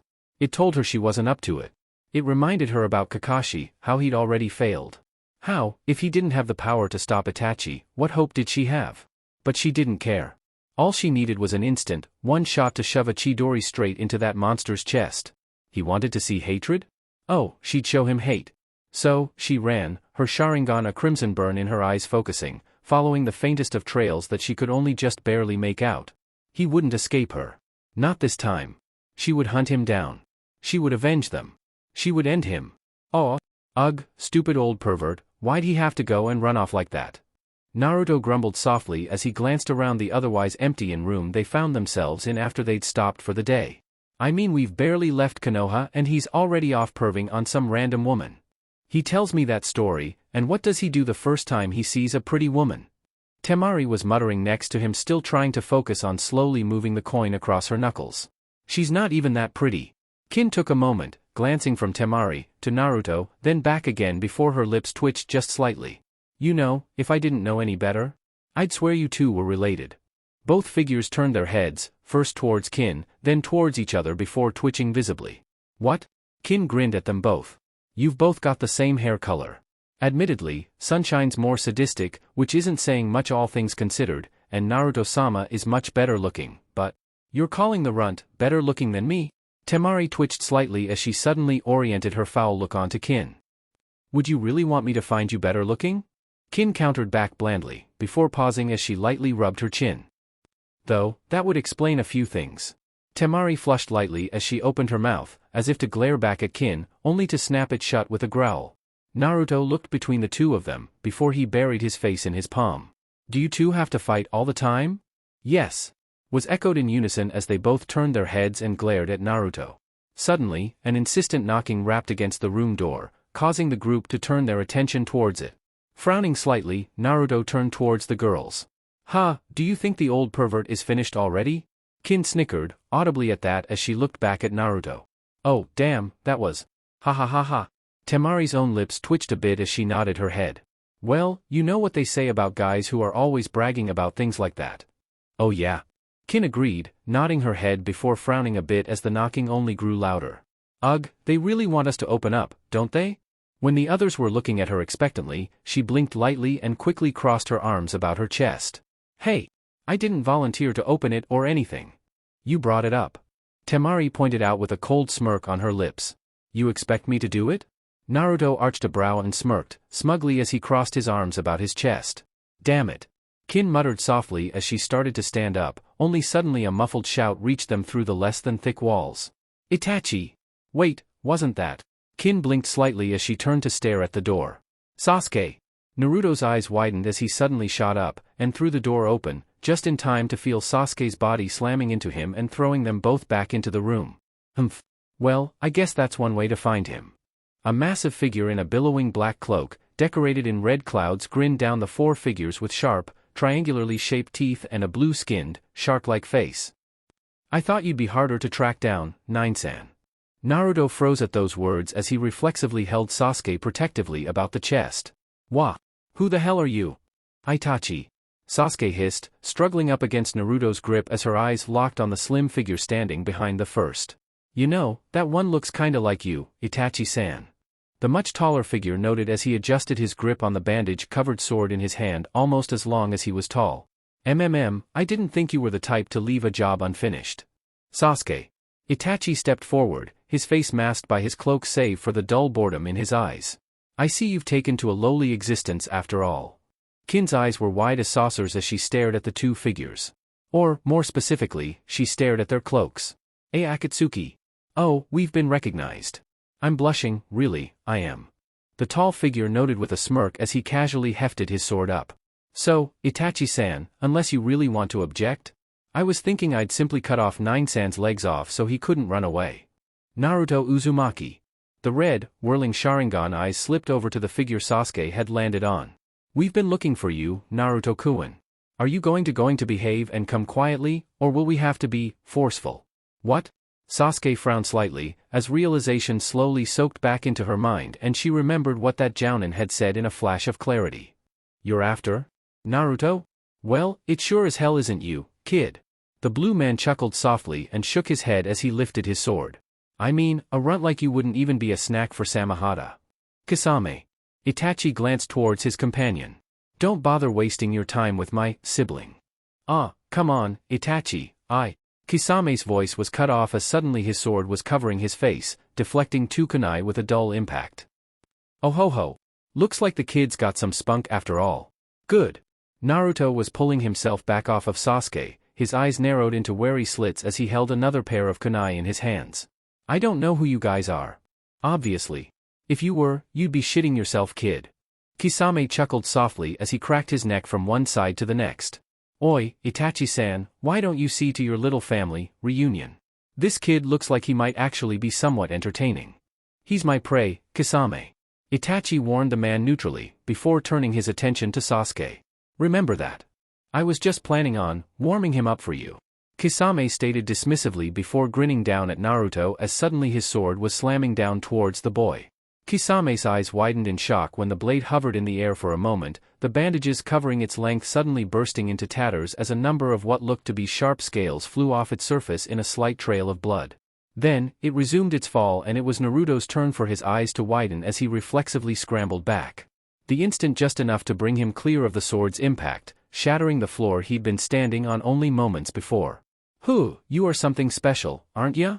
Kisame grinned as he slowly pulled his sword back and lightly examined where the scales were already regrowing themselves. There aren't many out there that can cut Samehada, even a scratch like this. Suddenly, Naruto's hand swiped down, and two rents tore up in the floor towards the sword, and again, there was a moment of bandages flying with thin streams of blood and scales, only for the blow to suddenly dissipate entirely as the chakra behind it seemed to vanish the instant after it struck the sword.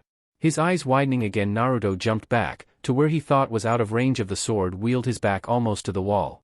"What the hell? Heh, feisty little kid, aren't you?" Kisame chuckled softly as he pulled the sword out of the floor and hefted it up again as the damaged scales healed themselves before their eyes. "But, I have to say, I'm impressed. Not even little Zabuza could have done that much damage to Samehada at your age." Naruto froze at that, staring back at Kisame with wide, worried eyes. Kin was staring at the figures on the side, her own eyes wide, her hands trembling on Sanban. Temari shrank back against the wall, wishing she had something, anything to defend herself with. Sasuke, however, only had eyes for Itachi, ignoring the events only a few scant feet from her as she immediately launched herself back at Itachi. Only to bite back a scream as her brother contemptuously struck her down with an open-handed smack. It wasn't taijutsu. There was no refinement to it, no elegance, no tight control with endless possibility. No, it was simply a fast, powerful, contemptuous blow that caught her on the side of her head and sent her flying into the wall with a heavy smack. Biting back the pain, she pushed herself up to her feet, her back sliding up the wall as she kept her eyes glaring back at Itachi.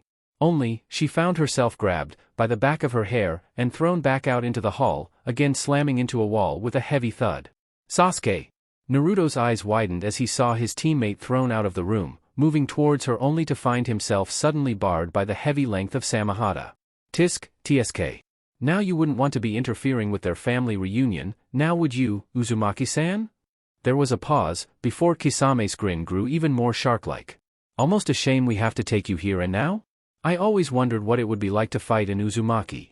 Naruto didn't have a chance to really answer as he immediately began to throw kunai after kunai towards Kisame, each one almost neglectfully blocked by a twist of Samehada's hilt. Smirking softly, the blue-skinned man chuckled a bit. "Oh, come on, surely you can do better than that. I'm starting to get a bit disappointed. You're not a one-trick pony, are you?" There was a pause as Naruto glanced around the room, before looking back at the grinning man and biting back a growl as he flipped his kunai into a reverse grip. "No way I'm gonna come with a guy who looks like he should be sashimi." Kisame's right eye twitched slightly before he cracked his neck to the right. "Oh, you just had to bring in the sashimi, didn't you?" Naruto only had time to blink as Kisame flashed through a series of signs, before his cheeks bulged out, then he suddenly released a massive torrent of water that smashed into Naruto, blasting him, and the wall behind him away. After a moment, he snapped his mouth shut again, cutting off the torrent, before he slung Samehada over his shoulder once more. Damned annoying little brat. Temari and Kin sat frozen in disbelief and fear as Kisame proceeded to jump out of the hole he'd just made, dropping down onto the wet ground with a grunt of annoyance, only to immediately set a swarm of kunai launched at his position. The slight frown that had curled over his lips melted away as he slowly looked around. He was surrounded by clones of the boy. The street, buildings, signs, anything that could support the weight was covered by a clone. For a moment, Kisame's face fell forward, a slight, gurgling sound almost whispering through the air, before his head suddenly flew back, and his eyes gleamed as his laughter echoed through the air. "Now that's more what I'm talking about." Suddenly, he swung Samehada about, destroying a trio of clones in a splash of blood then smoke before the figures could even react. "Come on, Nine-san. Show me what you've got." He slammed through signs in one hand, catching a series of kunai with Samehada in the other before he slammed his hand into the ground. Immediately, a shark erupted from the water covering the street, arching through the air as it tore through a group of Naruto clones on a ledge, before smashing down into another one, erupting into a light wave of water that sent even more flying. Grinning viciously, he twisted his sword about, and suddenly another group of Naruto disappeared into a spray of blood and smoke.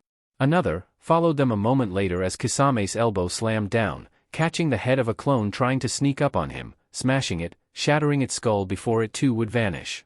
Every time Naruto came even somewhat close enough to bring his techniques or weapons to strike at Kisame, Samehada would be there, blocking him, destroying his clones, or creating an opening for Kisame to bring his free arm into play.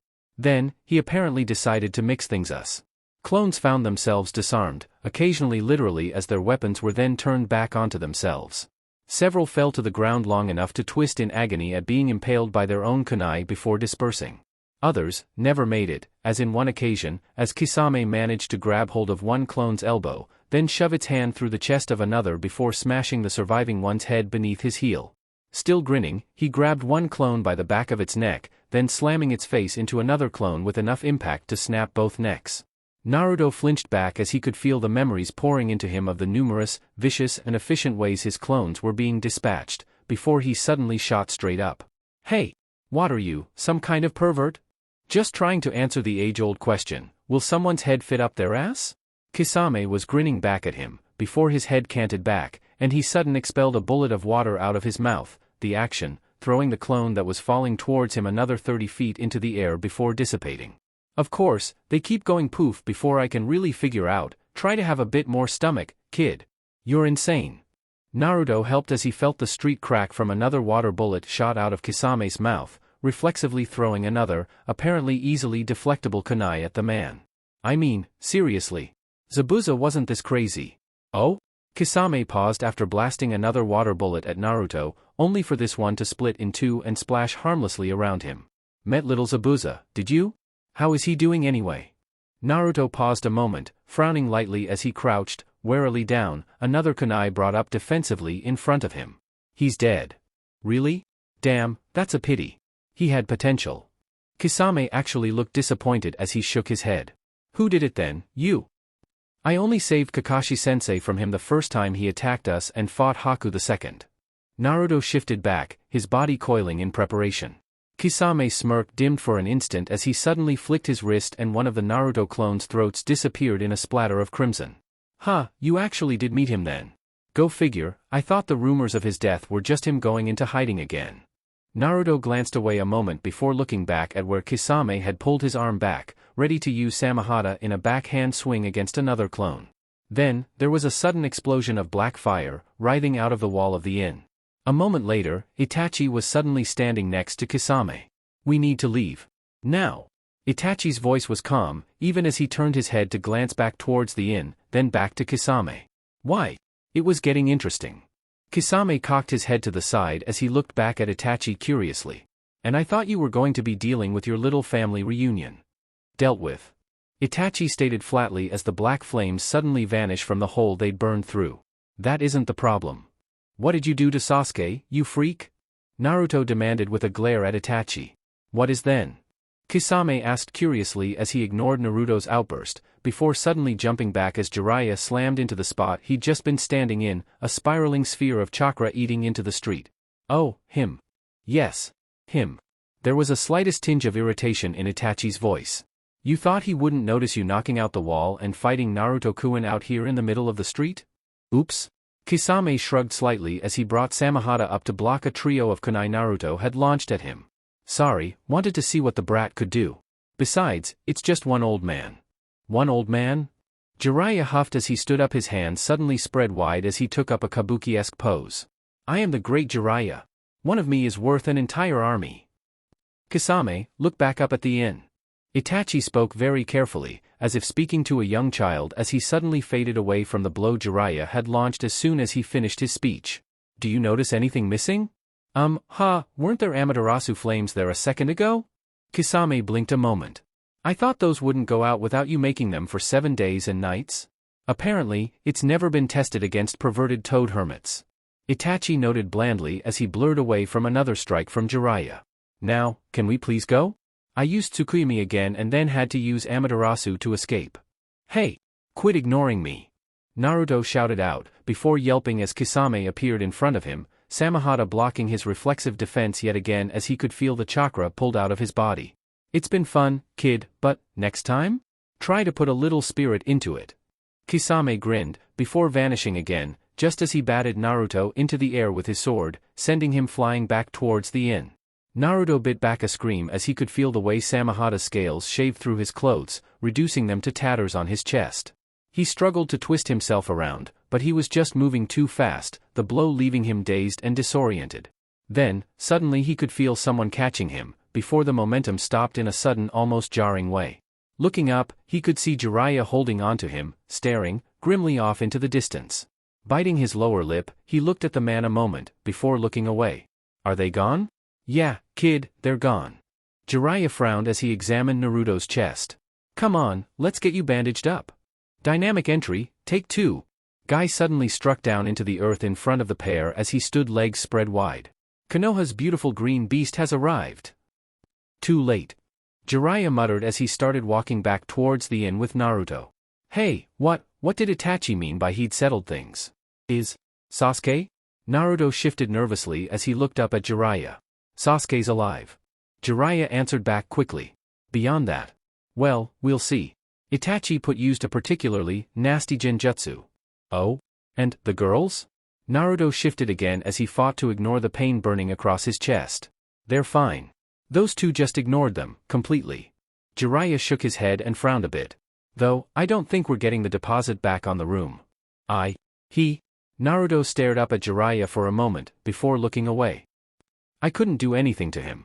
He treated me like I wasn't even out of the academy. That's the level you're going to have to reach in order to survive, kid. Jiraiya glanced towards the way the two missing nin had vanished. To be able to beat ninja strong enough to be a Kage. But Orochimaru, Sasuke and I managed to. Naruto began to protest as he looked away. Your little encounter in the training ground, right? Jiraiya shook his head and looked away. He was testing Sasuke, Naruto. That's all. Just testing. Naruto stared at Jiraiya for a moment, before realization slowly seeped in and his lips pulled down into a frown. Chapter 20. There was a silence hanging in the air as Naruto was laid out on the bed by Jiraiya before the middle-aged man turned his attention towards the staring girls. Are you two just going to stand there or are you going to do something useful like finding some bandages for the brat? Jolting slightly, Temari frowned then nodded her head as she quickly turned and darted out of the room. Kin, however, seemed frozen, staring from Naruto to the gaping hole in the wall. Frowning at her inaction, Jiraiya let a slight trickle of killer intent leak into the air as he spoke. Something you want to say, girl? That was Akatsuki. Kin declared, her eyes swollen wide with disbelief. How the hell do you know about them? Jiraiya demanded as he focused his attention onto the girl. We originally were told to just do whatever they asked. Kin shuddered slightly. Of course, he always put it as we could not cooperate but they'd probably kill us in that case. Then, suddenly, one day he was unbelievably angry and told us that if we ever saw any of those cloaks, we were to run and if we couldn't, we'd best kill ourselves. Jiraiya snorted softly and shook his head. Like they'd let you. What else did he tell you? Nothing. Kin responded quickly, before shifting slightly. But, the rumors. What rumors?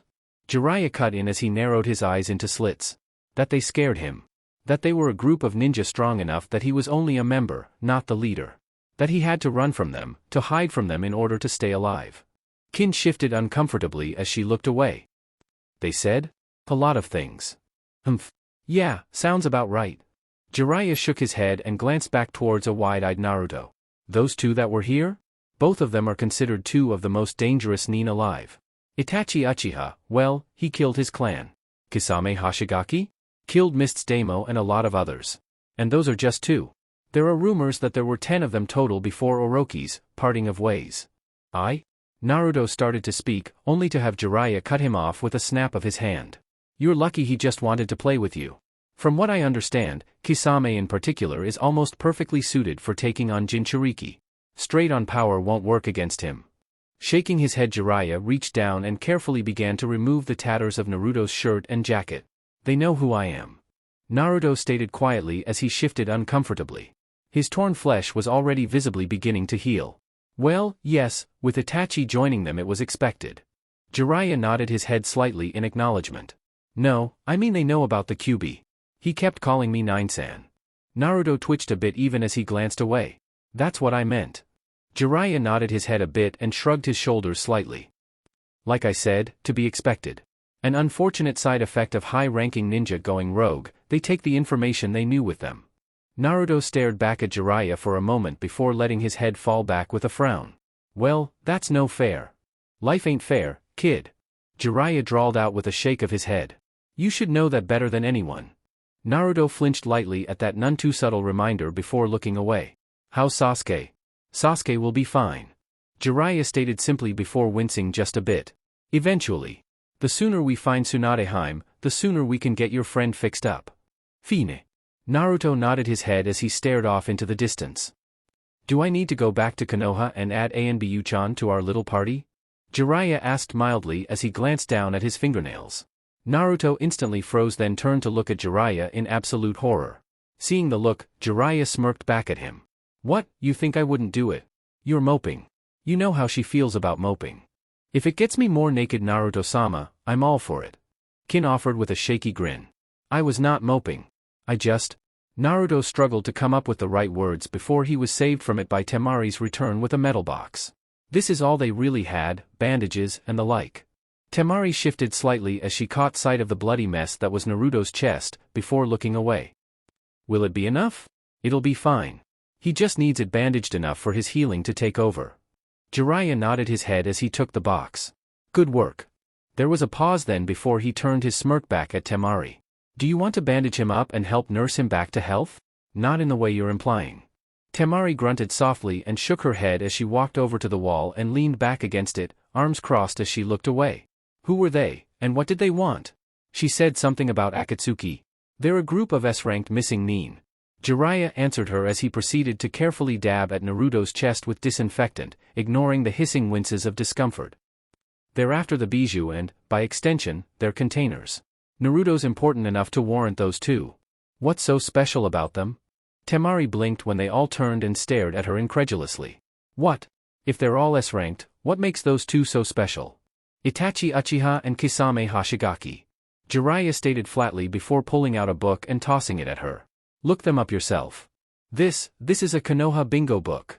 Temari stared with wide eyes at Jiraiya. No. Jiraiya shook his head as he turned back to focus on Naruto. That's the unabridged version. Temari almost dropped the book in shock as she stared back at him, eyes widening even further as she stared back at him. But, you don't just give these out. It's an incredible breach of security. Not to mention protocol.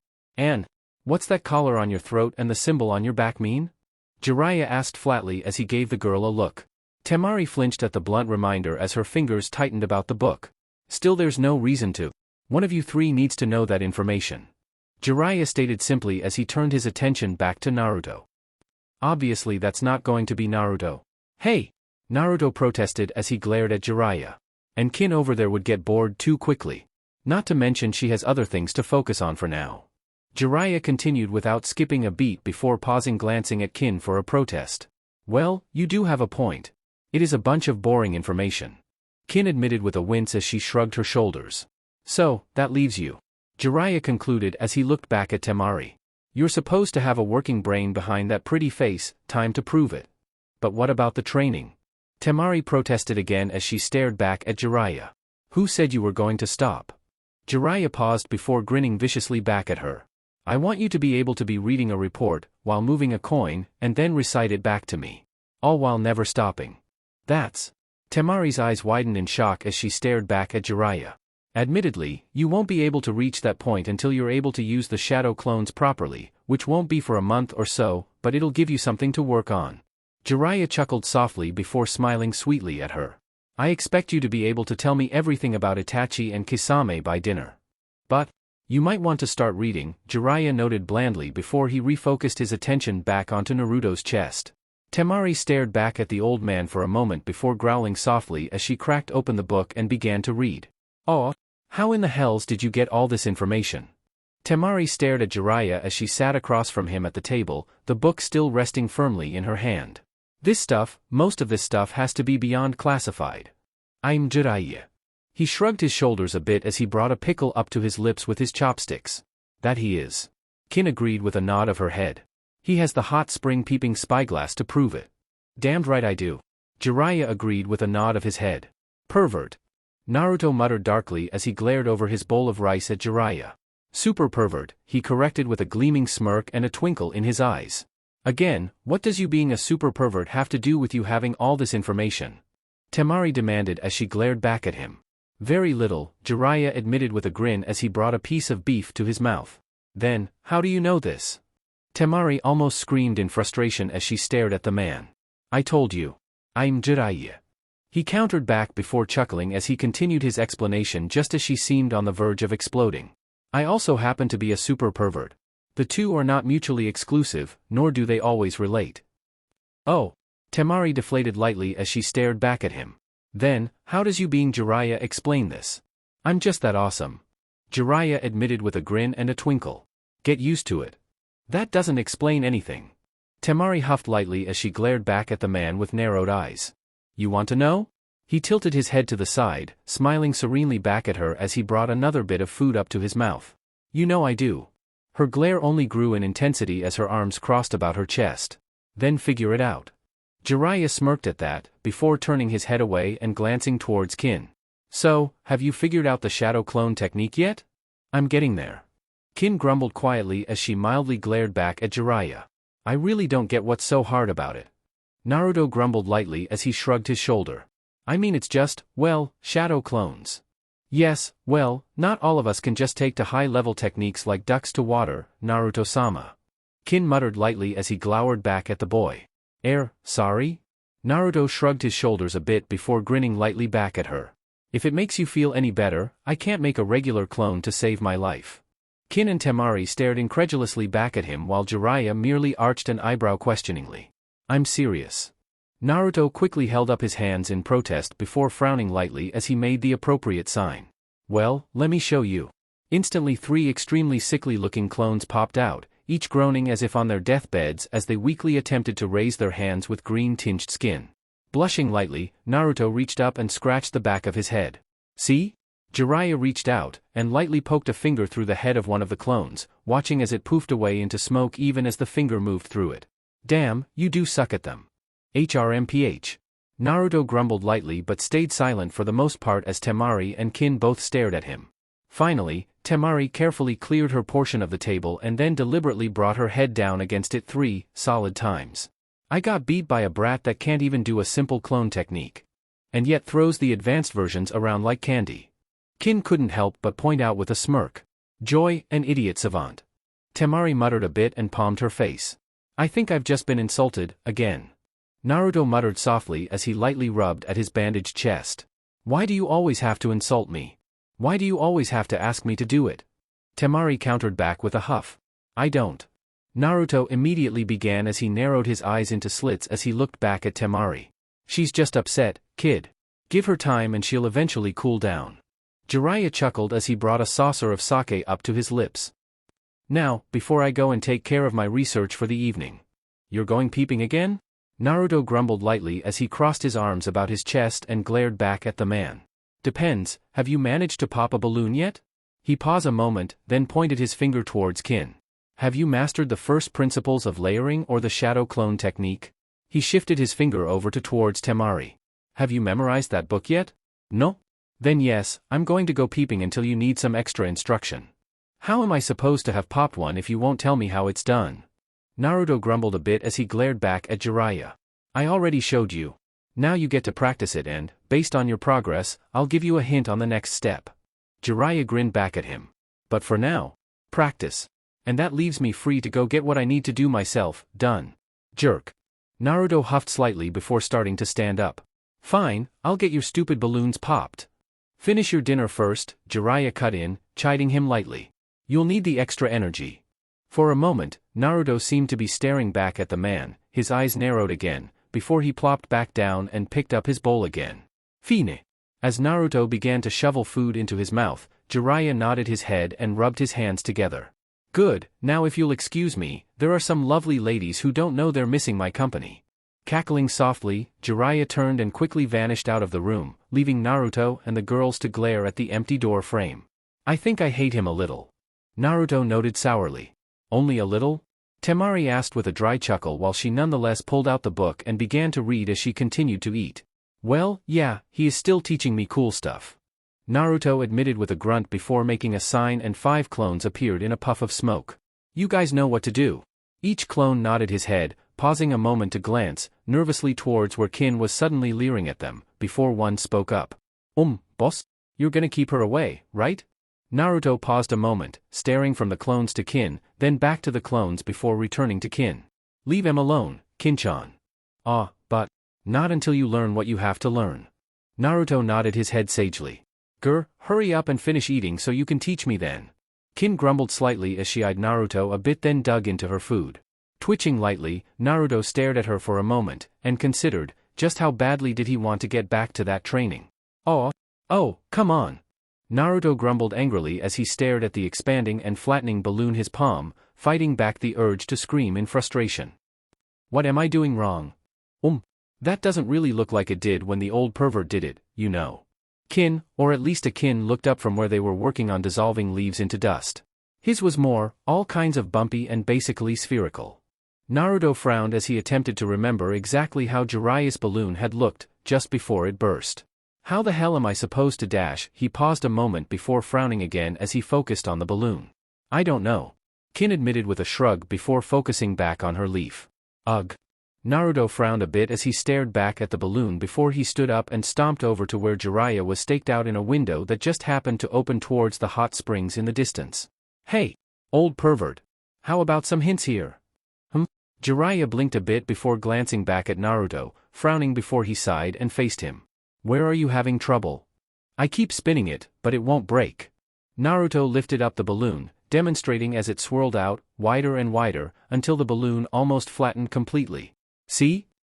Not bad, but one question. Jiraiya smirked softly as he turned his attention back to the hot spring. Who said you were only supposed to make it spin in one direction? Caught off guard, Naruto blinked a bit, staring from the balloon to Jiraiya and then back again. More than one direction? That's what I said.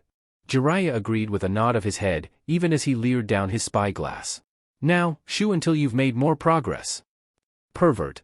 Naruto muttered softly before hanging his head as he walked back inside, staring back at the balloon with the rest of his clones. So, we need to try doing it in more than one direction. The clones looked at him oddly for a moment before shrugging as they again focused themselves back on their balloons. Temari looked up from the book she'd been focusing on and arched up a brow. Are you really sure you should be doing that inside? You could. A loud pop was followed a moment later by the sound of splashing water as she dryly finished her statement. Make a mess with all that water. That was all it took? Naruto stared incredulously the clone who had just succeeded in popping its balloon, before it dispelled itself and its memories flowed into the rest of the clones. Suddenly, a series of splashes rippled through the air as Naruto laughed triumphantly. From his post, Jiraiya nodded his head slightly with a light smile on his face as he looked back at Naruto, then gazed back into the distance. Good. Now, for the next step. Clean up the mess you just made. Temari frowned slightly as she watched the way Jiraiya worked at the bar. It seemed innocent enough, at least from what she could tell. The hermit was playing cards with a number of less than reputable-looking men, with sake flowing as freely as the words poured past their lips. Whatever it was, the man was obviously learning a great deal, but she couldn't quite understand what was so important that he could be gleaning off of them. Sighing softly, she flopped back into her seat and pulled the cloak a bit tighter about her body. It didn't make sense. He wasn't breaking into offices without leaving a trace, he wasn't stealing papers off of Ninja, he wasn't interrogating captured Nin. He was just sitting there. Drinking, playing cards and talking. But still she watched. Hoping to catch something to give her a better idea of what it was Jiraiya was doing. Some sleight of hand, some misdirection, anything that would tell her he was actually doing the things that spy masters were supposed to be doing. Only, he wasn't. It was maddening. When he finally broke from the table, after however many hours and swaggered over to take a seat, she could barely restrain the glare that wanted to consume the man in a burst of hungering flames. So, what have you learned? Now her look turned incredulous as she stared back at the man, her mouth loosening in shock, before finally she managed to speak. You have to be joking. He looked her for a moment, disappointment flashing across his face as he slowly shook his head. Does it look like I'm joking, sunshine? It looks like you're drunk. She stated flatly as she gave the man a hard look. Well then you obviously suck at looking underneath the underneath. Jiraiya shook his head as he took a sip from his sake. What else did you notice? You didn't do anything but talk. Temari hissed in frustration as she glared back at the man. You didn't steal anything, you didn't get anything, you didn't pass on any messages, and you didn't get any in turn, you just sat there, drinking and playing cards. I also won a fair sum of money. Jiraiya smirked softly as he took another sip of sake. And really, didn't they tell you about cultivating contacts in your training? That it was done. Suna hasn't really been in a position to do much espionage in decades. Temari snapped back with a light glare. Konoha always had cheaper rates, and that bastard of a daimyo favors you. You're a part of Konoha now, too, Sunshine. Jiraiya chuckled a bit and Riley shook his head. And you have a lot to learn if you're going to have a hope of keeping up. Keeping up? What are you talking about? Temari stared back at him in confusion as her brows knitted together. Your father managed to screw Suna up pretty badly. The daimyo made it worse, but your father. Jiraiya shrugged his shoulders a bit. As you might have noticed, not the brightest of guys. Thanks so much for pointing that out. Temari hissed sourly as she glared back at Jiraiya. "'S the truth." He shrugged his shoulders a bit and shook his head. Look, Sunshine, not everything is what it appears to be. You should have at least been taught that, yes? At her sour nod and glare, he nodded his own head and sipped his sake. Now those men, well, 2 of them at least, happen to work for the local Oyabun. The other is supposed to work for the town watch, but he's crooked as bent wire. Temari stared back at him for a moment, just staring at him before finally speaking again. And? Do I really have to spell it out for you, girlie? Jiraiya sighed softly and shook his head. We're looking for Tsunade Haim. Every Oyabun worth his salt has her in his debt. They also all keep track of her. So, if we want to find her, why waste your time tracking down your own leads when you can just get the people who already did it to tell you? But, that's. Temari stared at Jiraiya for a moment, before her face twisted in displeasure. So, stupid. The information could be false, they could be leading you into a trap they could. It's called being efficient. Jiraiya rolled his eyes and took a sip of his sake. And learning how to read people. A very, very necessary skill for a ninja. They could still be. Temari began to protest. Here's the thing, Sunshine, despite what you might think, most people don't lie. Jiraiya chuckled softly as he leaned back. And if you know what you're looking for, you can tell when they do. Most people though, don't lie, they simply omit things. Which you have to learn to listen for so you can find out what they don't want you to know. But that doesn't make sense, why wouldn't they just lie about it? Temari frowned a bit as she stared back at him. Because lies are easier to ferret out than simply not saying something. Jiraiya chuckled softly as he set the sake down. Besides, what does it cost them to tell me? But, you could be someone that. Or. Temari struggled to come up with a reason, staring back at him with widening eyes. People are too quick to assume espionage is all about clandestine activities, shadows, and torture. He grinned back at her. That's actually really a small part. Most information just requires you to talk to the right person, at the right time. If they have nothing to lose by you learning it, or they think they don't, why wouldn't they tell you? She opened her mouth to retort, before frowning slightly as it took her a moment to actually come up with a reason. You could be coming after her in a way that would damage their investment. I'm a well-known, and long-thought-to-be retired Konoha nin, known as her former teammate and friend. Jiraiya chuckled a bit. What would I want with harming her? Temari frowned slightly as she looked back at him. But, how do they know you're really that Jiraiya? Years and years, my girl.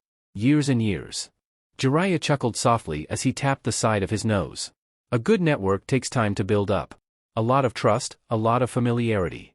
There was a pause as he looked away for a moment. And it can cost you, oh, can it cost you? She stared at him for a moment in confusion, opening her mouth, only to find she had nothing to really say, yet again. Well, you've managed to fail your first lesson miserably. Jiraiya noted as he shook his head, causing her to blush. Disappointing. Not unexpected, but disappointing. Hopefully you'll do better on your future ones. Come on, let's go back to the inn. Still blushing, Temari stood with him and followed, a frown etched on her lips, her thoughts racing. The greatest of them being, why was he telling her this? Oh. Kin focused her attention on the leaf in front of her and smiled as it simply crumbled into dust under the action. Next to her, Jiraiya nodded his head in approval. Good. Now do the same to this. He dropped a rock into her hand and grinned back at her when she frowned. A rock? She grumbled a bit before focusing on it and, just like the leaf, it too crumbled into dust. At his curious expression, she shrugged her shoulders. I got bored with just working on leaves. Well, that makes it a bit easier. He nodded his head and grinned softly as he handed her another rock. Next step, stroke by stroke, write your name in the rock, just your name, nothing more, as thin as you can make it. Kin frowned slightly, holding up the rock in her hand, focusing on it only to wince as it suddenly seemed to half dissolve under the first touch of her chakra. That could take some time. The admission was completely grudging as it left her lips with a twist of disgust before she grumbled a bit and made another group of clones. You know what to do. Yes, that's the point. Now then, while they're off doing that, start with the first principles of layering and how you make them interact. He nodded his head and crossed his arms about his chest. You didn't say anything about application. Kin's eyes widened, staring back at him with a slightly panicked look on her face. And yet, I'm still telling you to tell me. Jiraiya nodded his head and just smiled back at her. I'm evil like that, haven't you noticed? Yes. She almost spat out the words with a grunt. I have. Oh. Jiraiya groaned softly as he stared at the growing pile of busted rubber balls surrounding a sheepish-looking Naruto, even as he rubbed at his temples. Are you trying to bankrupt me here, kid? No, not really. It's just hard. He blushed brightly at the admission and scratched the back of his head. Didn't you bust a lot of balls when you were learning it? More like Minato busting mine. Jiraiya muttered as he remembered the positive glee his student had taken in his tutelage of his sensei. Just, here. He reached into his pocket and tossed the boy a bag of Rio. Just take it and get some more. Just please, try and make these ones last? You're trying to blow them up, not poke holes in them. Right, blowing them up, not popping holes in them. Naruto grinned slightly as he took the Rio before looking sheepishly back at Jiraiya. What do you want me to do with the rest of them? There was a pause before Jiraiya suddenly grinned a bit. Oh, I'm sure we can think of something. Elsewhere, a man in shadow suddenly felt a shiver running down his back.